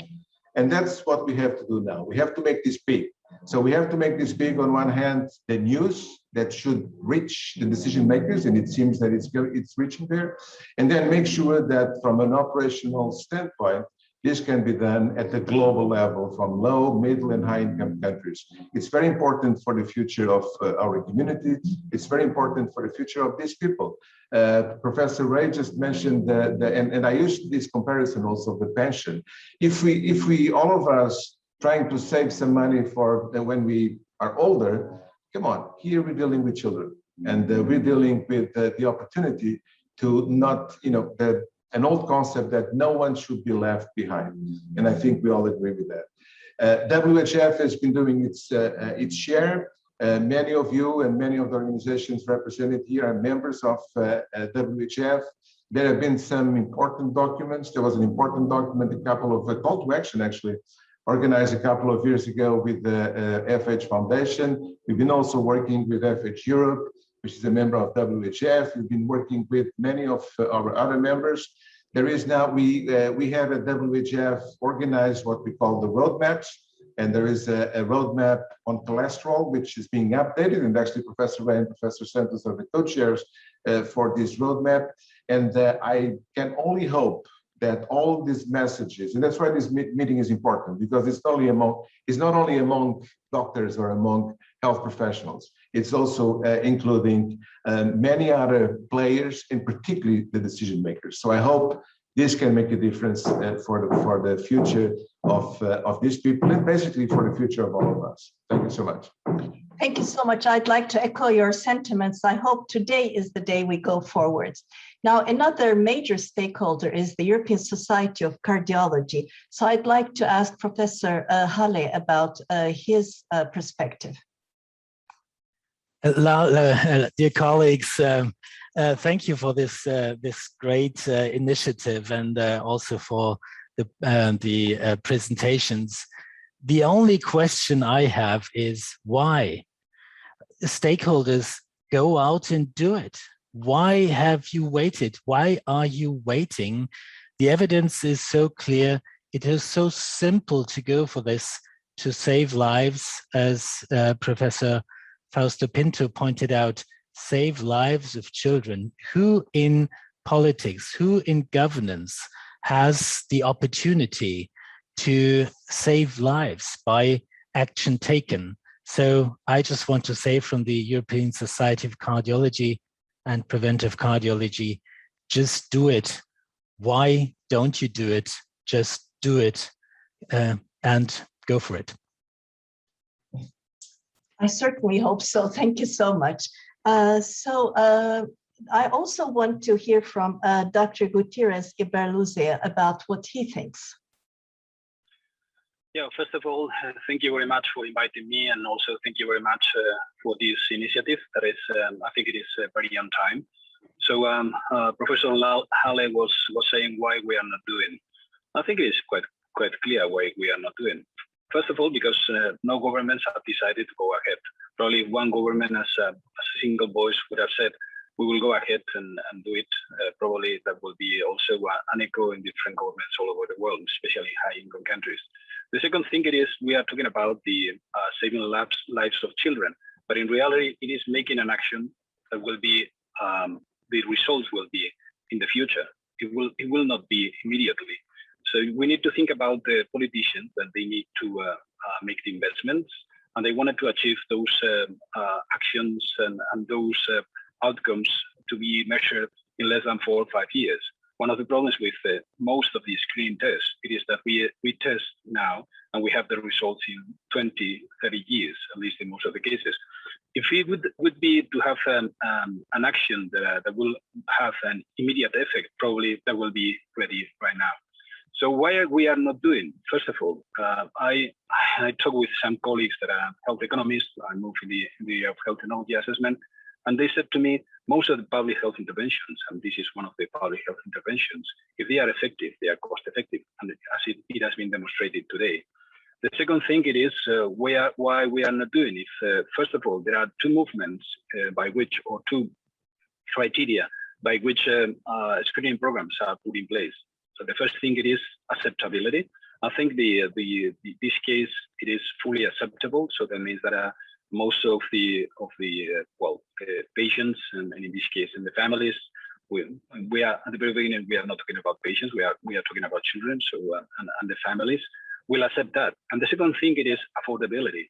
So making an analysis of which could be the cost of first of all providing the test, and second structuring a program that could include the registration of the cases. I don't think it is not affordable by most of the systems, even in middle income countries. So the issue is, once again, it is affordability and acceptability, and also showing to the decision makers that they are going to achieve something in the future, but that the countries, the regions, or the systems, they will be thankful for what they have done. So I'm very grateful to be part of this panel. I'm very grateful that we have a challenge ahead, that it is something that is, first of all, achievable, because we have the test, we have the population, we have the outcomes that will be done in the future, and we have also the way of management to change the future. So on that basis, I would say the same as Martin Halle.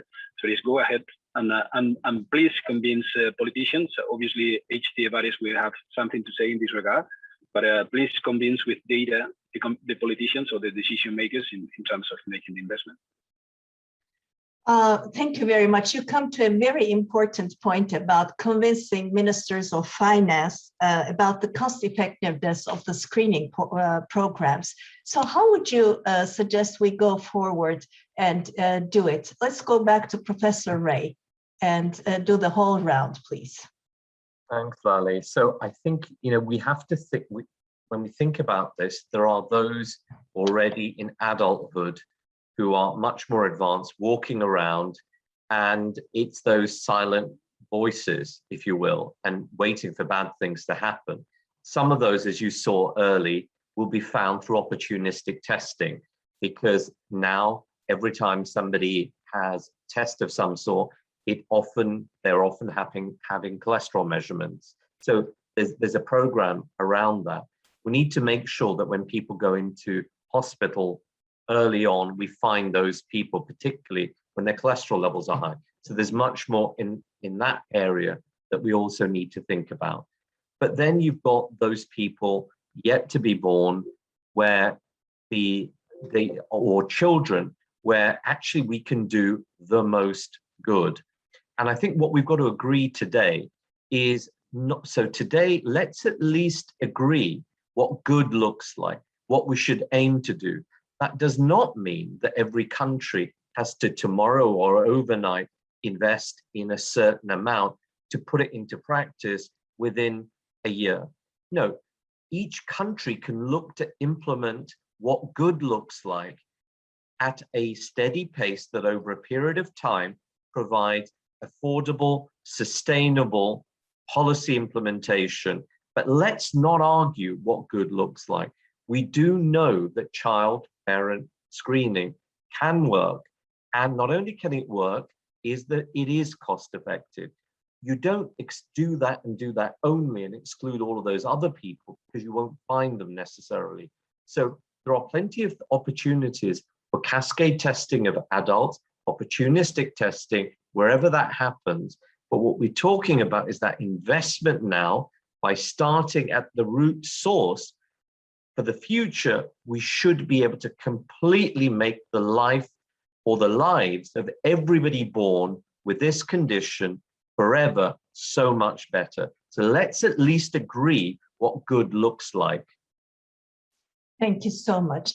And Professor Santos, for low to middle income countries, it's especially a challenge to convince the ministers of finance or health to move forward. So any suggestions?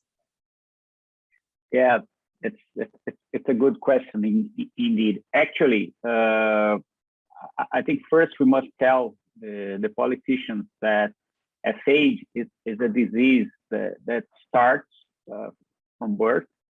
And really, the most affected people will have heart attacks, who might die, actually are young people. So the data that has been shown that a 13-fold increment on the risk of myocardial infarction or coronary heart disease between the age of 25 and 39. I think this is extremely important and remarkable. The second thing that we need to tell the politicians and people who really administer our health system is that we can make diagnosis of FH with very inexpensive tests. A cholesterol test is cheap. It's okay. You might say, oh, you might need advanced genetic techniques and so on that might cost a lot of money. Okay, but we don't need that. Okay, if you have genetic tests, it's great, right? But not necessarily, especially in low-income countries, okay? And third, the therapies that are available are not expensive anymore for a long, long time. They're all generic medications. They cost pennies. And they can make a lot of difference if we start using them very early. I think these are the three pillars that really need to bring and try to convince the people who really can make the difference and run the systems in order to make diagnosis and in order to start therapy and to prevent early disease. That's how I see it. Professor Pinto, any additional suggestions on how to go forward? Well, I would say that, again, here is the issue of communication and to provide the data. We have tons of studies showing the cost effectiveness on the treatment of hypercholesterolaemia or dyslipidemia. So there is data, there is evidence. It's not lack of evidence. We have that. And particularly now, in this specific group of patients with the familial hypercholesterolemia, actually, we have a strong argument, which is about the workforce. We're dealing here with a very young population. It's children and young adults. So here we are dealing with basically removing workforce, early workforce from the population. One. Second, the fact that we treat these patients, we actually avoiding that these patients develop complications, meaning hospitalizations. And all of these, of course, and we have a health economist here, is included when you do all these studies. So if there is a population where cost effectiveness can be easily shown, and it has actually been shown, it's in this population. because these are, and not even mentioning the emotional fact that we are dealing, particularly if we look at children, we are dealing with children's lives. It's not nice to see a 5-year-old having an acute myocardial infarction and having, as was shown today, and having sudden death, because it was not known that he had this condition and he was not properly treated. So I think we have more than enough arguments, more than enough evidence, even cost-effectiveness studies that can clearly show the advantage of identifying these patients and convincing also the ministries of finances, even if they think on short term, even that will be enough to sustain implementation of measures to do early screening. And as was mentioned by Professor Santos, it's not expensive just to do a simple screening for high cholesterol, because basically we are identifying the small group, or relatively small group of people that then may need more complex studies and more expensive. And keep in mind, this is also a society decision. As a society, do we want to invest more on health, or do we want to invest more on other issues? And I'm not going to mention those, because this is also a societal problem, and that's where the politicians and the decision makers have to make decisions. But we have data, and we have data to support implementation of measures such as what we are discussing here, which is early screening of these patients. Thank you. Professor Halle, any further suggestions for Europe? Definitely, because I would like to address again why. I mean, we do have screening at birth and in children all along for different other diseases, hypothyroidism, phenylketonuria, and others. Why not do it for cholesterol? There's no reason why not to do this. And the cost-effective issue is not an issue, because for these others like hypothyroidism, phenylketonuria, there's also the cost-effectiveness is not the issue; it is saving lives. So this is the money issue, although it's very low. The money issue is not an issue. It is saving lives. Thank you. Thank you. Dr. Gutierrez Ibarlucea, I know you have to leave shortly, but would you like to make any final comments before we close? Any suggestions? Yeah, I think we need to learn from how other screening programs have been established. So, which was the basis for establishing a screening program at the population basis on breast cancer, or colorectal cancer, or trisomy 21st, or in most occasions, so those that have occurred in the case of children, for example, the screening programs for deafness. I think we need to learn how they were implemented and why they were implemented. First of all, I think it is a policy statement. I think it is crucial, and also to share that with governments.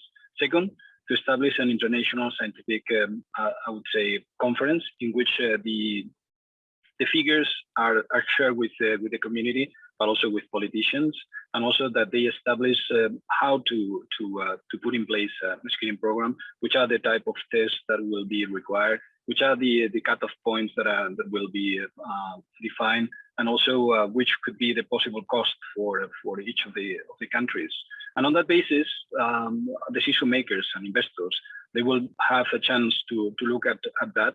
And also to try to reinforce one of the things that I've said before. It is, if one country starts, probably it is a movement that will create like a domino. So every single country will also implement the screening program. I wanted to thank very much for being able to meet in this panel. So interesting, and I look forward to also help in implementing the screening programs on familial hypercholesterolaemia in Europe and in the world. Thank you very much. Thank you so much. So everything we've spoken about in this panel is achievable with the right political will and smart investment. And I would like to thank all the panelists for their contributions, and really hope that today is the day we move forward. Thank you very much indeed. And thank you, Lale. Thanks very much to you. The session really underlined there's a clear consensus about FH pediatric screening, why it makes sense and why it has to happen now. Science, partnership, data, know-how, urgency from both a human and an economic perspective are all really key.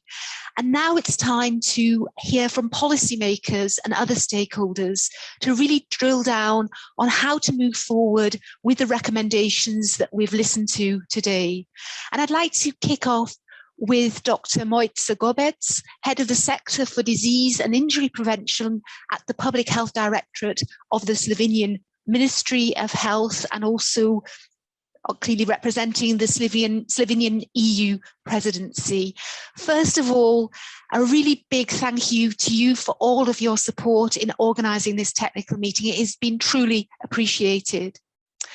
Just jumping back to last month and the launch of the Cardiovascular Health Alliance, we heard very loud and very clearly, let's prevent the preventable. That was the mantra. Based on your experience in Slovenia, Mojca, what are your thoughts on what you've heard today and how we can really shift gear and set the direction for universal, cascade and opportunistic pediatric screening across Europe? First of all, thank you for inviting me and for the opportunity to share with you the view of and the aspiration of Slovenian presidency regarding the today topic.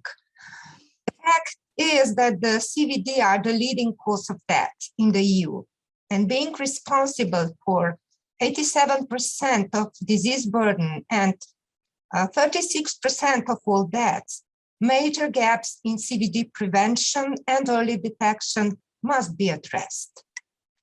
And considering the disease burden and the impact of disruption in healthcare system caused by COVID-19, further strengthening of health promotion as well as prevention and treatment of non-communicable diseases is urgently needed.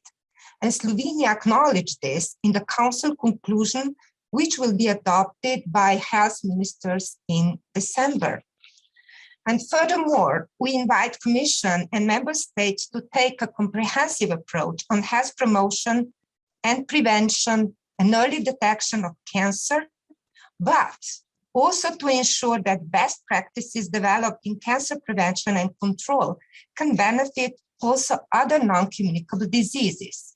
We heard about this also in the previous panelist, because we see parallels between FH screening and population-based cancer screening programs, which are today widely available in member states.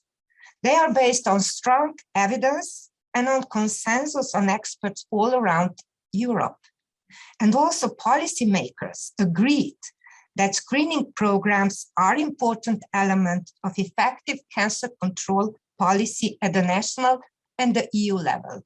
And we have to reach this also for the FH screening. We heard that in Slovenia, we have already introduced national-wide universal FH pediatric screening in early 1995.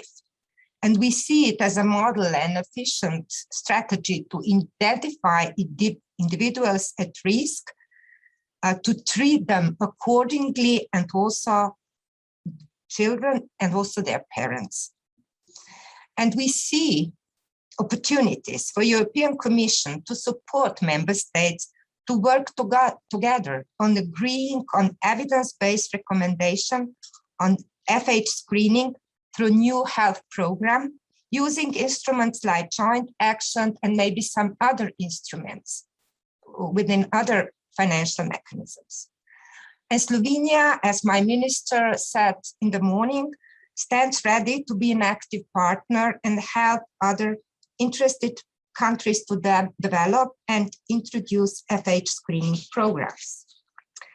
To conclude, during our presidency, we put forward sharing good practice and investment in innovation in healthcare system to build efficient and resilient health systems, including health promotion, prevention, and early detection to be an integral parts of future health system.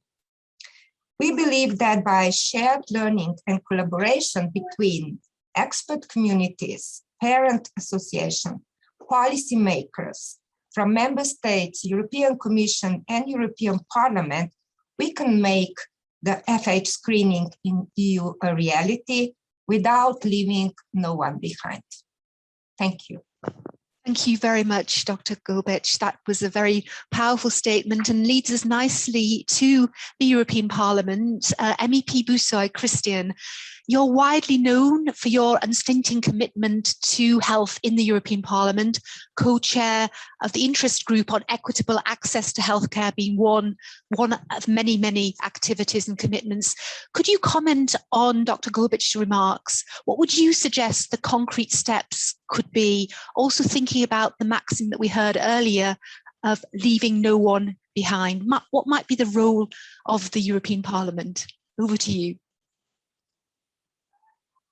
Thank you so much, Mrs. Benniclon. Thank you for inviting me. I'm happy to see again some of the distinguished participants, Dr. Janta and many others, who discussing a very important and interesting issue. And I would like just to express the full support on behalf of myself, but also I'm sure I can talk on behalf of many colleagues from European Parliament, very much involved in supporting initiatives in the area of health. And when we discuss about prevention and screening and pediatric screening, I'm sure that the support is very high. So once again, thank you for the invitation and thank you for organizing a debate for the need for a call for action on pediatric screening for familial hypercholesterolaemia.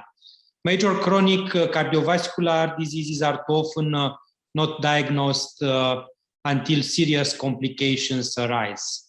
European Commission's program for the Union section in the field of health and the EU4Health program will play a key role in ensuring that early and effective screening can lead to better health outcomes for all Europeans. And I totally agree with the representative of the Slovenian presidency of European Union that we need to act as soon as possible. Recent academic research shows that FH is significantly underdiagnosed and undertreated in the general population in all European Union. Still 9 out of 10 people born with FH is undiagnosed. In addition, there are concerning gaps in diagnosis from one country to another. It is striking to learn that the diagnosis rate of FH is less than 1% in some European countries when we consider the devastating consequences of this disease if not discovered timely and left untreated. I had the chance before, also in good cooperation with you, to participate or host some debates on FH. One of the conclusions of each meeting was the need to raise awareness across Europe so that better policies protecting the health of our citizens can be developed and implemented. So awareness is of crucial importance, given the high risk of FH. Early screening is also of crucial importance. Some, maybe not you, some will tell that this is something that the member states should take care, because health policies and the organization of the health sector, and of course what is important, what is a priority, is still a matter of subsidiarity, and the member states has the full prerogatives. But I believe that we could do something from the EU level. European Union has a key role to play, and this is why we need this European call to action, one that would emphasize the importance of pediatric screening as well. Because identifying FH as early in life as possible is vital. Treatment and support can be offered from an early age, and then the people in that question take action and know the risks of lifestyle choices. It is very important that children, but also adults, don't start smoking if they have this disease. Smoking causes damage to the arteries, an integral step in the development of heart and circulatory disease. And this is just an example. Therefore, I fully support a call to action that would call for the development of EU strategy dedicated to the prevention of cardiovascular diseases, including a section for familial hypercholesterolemia. I believe that this call for action, and I will support this, should promote an exchange of best practice on screening programs and patient registries that would include also the dimension of pediatric screening programs. And of course, we need to fund research projects aiming to improve early diagnosis of familial hypercholesterolemia. Indeed, it is ambitious, but if we don't act now, maybe the situation will be even worse in the future. And do not forget that we have a momentum for health now at the EU level with the EU4Health program, with the Horizon Europe health trend, extremely important, the Digital Europe with very much focus on health issues. And of course, with the fact that people, the decision makers, but also citizens understand maybe better with these awful pandemics, the need to invest more in health and to be more careful to the health systems. Thank you very much, and wishing you a very successful event. Thank you so much, MEP Buzoy. I think thank you also for raising the importance of raising awareness about FH because the level of understanding, as we've heard during the entire afternoon, is very low. You put attention onto the European Commission and, interestingly, the opportunities around research. And it's now my pleasure to welcome Hélène Leborgne from DG Research and Innovation in the European Commission. A warm welcome to you, Hélène.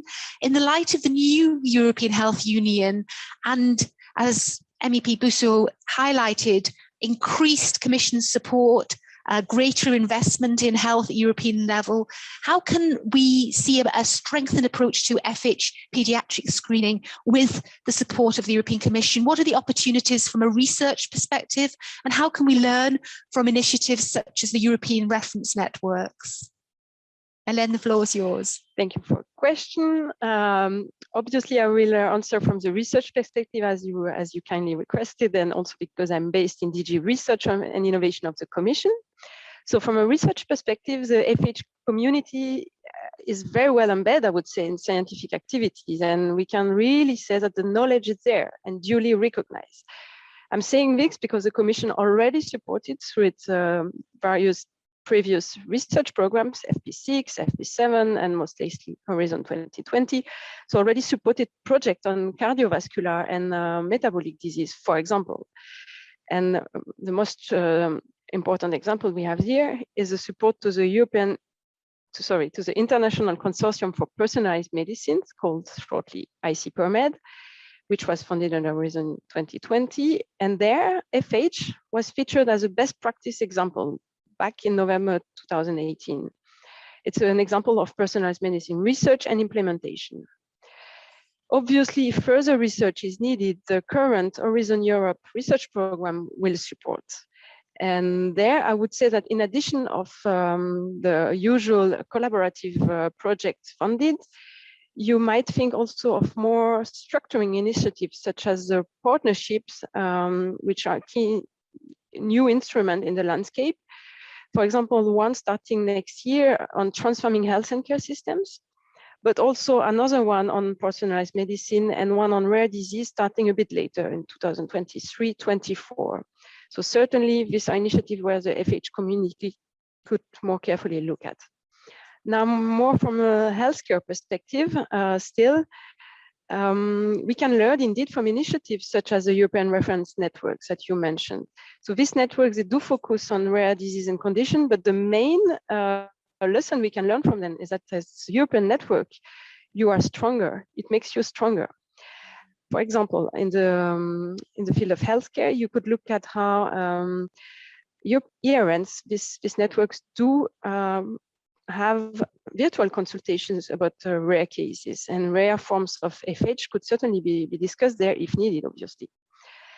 More generally, the European reference networks, they are also developing clinical practice guidelines. And because they are made by the key experts in the field, they become sort of gold standards and are widely recognized also at national levels. And last but not least, I would say that ERNs are also very structuring in the fact that they activate at national level the trigger discussion, and they are very important actors to discuss national strategy. So it can be inspiring in this respect as well. Thank you very much, Hélène. A nice overview of what is possible in the context of DG research, but also looking at the European reference networks as a potential model moving forward. Turning now to Marius Gianta, who we heard from a little earlier on this afternoon, trustee of FH Europe, president of the Centre for Innovation in Medicine in Romania, and also a member of the European Consortium for Precision Medicines. You talked earlier today about the importance of innovation and how this will support FH pediatric screening. What do you believe to be the next policy steps, key policy steps in a nutshell? Yes, I think it's very important to build, as Christian Boucher mentioned and Hélène earlier, to build in the context of existing European programs, but also to focus on the same time at the national and the regional framework. At the EU level, of course, we have the research program, the Horizon Europe, the EU for Health, already mentioned a lot of opportunities in the years to come. Also, I think very important, especially in the context of the presentation around the FH Global Registry data. It's important to maybe link this with the European health data space, a very important initiative at the European level, and also to take a look, was mentioned, the International Consortium for Personalized Medicine, also to start building the precision medicine for FH in the context of the new European Partnership for Personalized Medicine in 2023.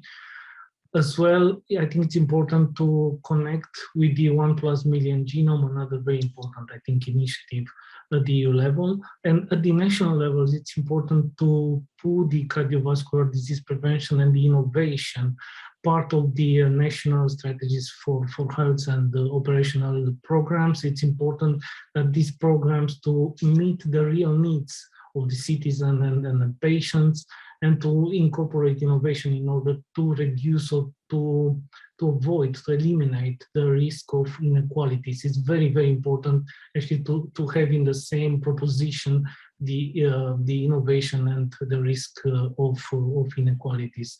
And one more thought, cholesterol, I think it's a victim of its own notoriety. And we are all tempted to say that we know everything about cholesterol, but I think our today discussion convinces us that we still have a lot to learn. That's why it's very important to push for health literacy programs, for personalized communication programs. Very, very important in order to maximize the potential of the early detection and screening programs. Excellent. So quite a menu, and you also stressed actually the importance of meaningful involvement of patients and citizens. And this brings me nicely to John Reeve, President of FH Europe. A warm welcome to you, John, and huge thanks for everything that FH Europe does to support your community and drive positive change. So how did the comments of your fellow panelists resonate with you from the perspective of FH patients and citizens in Europe? And what do you see as the role of FH Europe as a patient organisation, citizens organisation moving forward? Yeah, I have to say, Nicola, that the meetings left me feeling very positive and very optimistic with a real sense of dynamism. You know, it's fantastic to think that we're all united in recognising the urgency of moving forward on this important issue, which, you know, we've heard affects 1.5 million citizens and their families in the European Union alone. We also have seen that the evidence clearly shows that paediatric screening with appropriate treatment is cost effective in reducing the impact of cardiovascular disease, and is even well established in a small number of countries as a model for us. Universal screening is fundamentally about patients' and citizens' rights, and we owe it to the patients and to the undiagnosed to bring all countries to the same level. And that's our job today. I'm particularly proud that this initiative that we have today comes from FH Europe's submission of good practice in FH screening to the DG Santé portal. And some 2 or 3 years on, it's great to see this happening. And as well as treating FH, I'm confident that this can also be a model for screening for other inherited lipid conditions that lead to CVD, such as elevated Lp(a). And I understand that the Commission's needs to generalize disease families as much as possible. And I think this may be a way forward that will help them put this on the agenda at a higher priority. The discussion has also given us excellent insights to strengthen our action plan, but we do need your continued input and cooperation to take this forward. We'll share those plans with you as an output from the meeting. Great, thank you very much, John. Look, we've got a few minutes before Sorry, John. Role of FHO. You did ask me. Yes. About the role of FHO. Go ahead, John. Okay. Turning to that, I see FH Europe as a facilitator that gives the patient perspective and ensures that the needs of patients and citizens are met and that their rights are respected.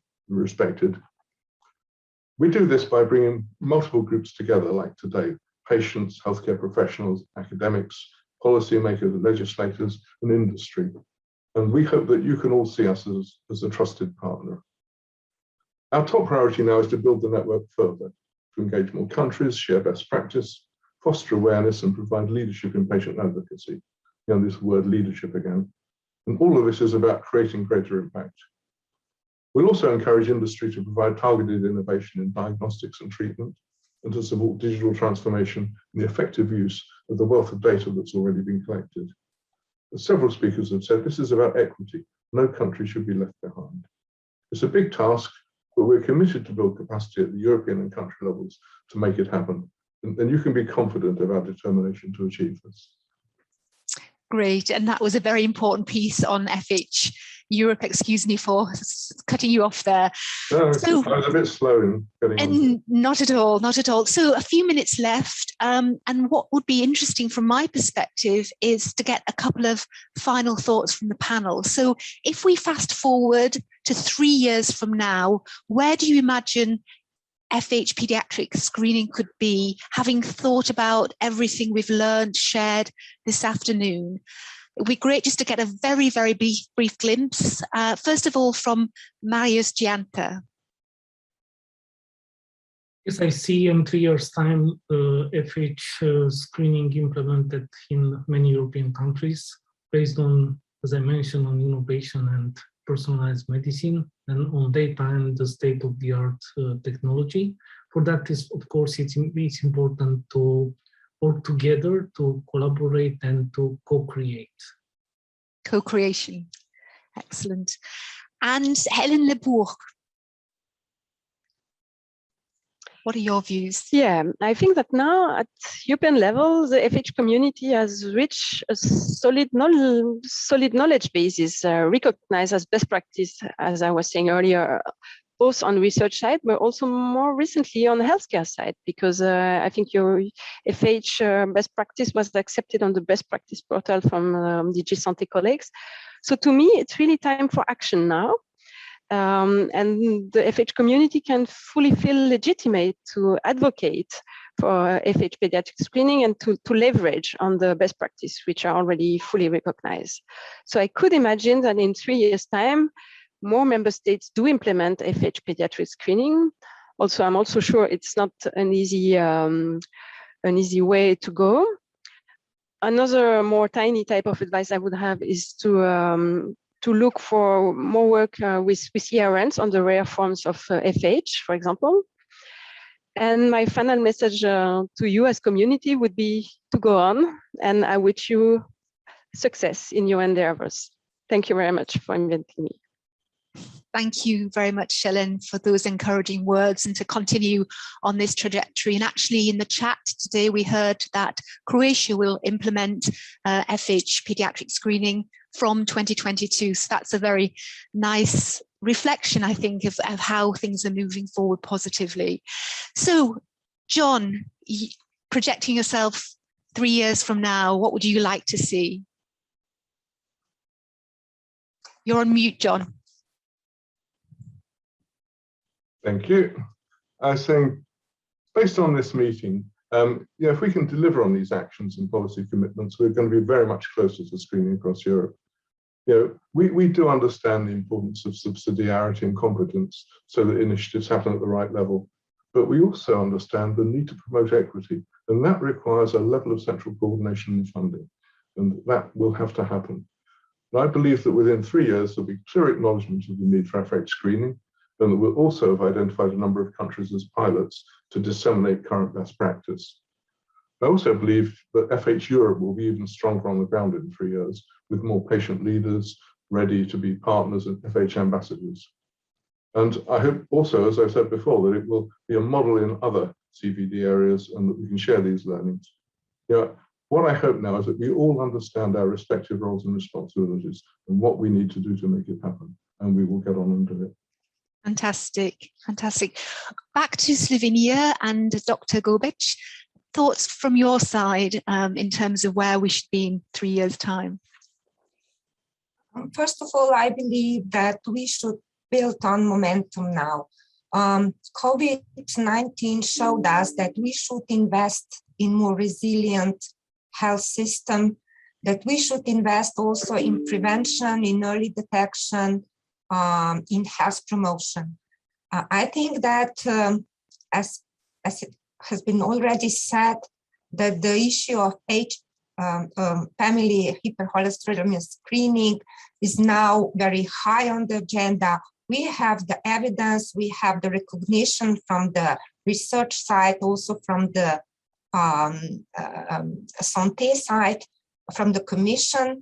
We have an opportunities with new digital agenda, so we should build on. And in my vision would be that in 3 years, many of European countries should have in place the population screening of FH, and many more deaths because of this disease will be prevented.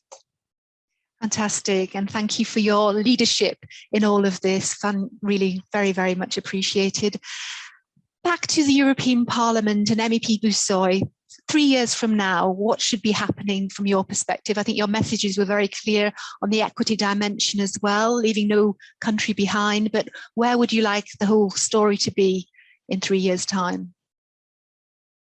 In 3 years' time, I hope that the knowledge, the awareness will be much, much higher among, of course, policymakers, but also among general population, because it is also a matter of personal responsibility and the need to know exactly what are the conditions and how we can prevent, how we can screen, how we can live and how we can manage this disease. And of course, as all the other distinguished panelists, I really hope that screening, and especially, of course, pediatric screening, so from the very early ages, will be a reality in all member states. And here, equity, reducing inequalities, access to everyone is extremely important. And what you are doing today, what you did in the past, what you will do in the future will be very helpful. And of course, each of us in our member states, where we can influence things, we should make this happen in 3 years to have everywhere at least one pediatric screening program and much, much more awareness. Thank you so much and good luck.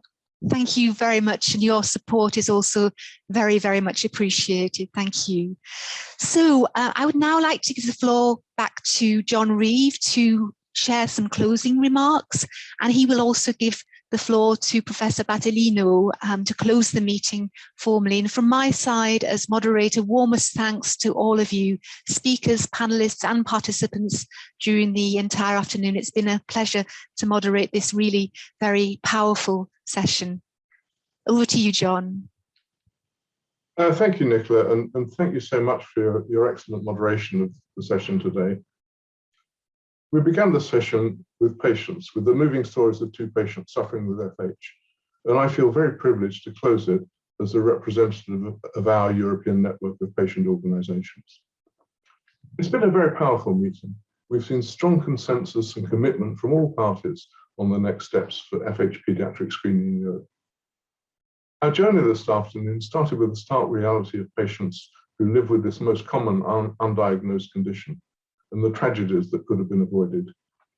We heard about the unmet needs of millions of patients and citizens in the greater Europe with FH, and therefore at risk from premature heart attack and stroke. Then we looked at how the wider cardiovascular disease community is uniting to drive this long-awaited change. We were given a global perspective and a reminder of how the global call for action has inspired our work. And we learned about the powerful evidence base for FH paediatric screening in the global registry. We honed in on good practice in several European countries, which can both serve as a model and inspire us moving forward by showing what's really possible and its demonstrated impact on people's lives. On the basis of this experience, a series of key recommendations has been developed, which maps out the way forward. In the session on consensus building, our close allies and fellow stakeholders discussed these and were unequivocal in their view that we can build on these achievements to date. We do not need to reinvent the wheel, but we do need to address fragmentation and piecemeal approaches.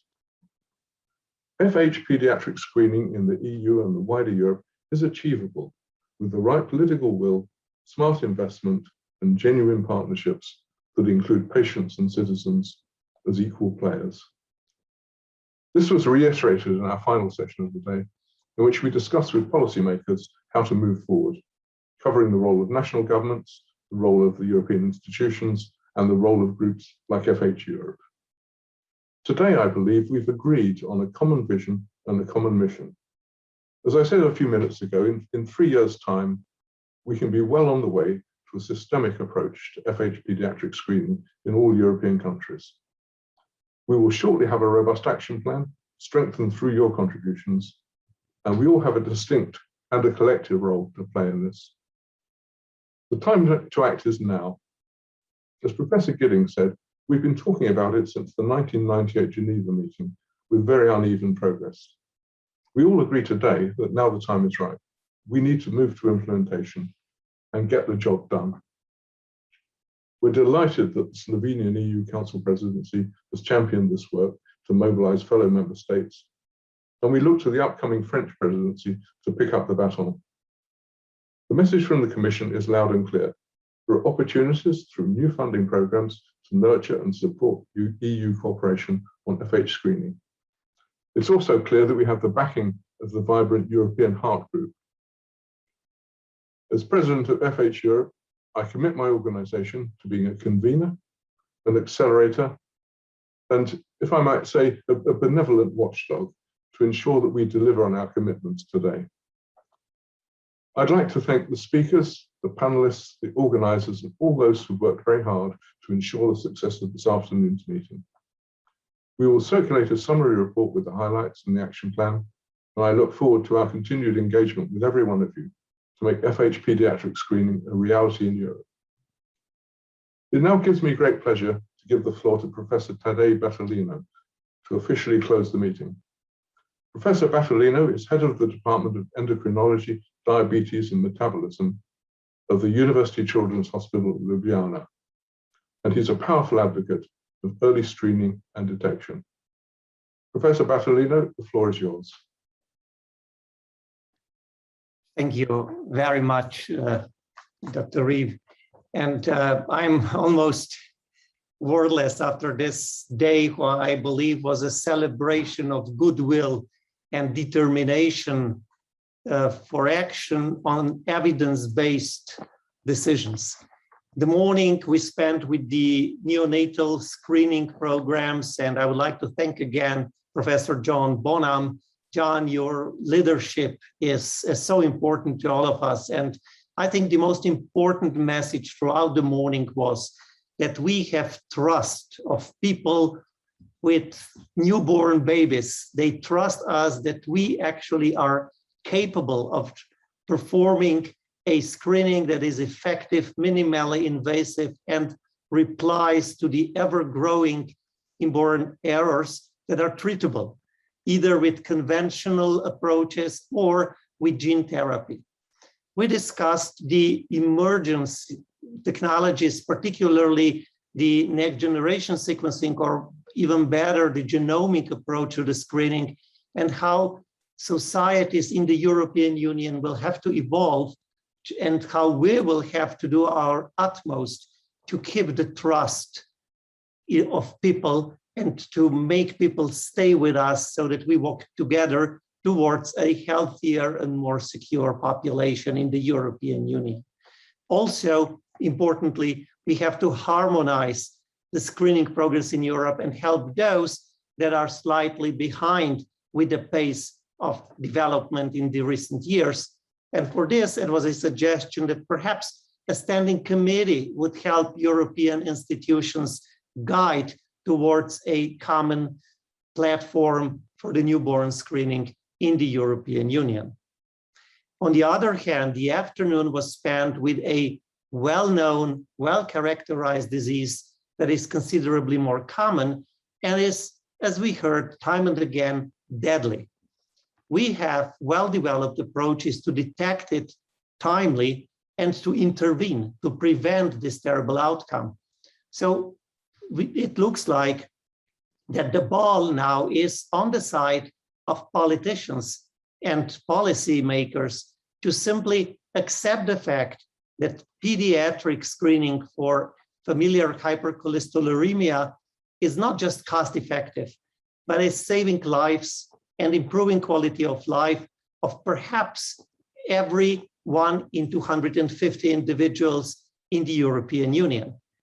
After what we heard from people affected with this disease, and all the science and also all the willingness for many associations and also political forums, I have a very strong belief, as Dr. Reeves said, that in 3 years, we are likely to be quite close to a universal pediatric FH screening in the European Union. With this, I would like to thank all, again, all from the local organizing committee, our Ulrich Goschel, and the nice team that he organized for this particular event, our Ministry of Health, the Minister, Dr. Pokluka, for endorsing the meeting as an accompanying event to our presidency to EU Commission, and of course, all the organizations, professional and patient-led organizations, for their immense support, enthusiasm, energy, and help. I will refrain from naming all because I'll certainly forget at least a couple, and then the damage will be bigger than not mentioning anybody specifically, but just thanking all. And of course, thank all participants, speakers, supporters that today said so many beautiful things. My belief in goodwill of European societies is considerably higher after what I heard today, and I deeply thank you for this. With this, please allow me to close this meeting with thanks and with real hope that things will change and improve very soon. Thank you very much.